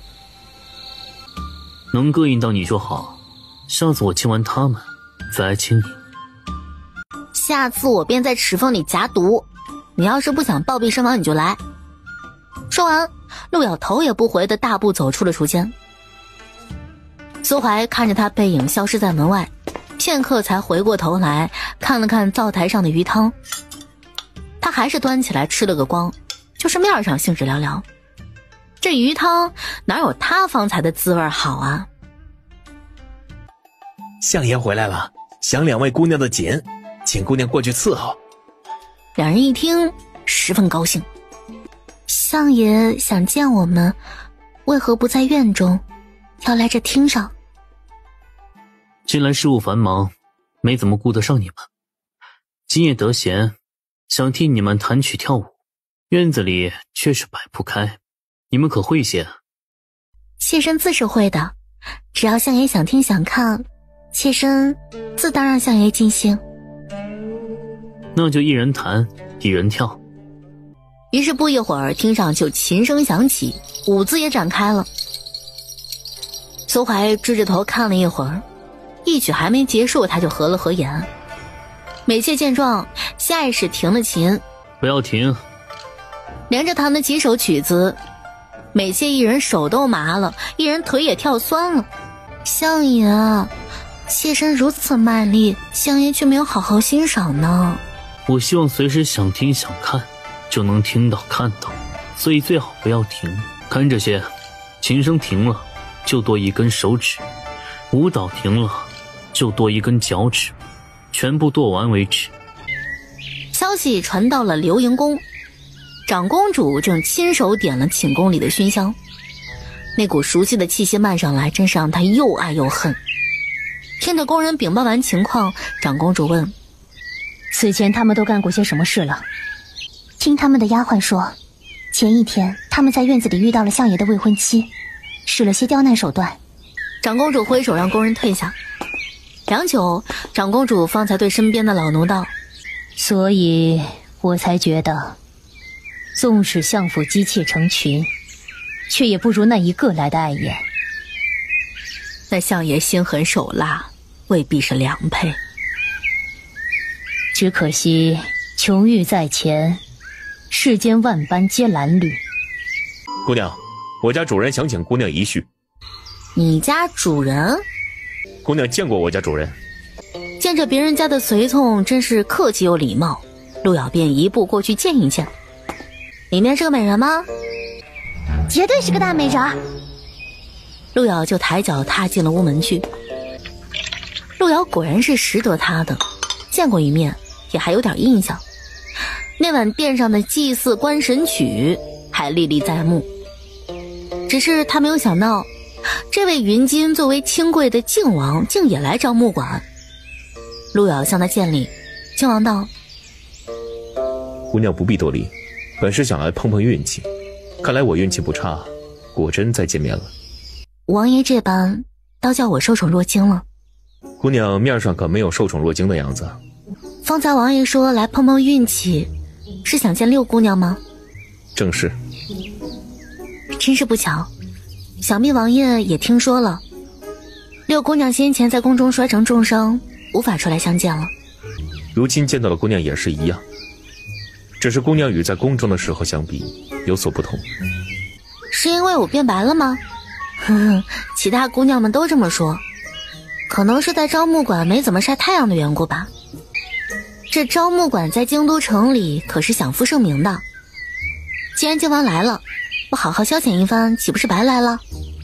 要不要叫几个姑娘进来相陪？罢了吧，真美人恩最难消受。不是来找姑娘的，那这招木馆可不适合靖王。靖王还是该换个清静雅致一点的地方更妥。实不相瞒，上次殿中与六姑娘合奏一曲以后，严某至今难忘，总想着若能再听六姑娘一曲，也算无憾了。方才也与靖王说明了情况了，可能靖王真的遗憾而归了。又闻姑娘得六姑娘亲自教授，近来入宫中给皇上奏琴，助皇上安眠。今日得见姑娘也是不虚此行的，听闻姑娘姓陆，陆姑娘与六姑娘听起来也差不多。陆瑶瞅了瞅这靖王，他看似知道了什么，可神情语态之间俨然玩笑，又似什么都不知道。他低头往那弦上素手2、3拨，形如其人，自有一种雅而不争的气度。陆瑶听着，又见眼前之人抚琴之景，着实赏心悦目。他不免也想起那晚殿上合奏，虽不是同道中人，却有一种知音难觅之感。姑娘若不嫌弃，以情会友如何？呵呵，不如何。那天晚上是有屏风遮挡，看不见谁是谁。可像云金质子这等琴中高手，只要眼下陆瑶拨一个音，他立马就能知道与他合奏的人是自己了。能听靖王抚琴，真是三生有幸。只是我就不献丑了，那不得毁了王爷的曲子啊。能助皇上入眠的琴声，又能坏到哪里去？不过姑娘不愿，某也不好强求，那就由某奏一曲赠姑娘，以谢与姑娘德性相识吧。实在担不起，我只是个小小侍女。既然没什么事儿的话，不如我先告辞。靖王不说准陆瑶告辞，也不说不准他告辞，只微微笑着，只端拨琴。小小的侍女也太过自谦。某听闻姑娘如今已经是苏相的未婚妻。既然他要弹，那听就听呗，反正不听白不听。只可惜一首曲子还没有弹完，外面就突然安静了下来。靖王不是有随从守在门口吗？但显然没能拦得住。结果下一刻，陆瑶就看见有人抬脚踏进门口，拂开珠帘走来。倘若靖王是阳春里的一捧梨雪，洁白无瑕，那他就是暗夜里的一簇明火，逮谁烧谁，又烈又狂。陆瑶一见他就心头一崩，不由一脸面瘫。陆瑶再看见他身后的门口处，鉴征与靖王的随从明刀明剑，差点干起来。雅室里的气氛突然变得说不出的奇怪。陆瑶没想到这狗会来得这么快。相爷怎么到这儿来了？苏怀眼神盯着他。我不能来吗？怕我看见什么？有什么事是我不能看见？陆瑶绷着的面皮不禁抽了抽，莫名的感觉他脸上就写了2个字儿：捉奸，而且还格外的刺眼。苏相公务繁忙，也有闲情逸致来逛这风花雪月之地吗？听闻质子在这里弹琴，我无论如何也得来捧个场。晋王琴艺高超，今难得在招募馆献艺。今日招募馆的人有耳福了，有福大家享，把门打开一些，邀大家共赏。鉴征便将房门打开。今云金国穆王爷赏面莅临招募馆，靖王琴艺举世无双，能听他抚琴一曲，在场的诸位可谓是此生无憾啊。他这声音夹杂着内力，能保证让招募馆上上下下全都能听得到。最初只是些个姑娘们在附近盘旋，而今一听这话，不光是楼里的姑娘，还有所有的客人们纷纷倾巢而出来凑热闹。现在晋王不怕听众少了，可以继续谈了。相爷这是在报复我与陆姑娘见面一叙吗？你跟他约在这里见面一叙？没有的事，我们纯属偶遇。要不是靖王的腿子叫我，我都不知道靖王在这儿。陆姑娘才不过坐下听了一会儿琴，苏相便闻讯匆忙赶来，看样子是真的很在乎陆姑娘这位未婚妻。别说，他还真怕奸佞嘴一贱就昧着良心给认了。他要是认了，那哪是在乎他呀，那就是想害他，把他往火坑里推，让他成为他仇家的靶子。哎，靖王误会了，他不是在乎我，他是在乎你。你想啊，他能错过这么好的机会抓你小辫子吗？要不要让大家都看看，品性高洁的质子王爷，却试图勾引别人的未婚妻？要不你们聊，我给你们腾地方。不是要听靖王弹琴吗？好好听听他继续弹，路遥就不得不面无表情地坐在那儿。现在人人都竖着耳朵，等着听靖王佳音，怎么不弹了？王爷的琴7个随意弹给旁人听。人都来招募馆了，还在招募馆里抚琴。招募馆里人迹这么混杂，却说不随意弹给旁人听。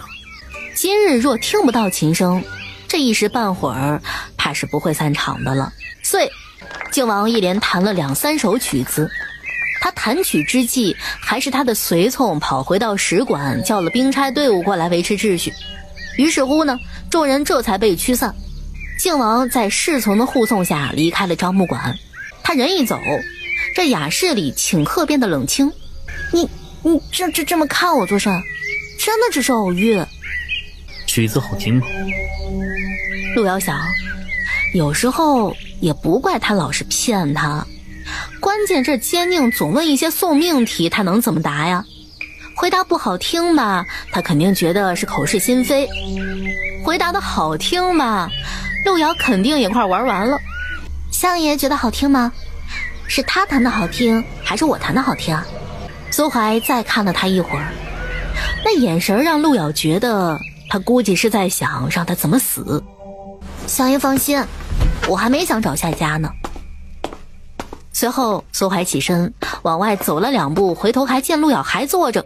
等什么？还等着我走了以后他会回来找你？今日跟质子处得还开心吗？路遥就知道，照着奸佞睚眦必报的狗脾气，白天那点事儿他不可能就这么算了，他要等他忙完事情以后再回来找他算账。哎呀，我都跟你说了，今天只是偶遇。偶遇？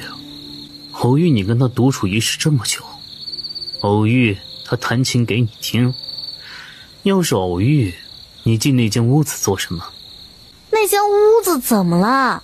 那间屋子哪里得罪你了？要是你对他没有意思，为什么进去那么久都不出来？哪有很久，就一盏茶的功夫，一首曲子的时间，而且人曲子没有弹完你就来了。你的意思是我还来早了，打扰到你们了？那你来也看见了，我跟他做什么了？我跟他隔着一张桌子呢吧。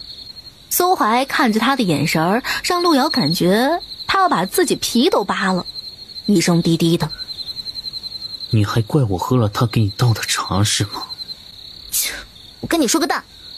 哎呀，你起来！苏怀反而将他抵得死死的。路遥心知这种时候不能跟他来硬的，因为再硬也硬不过他，最后吃亏的还是自己，这都是总结出来的经验呢。所以敌不动我不动，能动口的尽量不动手。好，那就说蛋。你说给我听，蛋怎么了？他跟你今天去私会靖王有何关系？什么叫私会啊？苏怀，你是上赶着往自己头上戴绿帽子是吧？苏怀听见路遥叫他的名字，眼神落在他唇上，神色里有一丝说不清道不明的意味。就你跟他还背着我，不是私会是什么？我不过就是坐了一会儿，听了半首曲子，哪比得上你苏怀啊？皇上不还赐给你2个美人吗？啊，你当晚就带回来了，我有说过什么吗？就只准你跟你的宠妾恩恩爱爱，就不准我在外面快快活活。你说我与他们恩恩爱爱？怎么不恩爱？全府上下谁不知道你宠爱他们？前2天不是还要去找他们尝尝销魂的滋味吗？夜生消的，哼！别说相爷了，就连我睡在这个院子里都能感受到你们的销魂。销魂是吗？要不你也来跟我夜夜生消，看看你这手弹得了几首曲子，再看看你这脚跳得了几支舞，能不能比他们坚持得久？路遥当然晓得那2个美妾的下场，但不晓得他们到底是哪里惹着了这疯狗。哼，你不是还照着他们去你院子里伺候吗？你府上谁人不知啊？他们都是沾过你雨露的，怎么不销魂啊？切，你真应该多找一些美人，每次多换上几个，玩不同的花样，有不同的体验。再来看我，想必是又干瘪又无趣。这样你我除了交易就互不干涉，不是很好吗？苏怀竟然听他说完了，他说的又急又气，苏怀听得也非常不舒坦。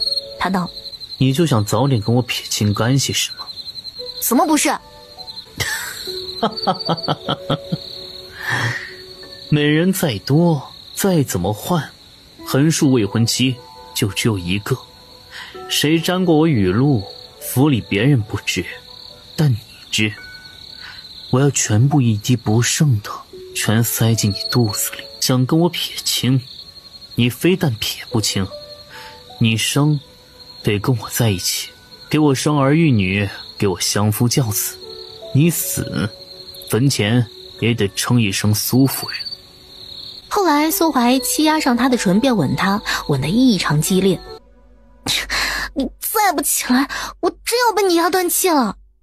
紧接着手腕上传来的力道将他一拽，他就被拽起身来，坐在了苏怀怀里。苏怀，你莫不是魔障了？真想让我跟你生孩子啊？陆瑶偏开头，苏怀一口就含住了他的耳珠，辗转吮弄。不行吗？我走火入魔了，体内真气乱窜，这样是没法怀孕的。只有等我关系好了，我才能怀孩子。等你好了，你要给我怀？我可以考虑。到时候要是考虑不好就算了，但至少眼下可以把我先稳住，好让我尽快给你找东西是吗？哼，女人在床上没一句真话。那我们下床说。此想苏怀话头一转，你把阿如弄哪去了？他不是在锦瑟院吗？你还打算再骗我是吗？我说顺口了而已嘛。我给他换了个地方养伤。什么地方？那不能告诉你。除非你永远不去看他，不然你也瞒不了多久。京城各处我会严加看守，他也出不了京，我有的是时间。你一直紧盯着阿汝不放是想干什么？阿汝并不想搅进你们的纷争里来，就让他安安静静的养身体不行吗？皇上新欢旧爱何其多，阿汝也只不过能让他惦记一时。相爷能不能不要将他当成棋子去达成你的目的啊？能。真能。你主动亲我，今天你跟靖王的事情就算了，我也不追究阿如在哪儿。当真？趁我没反悔前，拿出诚意来，好好的亲。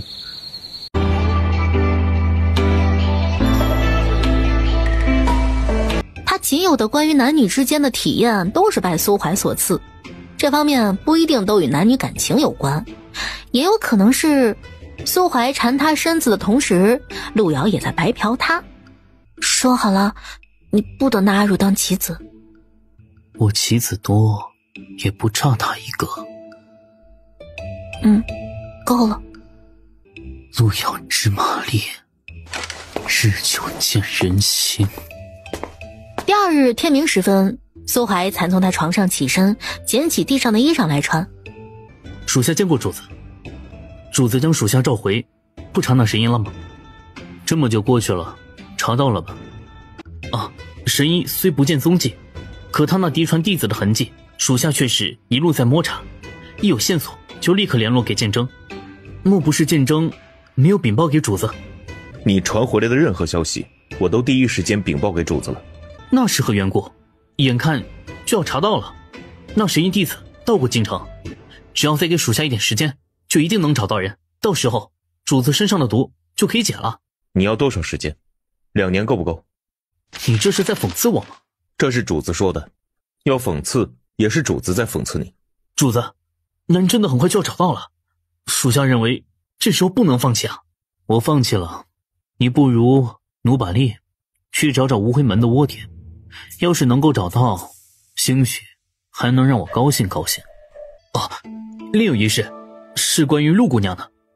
属下从她家乡祖籍摸查，她家乡遭瘟疫以后呢，就只有她在死人堆里活了下来。靠吃腐尸维系的命。苏怀执笔的手动作微微一滞。你之前传回的消息可没说他靠吃什么活的。之前没有查得很清楚，后面又找到了了解当年事情的人。他家乡遭遇瘟疫，持续了一段时间，田土庄稼都荒了，家家户户粮也绝了，没什么吃的。等人发现他的时候，他把一具尸体都吃过一小半了。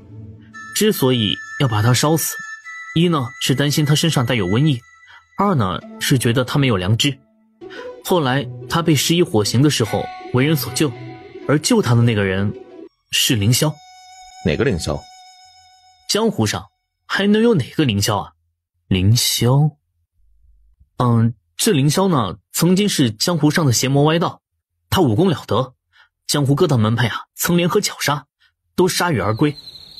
江湖势力呢，由此被他搞得四分五散，十分颓靡。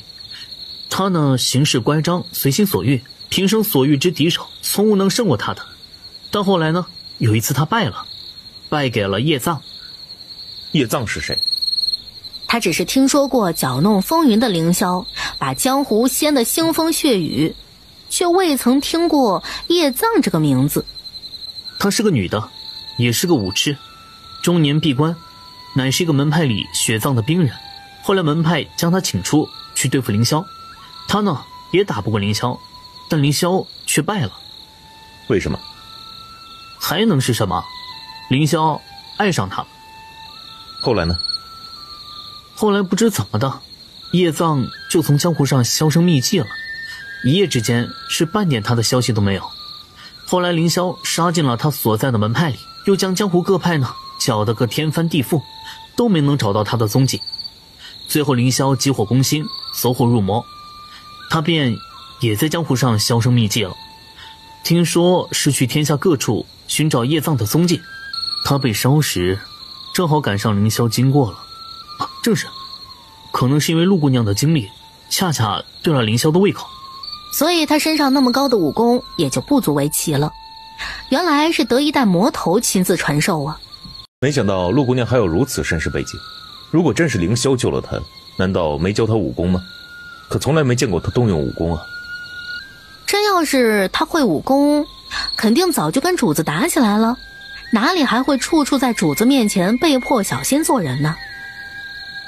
凌霄救了他之后呢，线索就断了，说不定凌霄只是救了他，就把他丢下不管了。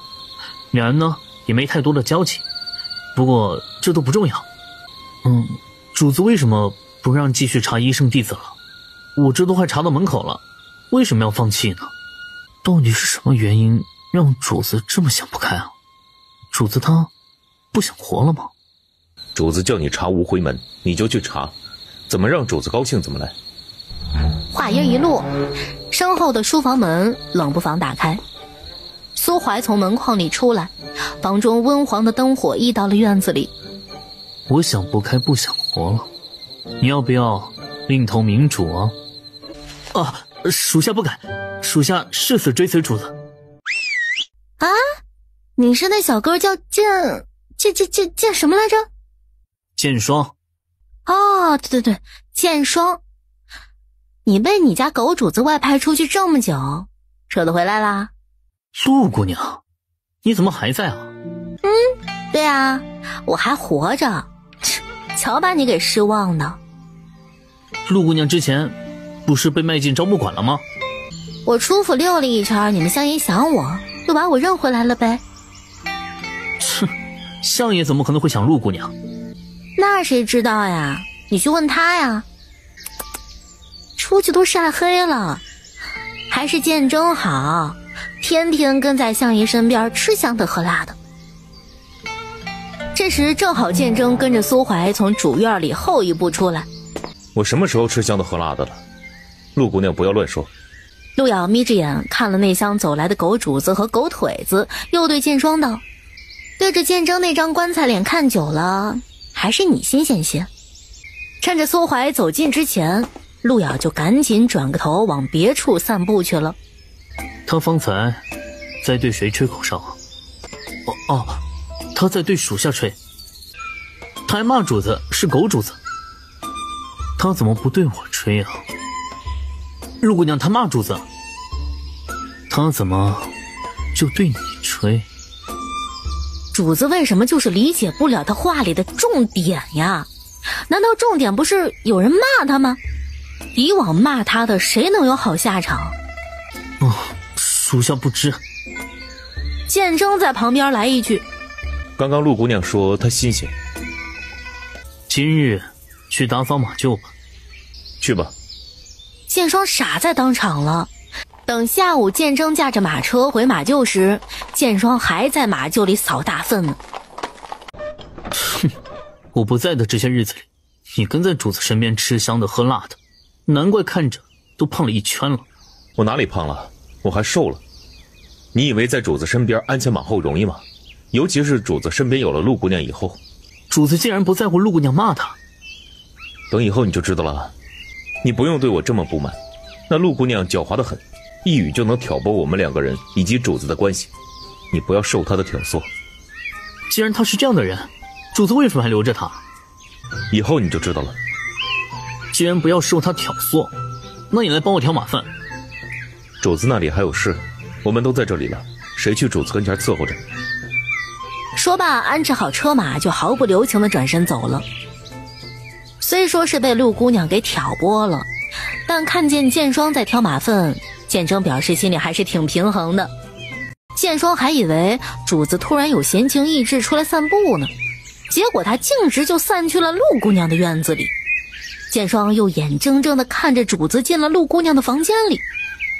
他听觉灵敏，没多久房间里传出异样的声音，剑霜有些凌乱。两人一夜旖旎，捏了捏他的脸，陆瑶发出了轻哼。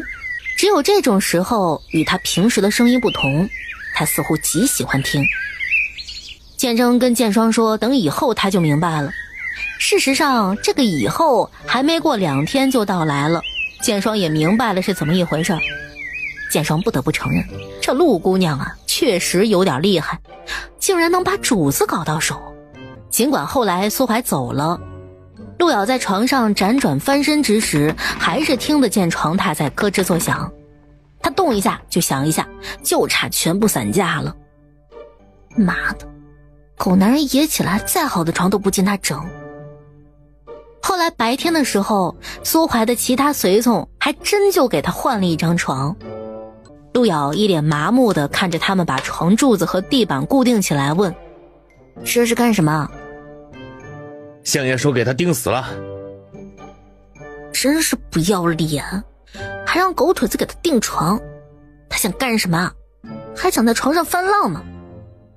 陆瑶虽然平时不怎么探听狗巷那些明争暗斗的事儿，但近来察觉到他的2个狗腿子以及府里的暗卫有所调动，像这种调动肯定是要去干大事儿。陆娘想干什么？要去干什么大业务啊？无可奉告。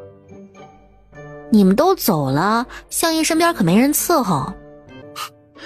陆姑娘放心，主子也会走。相爷要走？离京吗？主子有正事儿，陆姑娘你还是好自为之吧。什么样顶破天的事儿能让相爷亲自出马呀？是，说了你也不懂，但敢行刺相爷对相爷不利的东西，就是追到天涯海角也得将他赶尽杀绝。是无回门啊？你们找到无回门的巢穴了？这不是陆姑娘应该打听的事儿。说罢就大步转身走了。果然还是剑霜这兄弟比剑征好沟通一些。狗相追查到姬无暇的下落了，这是要亲自去杀他？陆瑶有所不知的是，苏怀发布在黑市的寻人画像终于有了消息，有人去接画了，所以剑征剑霜才第一时间召集人手。这夜苏怀跟郝一正要出门走，怎想陆瑶居然破天荒的主动跑到他院子里来了。相爷正要出门。苏怀与他眼神对视，一句话不说，两人都心里透透亮亮的。他为什么来，他又因为什么要走？有什么事儿？没事儿就不能来找你啊？你没事儿不也来找我吗？陆瑶的手在他后背上轻轻拍着，像是安抚，又像是轻哄。回你自己的院子去，我今日不得空。那你走了，我怎么办呢？相府里有人欺负我。相府里没人欺负你，自有嬷嬷在你院中伺候。那宫里也有人欺负我，长公主想弄死我。也没见你被他弄死啊。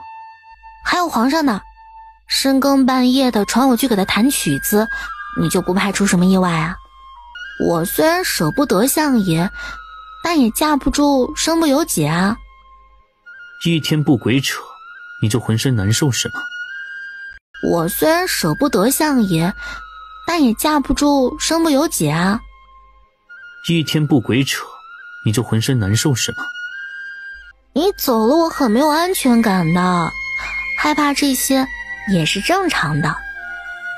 哼，我让你有安全感，听起来倒是新鲜。苏怀，你别走好不好？他自己都觉得起鸡皮疙瘩了，但他能怎么办呀？他们真要是去杀姬无暇的话，只要狗男人本人去不了，他的狗腿子们就干不成这事儿。你是在跟我说笑话吗？要不然，那你带我一起走嘛？可皇上那儿随时传召，你得去解决了。完了，相爷让小妖精给缠住了。主子，诸事已经备妥，就等主子出发。你嫌我耽误了你的时间？剑霜被那眼神看得脑子一木。主子不敢。是属下不敢。主子，属下先去门口等。然后剑霜一走，剑霜只好跟着一起走了。陆姑娘肯定听到了什么风声，才来这般缠主子。她有没有向你打听什么？她便是来打听，我也不会说。她还真来了，那你是怎么说的？有没有泄露丁点关于无回门的事？她问起了无回门，但我没有承认。肯定是你透露了，要不然她平白无故问什么无回门？主子要杀之人与她关系匪浅，她当然要来百般阻拦。陆姑娘与无回门勾结，主子居然还能容忍她？主子把她放在身边，总比让她背地里搞些阴谋诡计的好。圣上这几日没空照你，找你老实点待着，没人找事到你头上。你要么带我一起走，要么你也不要走。哼，你以为说两句软话，我便什么都依着你？不是要安全感吗？不如我把你锁起来，锁进地牢里，谁都找不到你，这样安全得很。切，真是个提起裤子就不认人的畜生。我还忙，你非要这么胡作非为？想想我那两个姬妾断手断脚，你自己选。我不选，什么胡作非为？我分明是在对你撒娇。你不是说喜欢看我撒娇的吗？苏怀，你别走嘛。来人，传话给剑征，让他带人先去。是。你打算做多久？再看会儿月亮。不然怎么办呢？又不能轻易放他走，更不能轻易上床睡觉，只有干坐着最安全。最后陆瑶跟他坐了半宿，睡意上来了，倚着他合眼就睡了。可哪晓得刚拉下眼帘不久，苏怀就抬手移到他眼睛边，硬是把他的眼帘给撑开了。睡什么睡？给我继续看月亮。没睡，我只是闭一下眼。闭眼干什么？月亮这么好看。结果后来每陆瑶要闭眼时，狗男人就给他把眼睛撑开。陆瑶有些来气，但他不能发作。早前姬无暇骗了苏怀的钱，出了一口恶气以后，就赶紧的心满意足的销声匿迹了。小的奸贼不会善罢甘休，他也第一时间让自己的无回门上下全都在江湖上遁形。他在外逍遥了一阵子，后来就慢慢的发现，这江湖上好似到处有人在找他。他躲藏了些时日，再一打听，他妈的，黑市上居然有人挂了他的画像，他凭空冒出个失散多年的亲哥哥。他爹娘死的时候可没说过在外还有私生子啊。好个奸贼狗相，我日他老娘！瞅了瞅黑虎，便抖着腿忽然道：你目标太大了，这鸡好吃。奸贼把你也划进话里去了，他们找我不好找，找你却是好找得很。我总不能把你的毛染成白色或者什么其他的颜色，长得又这么黑，想染还不容易，估计只有你二娘能够办到。让她给你弄点药水，你想换什么毛色就换什么毛色。黑虎听见二娘2个字，发出咕咕咕的声音。黑虎，想不想你二娘？我们要回去了吗？我送你去他那里待待，省得我俩终日东躲西藏。就这么办，我把你寄去给你二娘养养。只要没了黑虎，他独自一人好解决得很，别人也没办法再凭借一只黑鹰找到他。只不过前脚才把黑虎送走，后脚找他的人就追踪着来了。双方对阵，揪下一看，果然是狗贼那帮小弟呀。是你们那奸贼去黑市挂老子的画像是不是？只要是主子想找的人，就不怕找不到。哼，还冒充是我失散多年的亲哥哥，回去告诉他，我亲哥哥早年的时候就得病死了，尸体乌青乌青的，死得又透又硬，给丢粪坑里了。他莫不是又从粪坑里爬出来了？你再告诉他，我哪是他失散多年的亲妹妹啊，老子是他失散多年的亲爹。废话少说，拿命来！说吧，他和剑霜率领一众影卫死士一齐杀过去。见证的人对姬无暇处处下死手，只可惜无回门的门主也不是浪得虚名的，她虽是女子，但功夫非常高，这些人联起手来也没能把她拿下。今日你们送上门来也好，把你做了，奸贼也好少2条狗腿，杀我那么多小弟，不还怎么行？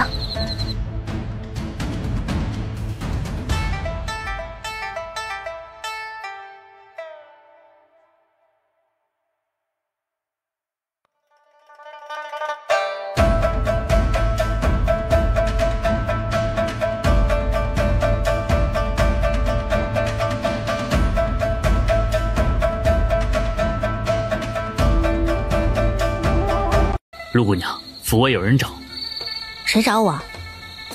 是个孩子，说是来给陆姑娘送东西。陆瑶便去相府门口一看，果然有个孩子正等在那儿。听说你找我？你就是六姑娘，有人让我把这个东西给你。是什么？不知道。陆瑶刚接过来，篮子里的东西突然蹦跶了一下，他挑了挑眉，嘿，还是个活物。小孩交给他以后转头就跑了，陆瑶只好提着篮子转头进了府门。在回后院的路上，他掂了掂篮子，有些好奇，便随手掀开藤篮盖子瞧上一眼，哪晓得才刚掀开一条缝，就有一只黑漆漆的鹰头迫不及待地挤开缝隙钻了出来。陆瑶一看，不由得脸皮一抽，立马又用盖子给它盖了下去。我的娘，是我啊，我是黑虎啊！陆瑶四下看了看，连忙快步回院子里。哦，不是傻娘，不是傻娘，不是傻娘，刚刚只是我看走眼了，不是傻娘。做好这样的心理建设以后，陆瑶再次打开了盖子。这回黑虎直接从篮子里窜了出来，扑腾着翅膀，兴奋地扑了陆瑶一脸。娘啊，没有想到吧？惊不惊喜？高不高兴？你再晃晃的我眼睛都花了。黑虎蹦跶尽兴了，这才消停了些许。现在奸佞到处在追杀你们还敢回来往他眼皮子底下送，是活得不耐烦了吗？啊，你往我这儿来了。姬无暇呢？他在哪儿？陆瑶熟忍地在他毛发下面找到隐藏的信筒，取出里面的信来展开看。一看才得知姬无暇没来，而是把黑虎给他寄来要他帮着养了。好家伙！陆瑶瞅着黑虎道，他居然是把你寄来的，而不是让你飞来的。事实证明，姬无暇实在是了解他，在信上都给他解释清楚了。现在江湖上到处都在找黑虎，所以只能托寄。他还以为陆瑶在宫里混呢，平时养养黑虎不在话下，可如今真是鹰入虎穴呀！你主子什么损招干不出来啊？居然把你托运给我，还让我给你换个色。换什么色啊？让你变成个红毛鹦鹉？你以为变成红毛鹦鹉尖尖就认不出来你了？他一看你这嘴壳子啊，一看你这眼珠子，认不出你才怪了。一段时间不见，你这身毛倒是又养好了啊。黑虎听着陆瑶念叨，一脸懵地看着他，然后肚子发出饥饿的叫声。哎呀，你别乱跑，我就给你整吃的行了吧？想吃什么？鱼、鸭、鹅、鸽？黑虎没有特别的反应。陆瑶最后道：鸡。黑虎眼神一下子就亮了起来。不行，暂时先不吃鸡。你要改掉你爱吃鸡的毛病，不能轻易让别人拿捏住你的喜好，知道不？可是它好吃啊。鱼也很好吃啊。今日陆姑娘又去了一趟药材库，她拿的东西属下都给记上了。还有下午的时候，陆姑娘去了后厨，说腹饥，要了一条鱼回院子里吃。从平时陆瑶的饮食习惯来看，除了一日三餐饭点上他用餐以外，他可从来没有主动要求后厨那边额外加餐。陆姑娘，相爷来了。陆瑶心累呀，狗男人总是大老远都能闻着味儿，第一时间赶到现场。他把黑虎藏哪儿呢？脚步声就在门外，最后陆瑶一把将他塞桌子底下。我在哪？谁来了？我为什么要躲？我见不得人吗？够抓稳了啊，可别掉下来，也别出声。你在干什么？啊，我簪子掉地上了，正捡簪子呢。相爷怎么来了？我来吃饭。相爷在自己院子里不能吃吗？这院子不是我的吗？是你说你离不开我一走你就没有安全感，难道又是骗我的？当然不是。我来这吃饭，那你应该感动。我的意思是，怎敢劳烦相爷大驾亲临到我这儿来呢？要是一起吃，也该是我去相爷院子里陪相爷吃。走吧，我们去相爷院里慢慢吃。你要到哪里去啊？带上我啊，我也想吃。狗男人的狗耳朵灵得很，光是那扑哧的极细微的声音他都能听得去。什么声音啊？风声吧。哪里来的风声？窗户经常有风声传来的。然后等他再回过头来时，看见狗男人已经在桌边坐下了。陆瑶一见桌上的菜肴，心里就累。今晚的菜里竟然有烧鸡，显然桌子底下那家伙已经闻到味儿了，开始有点躁动不安。陆瑶得一手按住他，但也免不了他在横梁上动来动去，速滑变动快。先吃块鸡。桌下的黑虎一听这个字眼儿，顿时鹰眼圆睁，精神抖擞。这下怎么得了啊？他在陆瑶的手下扭来扭去，想摆脱他的钳制。下午的鱼生好吃吗？好吃啊。什么味儿？就是鱼味儿。鱼味是什么味啊？我形容不出来，下次相爷自己吃吃便知道了。话语间，陆瑶手里一个没抓稳，使得他这边的桌底下突然冒出一个鹰头。鸡在哪里啊？这鸡不错，再吃一块。黑虎快要失去理智了，使出浑身解数想从桌底下钻出来。不光光是鸡，他还对这个夹鸡的人也充满了好奇。陆瑶怎么会不了解他呀？他能闻到鸡味儿，当然也能闻到狗味儿，肯定是想看看狗男人是不是当初抓他的那个。上次的铁笼子还在吗？属下不知。去重新打制铁笼。黑虎不喜欢家俊，因为他每次来都会刮走自己的吃的。陆姑娘，你屋檐下来了好大一只黑鸟啊，它还会抓耗子，这就是它刚刚扔的。后来家俊就为了他养的那只小奶狗，想着带来给陆瑶解解乏，还领着小奶狗在院子里溜了一圈。结果后来嬷嬷又来禀报说相爷回来了，待会儿要过来吃饭。陆瑶不由心想，他这儿是不是要开个动物大会呀？不然怎么对得起他们都往这里来呢？相爷往这里来做甚啊？怎么不去你那2位爱妾那儿吃饭？也不是没去过，去了他们不自在，我只好退而求其次到你这来了。怎么会不自在？相爷去了他们那边，他们肯定高兴都还来不及呢。是吗？那他们为什么边哭边抖？肯定也是高兴的颤抖。那你一边高兴一边哭一边颤抖一个给我看看。路遥甩他一个白眼。你怎么不吃啊？路遥抬起头看他，这是今晚的晚饭啊。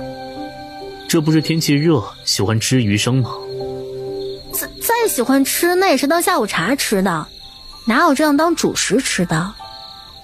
上次你吃了1条鱼的鱼生都没能吃出什么味儿来，这次好好的吃，今晚就这样当主食吃。你喜欢蘸酱还是不蘸酱的吃啊？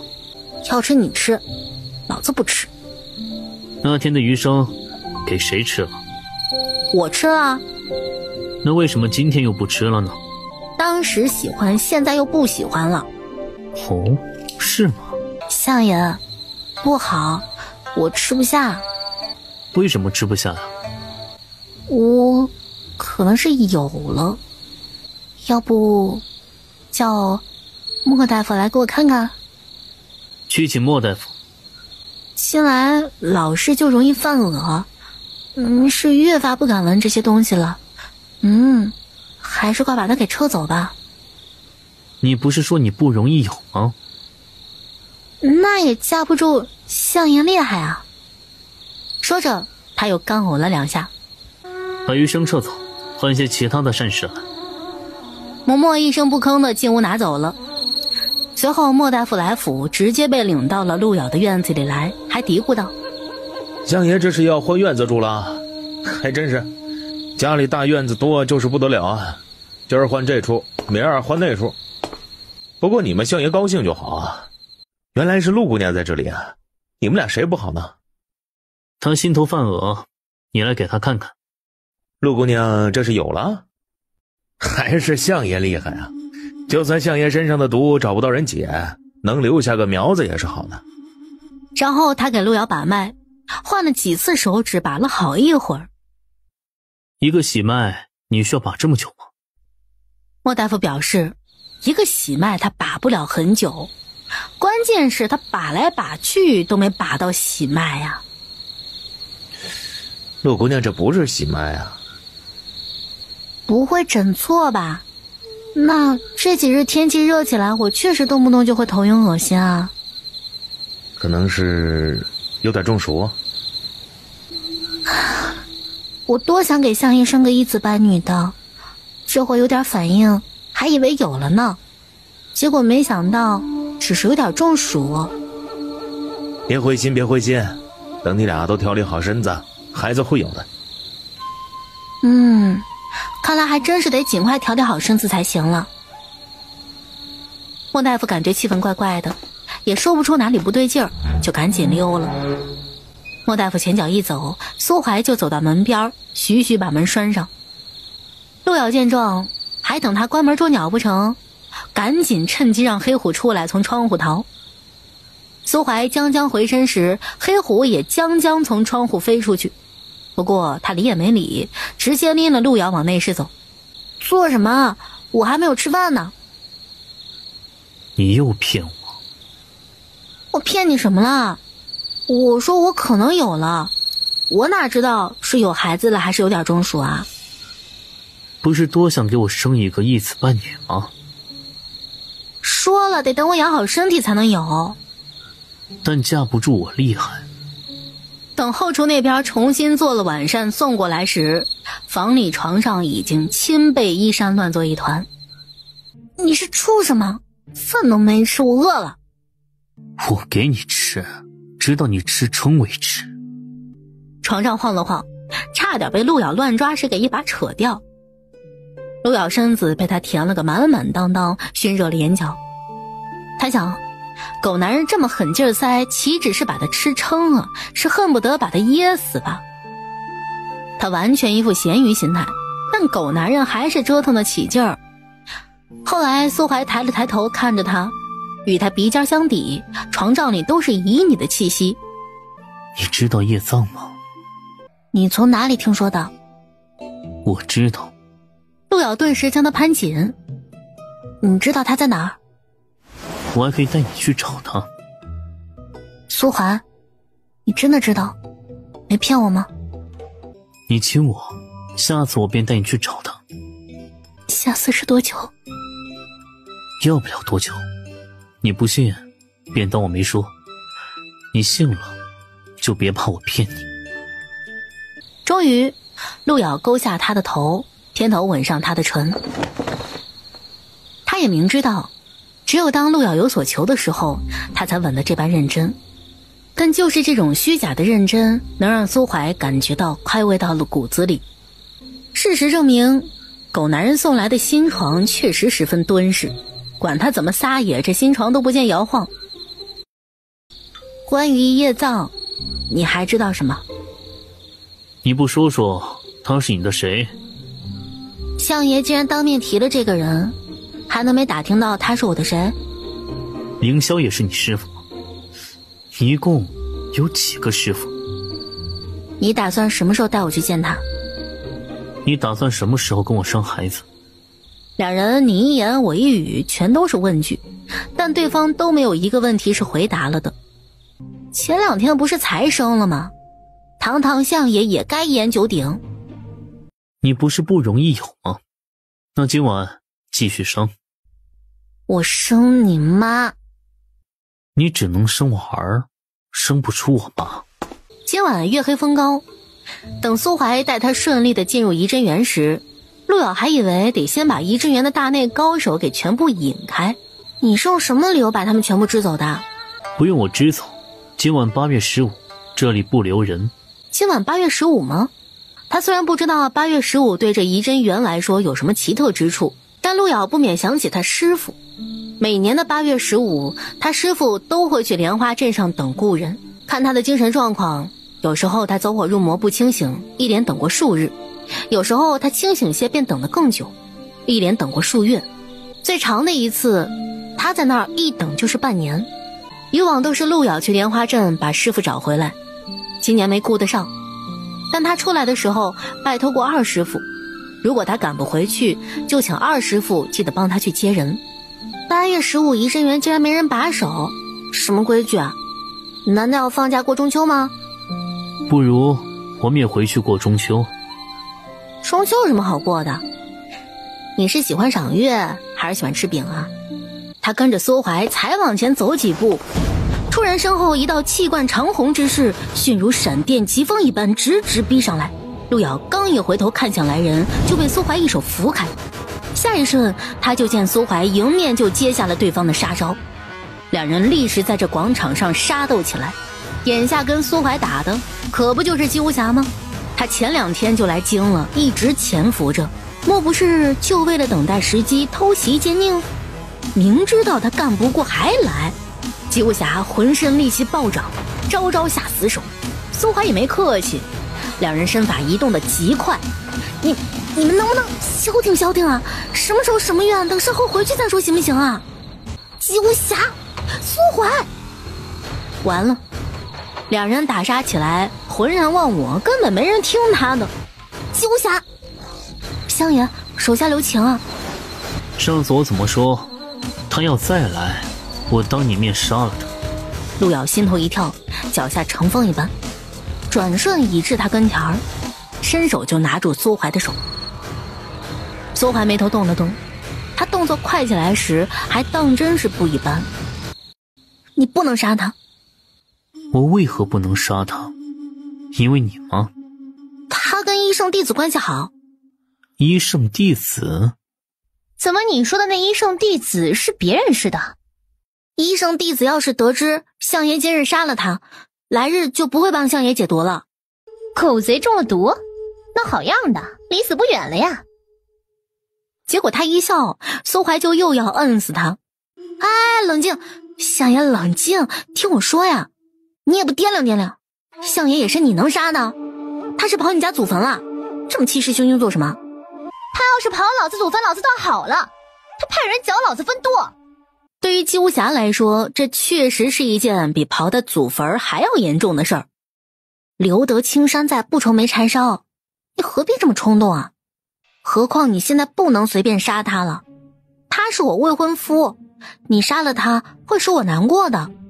相爷也别杀他，杀了他会让医圣弟子难过的。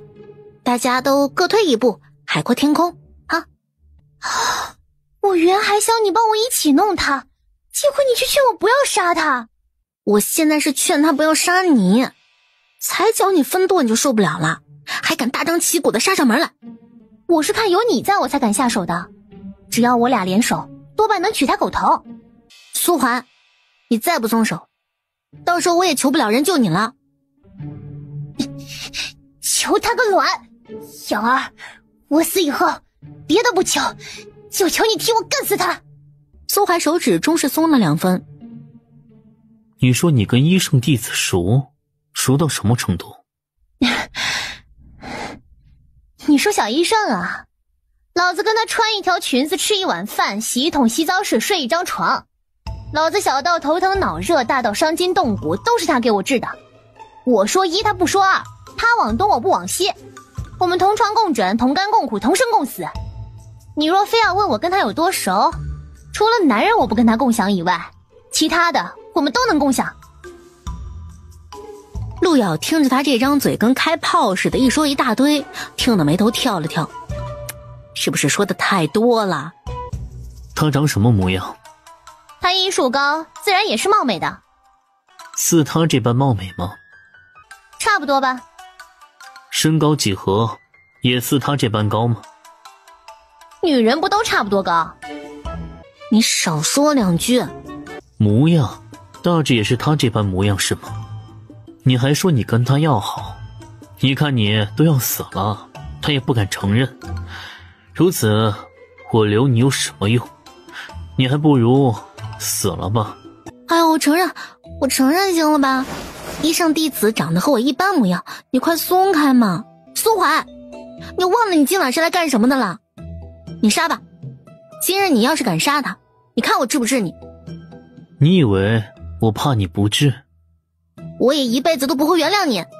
尽管姬无暇受了伤，但他明显感觉到狗贼捏在自己脖子上的手顿住了，他突然觉得好刺激，好新鲜。走吧，我们赶紧去拿东西吧，别跟他一般见识啊！一会儿真有人来了，今晚可就白忙活了。往后我见你一次杀你一次，我都要看看他是不是回回都能护住你。说罢，他还是松开了姬无暇。现在可以说找什么吗？找兽脚。兽脚在7楼。两人上得2楼3楼，每上一层楼，时不时就有暗箭出其不意地射来。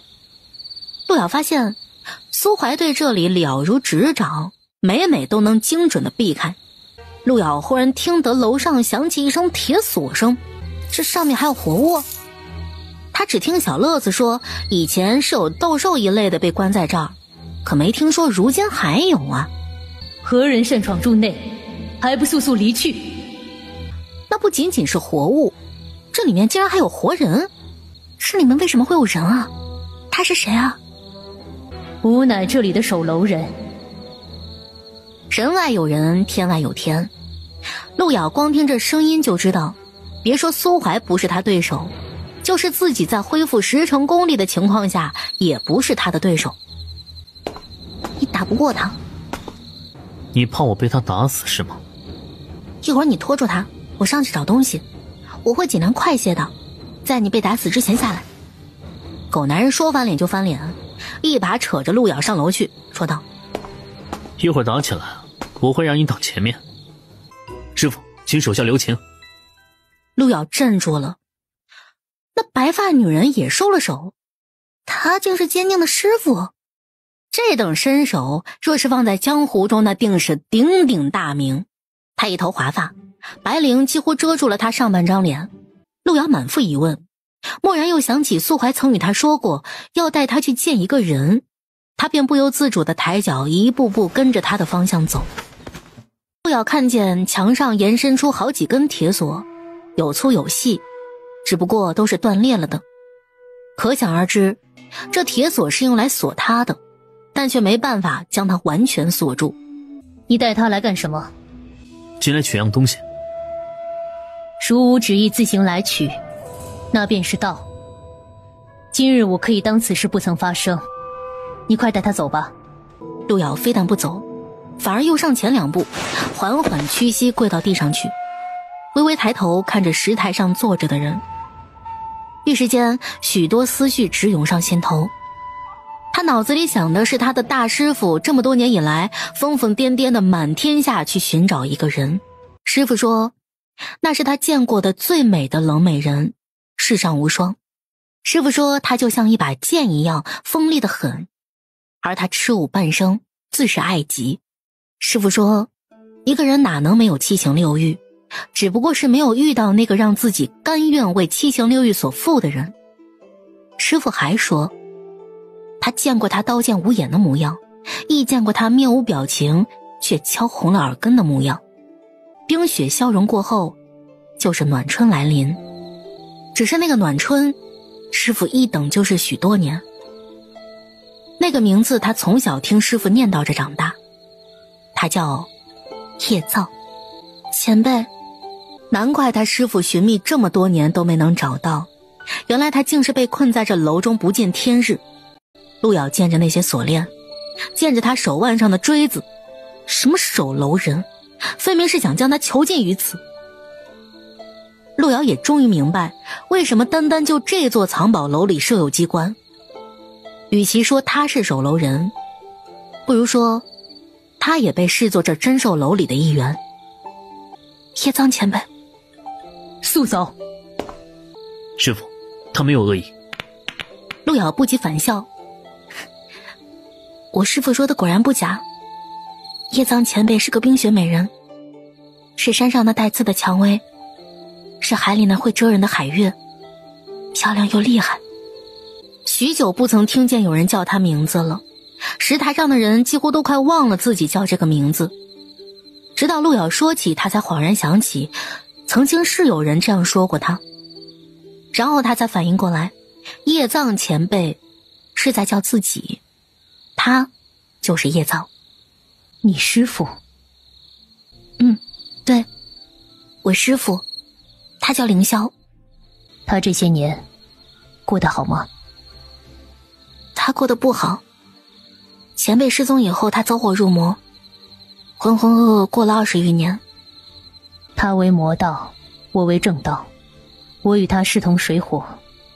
他日再见，我定会斩尽杀绝，为江湖除一祸患。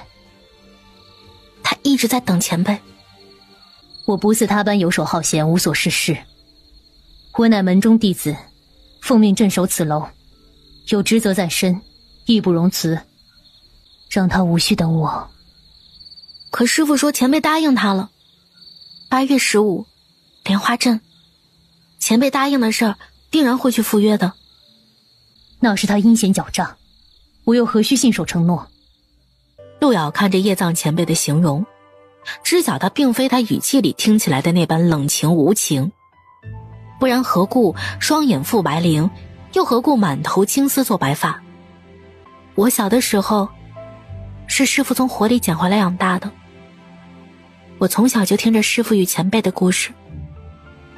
即便过去这么多年，师父走火入魔，心中却未曾对前辈有过一丝的怨憎。他只知道此生定要寻到前辈，听听前辈说为何不见他，又为何要让他苦寻这么久。他到处寻觅，每年也都会去各宗各派找一遍，在雪莲花镇等着前辈。他说前辈一定会去的，他只是恰好与前辈错过了。如今我是明白了，不是前辈不肯现身，而是无法现身。陆瑶看着叶藏的手腕，这些年他所受之苦丝毫不比自己的师父少。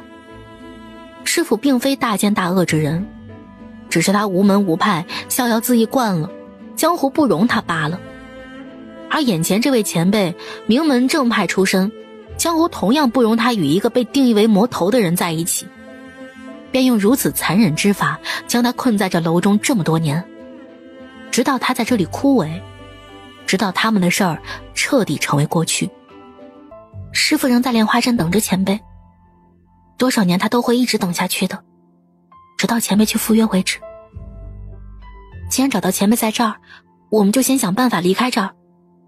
等出去以后，前辈的手伤便是我不行，但我二师父定能处理。叶藏前辈，请您跟我去见见我师父，可好？若是见不到前辈，他这一生都不会甘心的。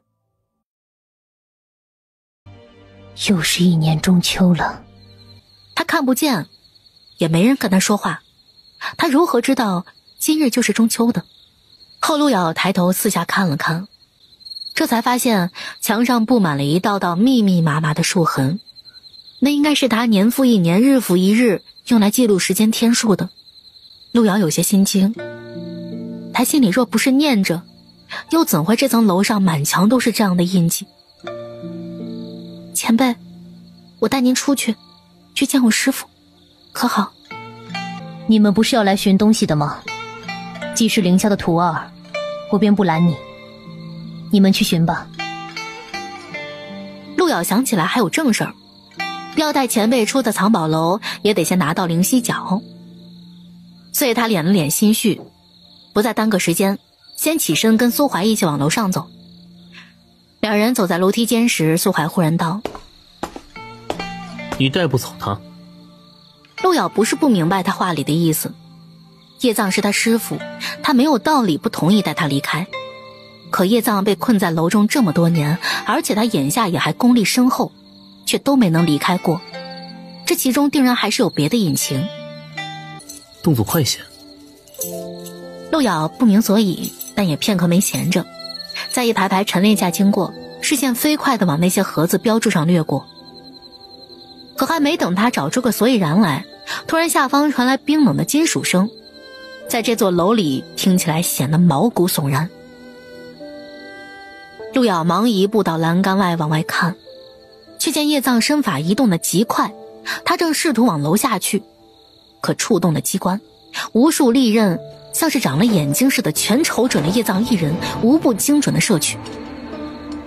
叶藏手夺一杆长枪，雷霆万钧，将明气暗气扫拂，一时间楼里全是铿锵激昂的戾气声。叶藏抿着唇，一边往下闯，一边出手快如闪电。他挣断了束缚着他的粗沉铁链，他拼命地想去楼外赴一个故人之约。起初头2年还有大内高手涌进楼里来，但被他杀得个满目狼藉。他被从天而降的牢笼困住过，他比斗兽更凶猛，最后是宫里无数齐发的剑弩把他弄得遍体鳞伤。他被楼里的机关伤了双目，他被锋利的明气暗气伤得体无完肤，被折断过双臂，险些被废过双腿，所有能承受的皮肉之苦他都受过。为了将功力催发到极致，他一夜之间青丝尽如血，但他每次都拼尽全力，不曾后悔过。叶藏复眼的白绫被染红，顺着脸颊淌下的已经不再是混杂着血色的泪水，而是2行鲜血。他已无泪可哭，委于满身戾气，想冲破这牢笼。他从未有过今日这般玉石俱焚的决绝。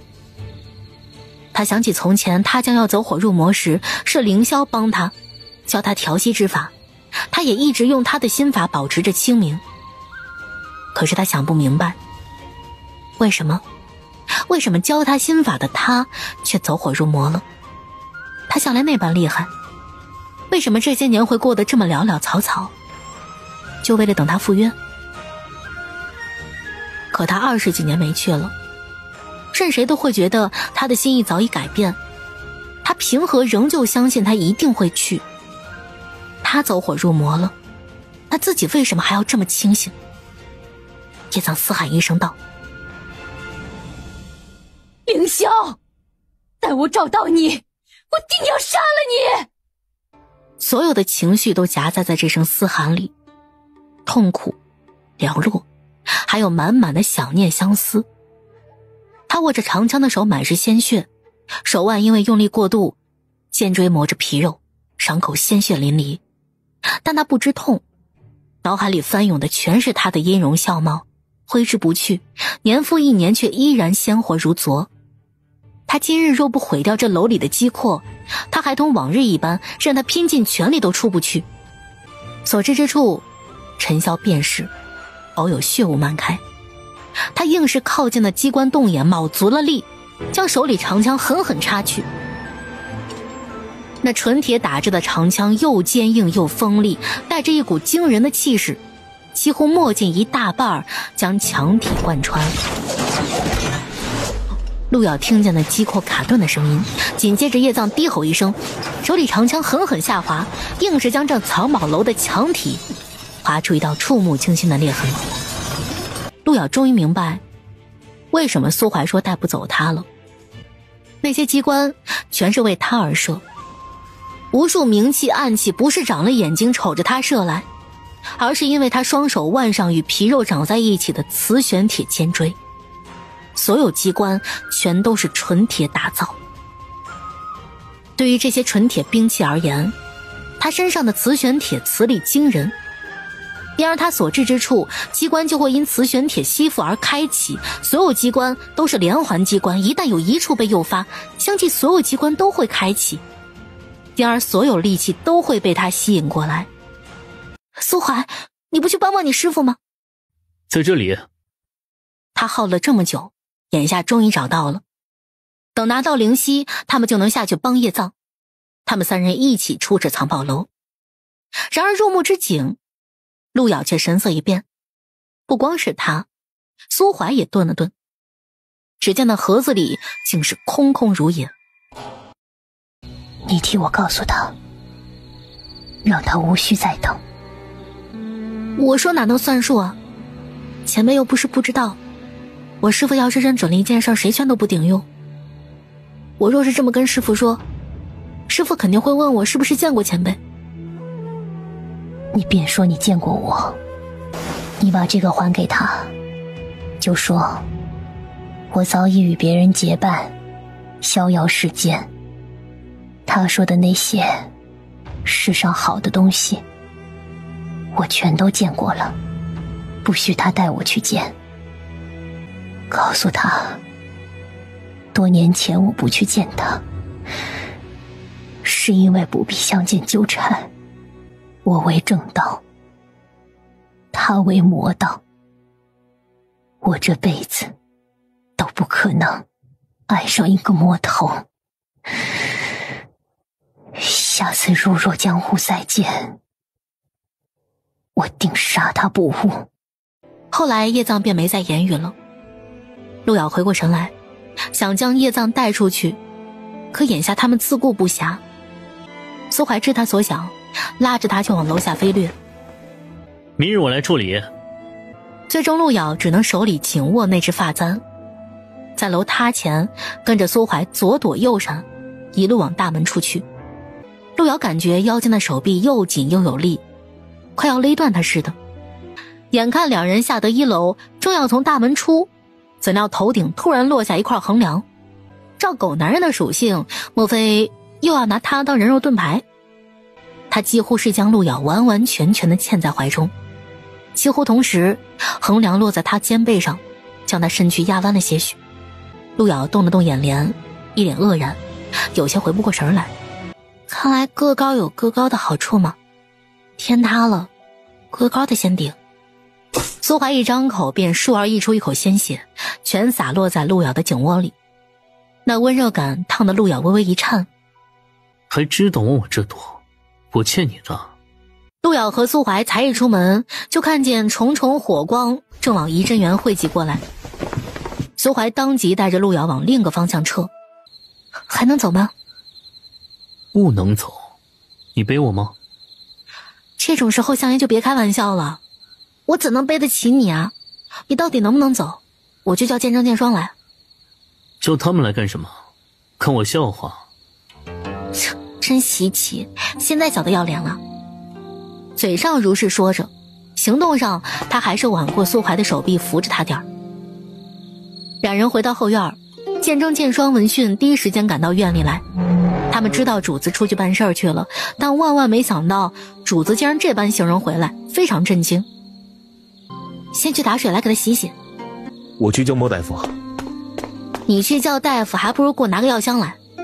去拿药箱。还有，去我房里把岸上的那几瓶药给我拿来。建双很快提了2桶水过来。你主子背后有伤，你去给他看着点血，如有破损的伤处莫沾水。建双一听丝毫不敢马虎，煞有介事的准备进盥洗室帮忙。结果冷不防抬头撞见主子的眼神儿，建双脑子一木，突然感觉要是贸然进去了会遭殃。还是陆姑娘自己去吧。苏怀这才进了盥洗室。以前我没来的时候，相爷受伤是谁看着洗的？以前我没有为救谁而受过伤。盥洗室里光线昏暗，看不太清楚，但陆瑶也见得他背上颜色泛深。陆瑶便拿了湿巾子给他擦拭后背边缘的地方。他头上与自己一样满是灰尘。可陆瑶还没来得及解他发带，突然被苏怀给捉住了手腕，一把扯到自己身前来。还好他没全脱光，下身还穿着裤子，只是衣带全散了，衣裳堆在腰间，露出结实的胸膛。赶紧洗好了进房疗伤，你还想发什么疯啊？你怎么不洗啊？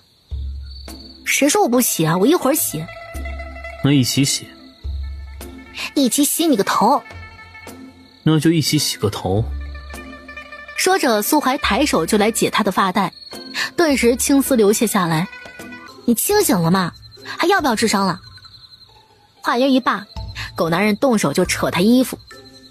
他捂紧腰带不给他扯，苏怀径直扒着他衣领自两边往下一跨，顿时像剥笋子一般将他给剥了，露出大片洁白细腻的笋心子。我们一起洗。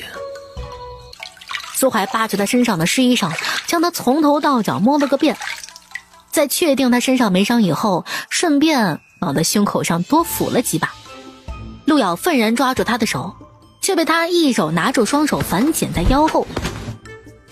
两人直视相对，都淌着水珠。苏怀看着他，空出一只手，有堂而皇之的朝他胸口抚去，看他的神情，压根不知廉耻为何物，就仿佛在说：你能奈我何？你脑子里就只有这些动手动脚的龌龊事儿吗？不止，我不仅动手，我还动口。说着他便当真一口含了上去。陆瑶倒吸口气，感觉到苏怀轻轻辗转的吮吻，不似以往那般激狂下重口，反而一股莫名的麻意爬上尾椎骨。老色批，你怎么没被那横梁砸死啊？就是没砸死，看你这么失望，我也高兴一二。我便是被砸死，那你也活不了。到了地底下呢，照样如此。盥洗室里又是砰砰砰砰一番。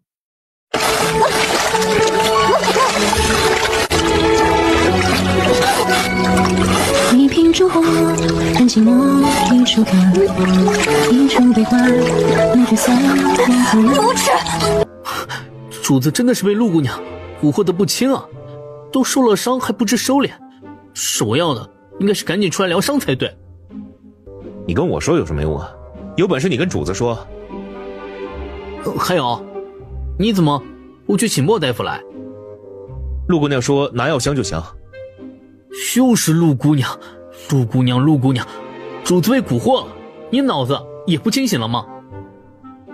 正这时主子抱着人出来，两人立刻垂头噤声，非礼勿视。等房里的灯亮开，两人已经各自穿好衣裳。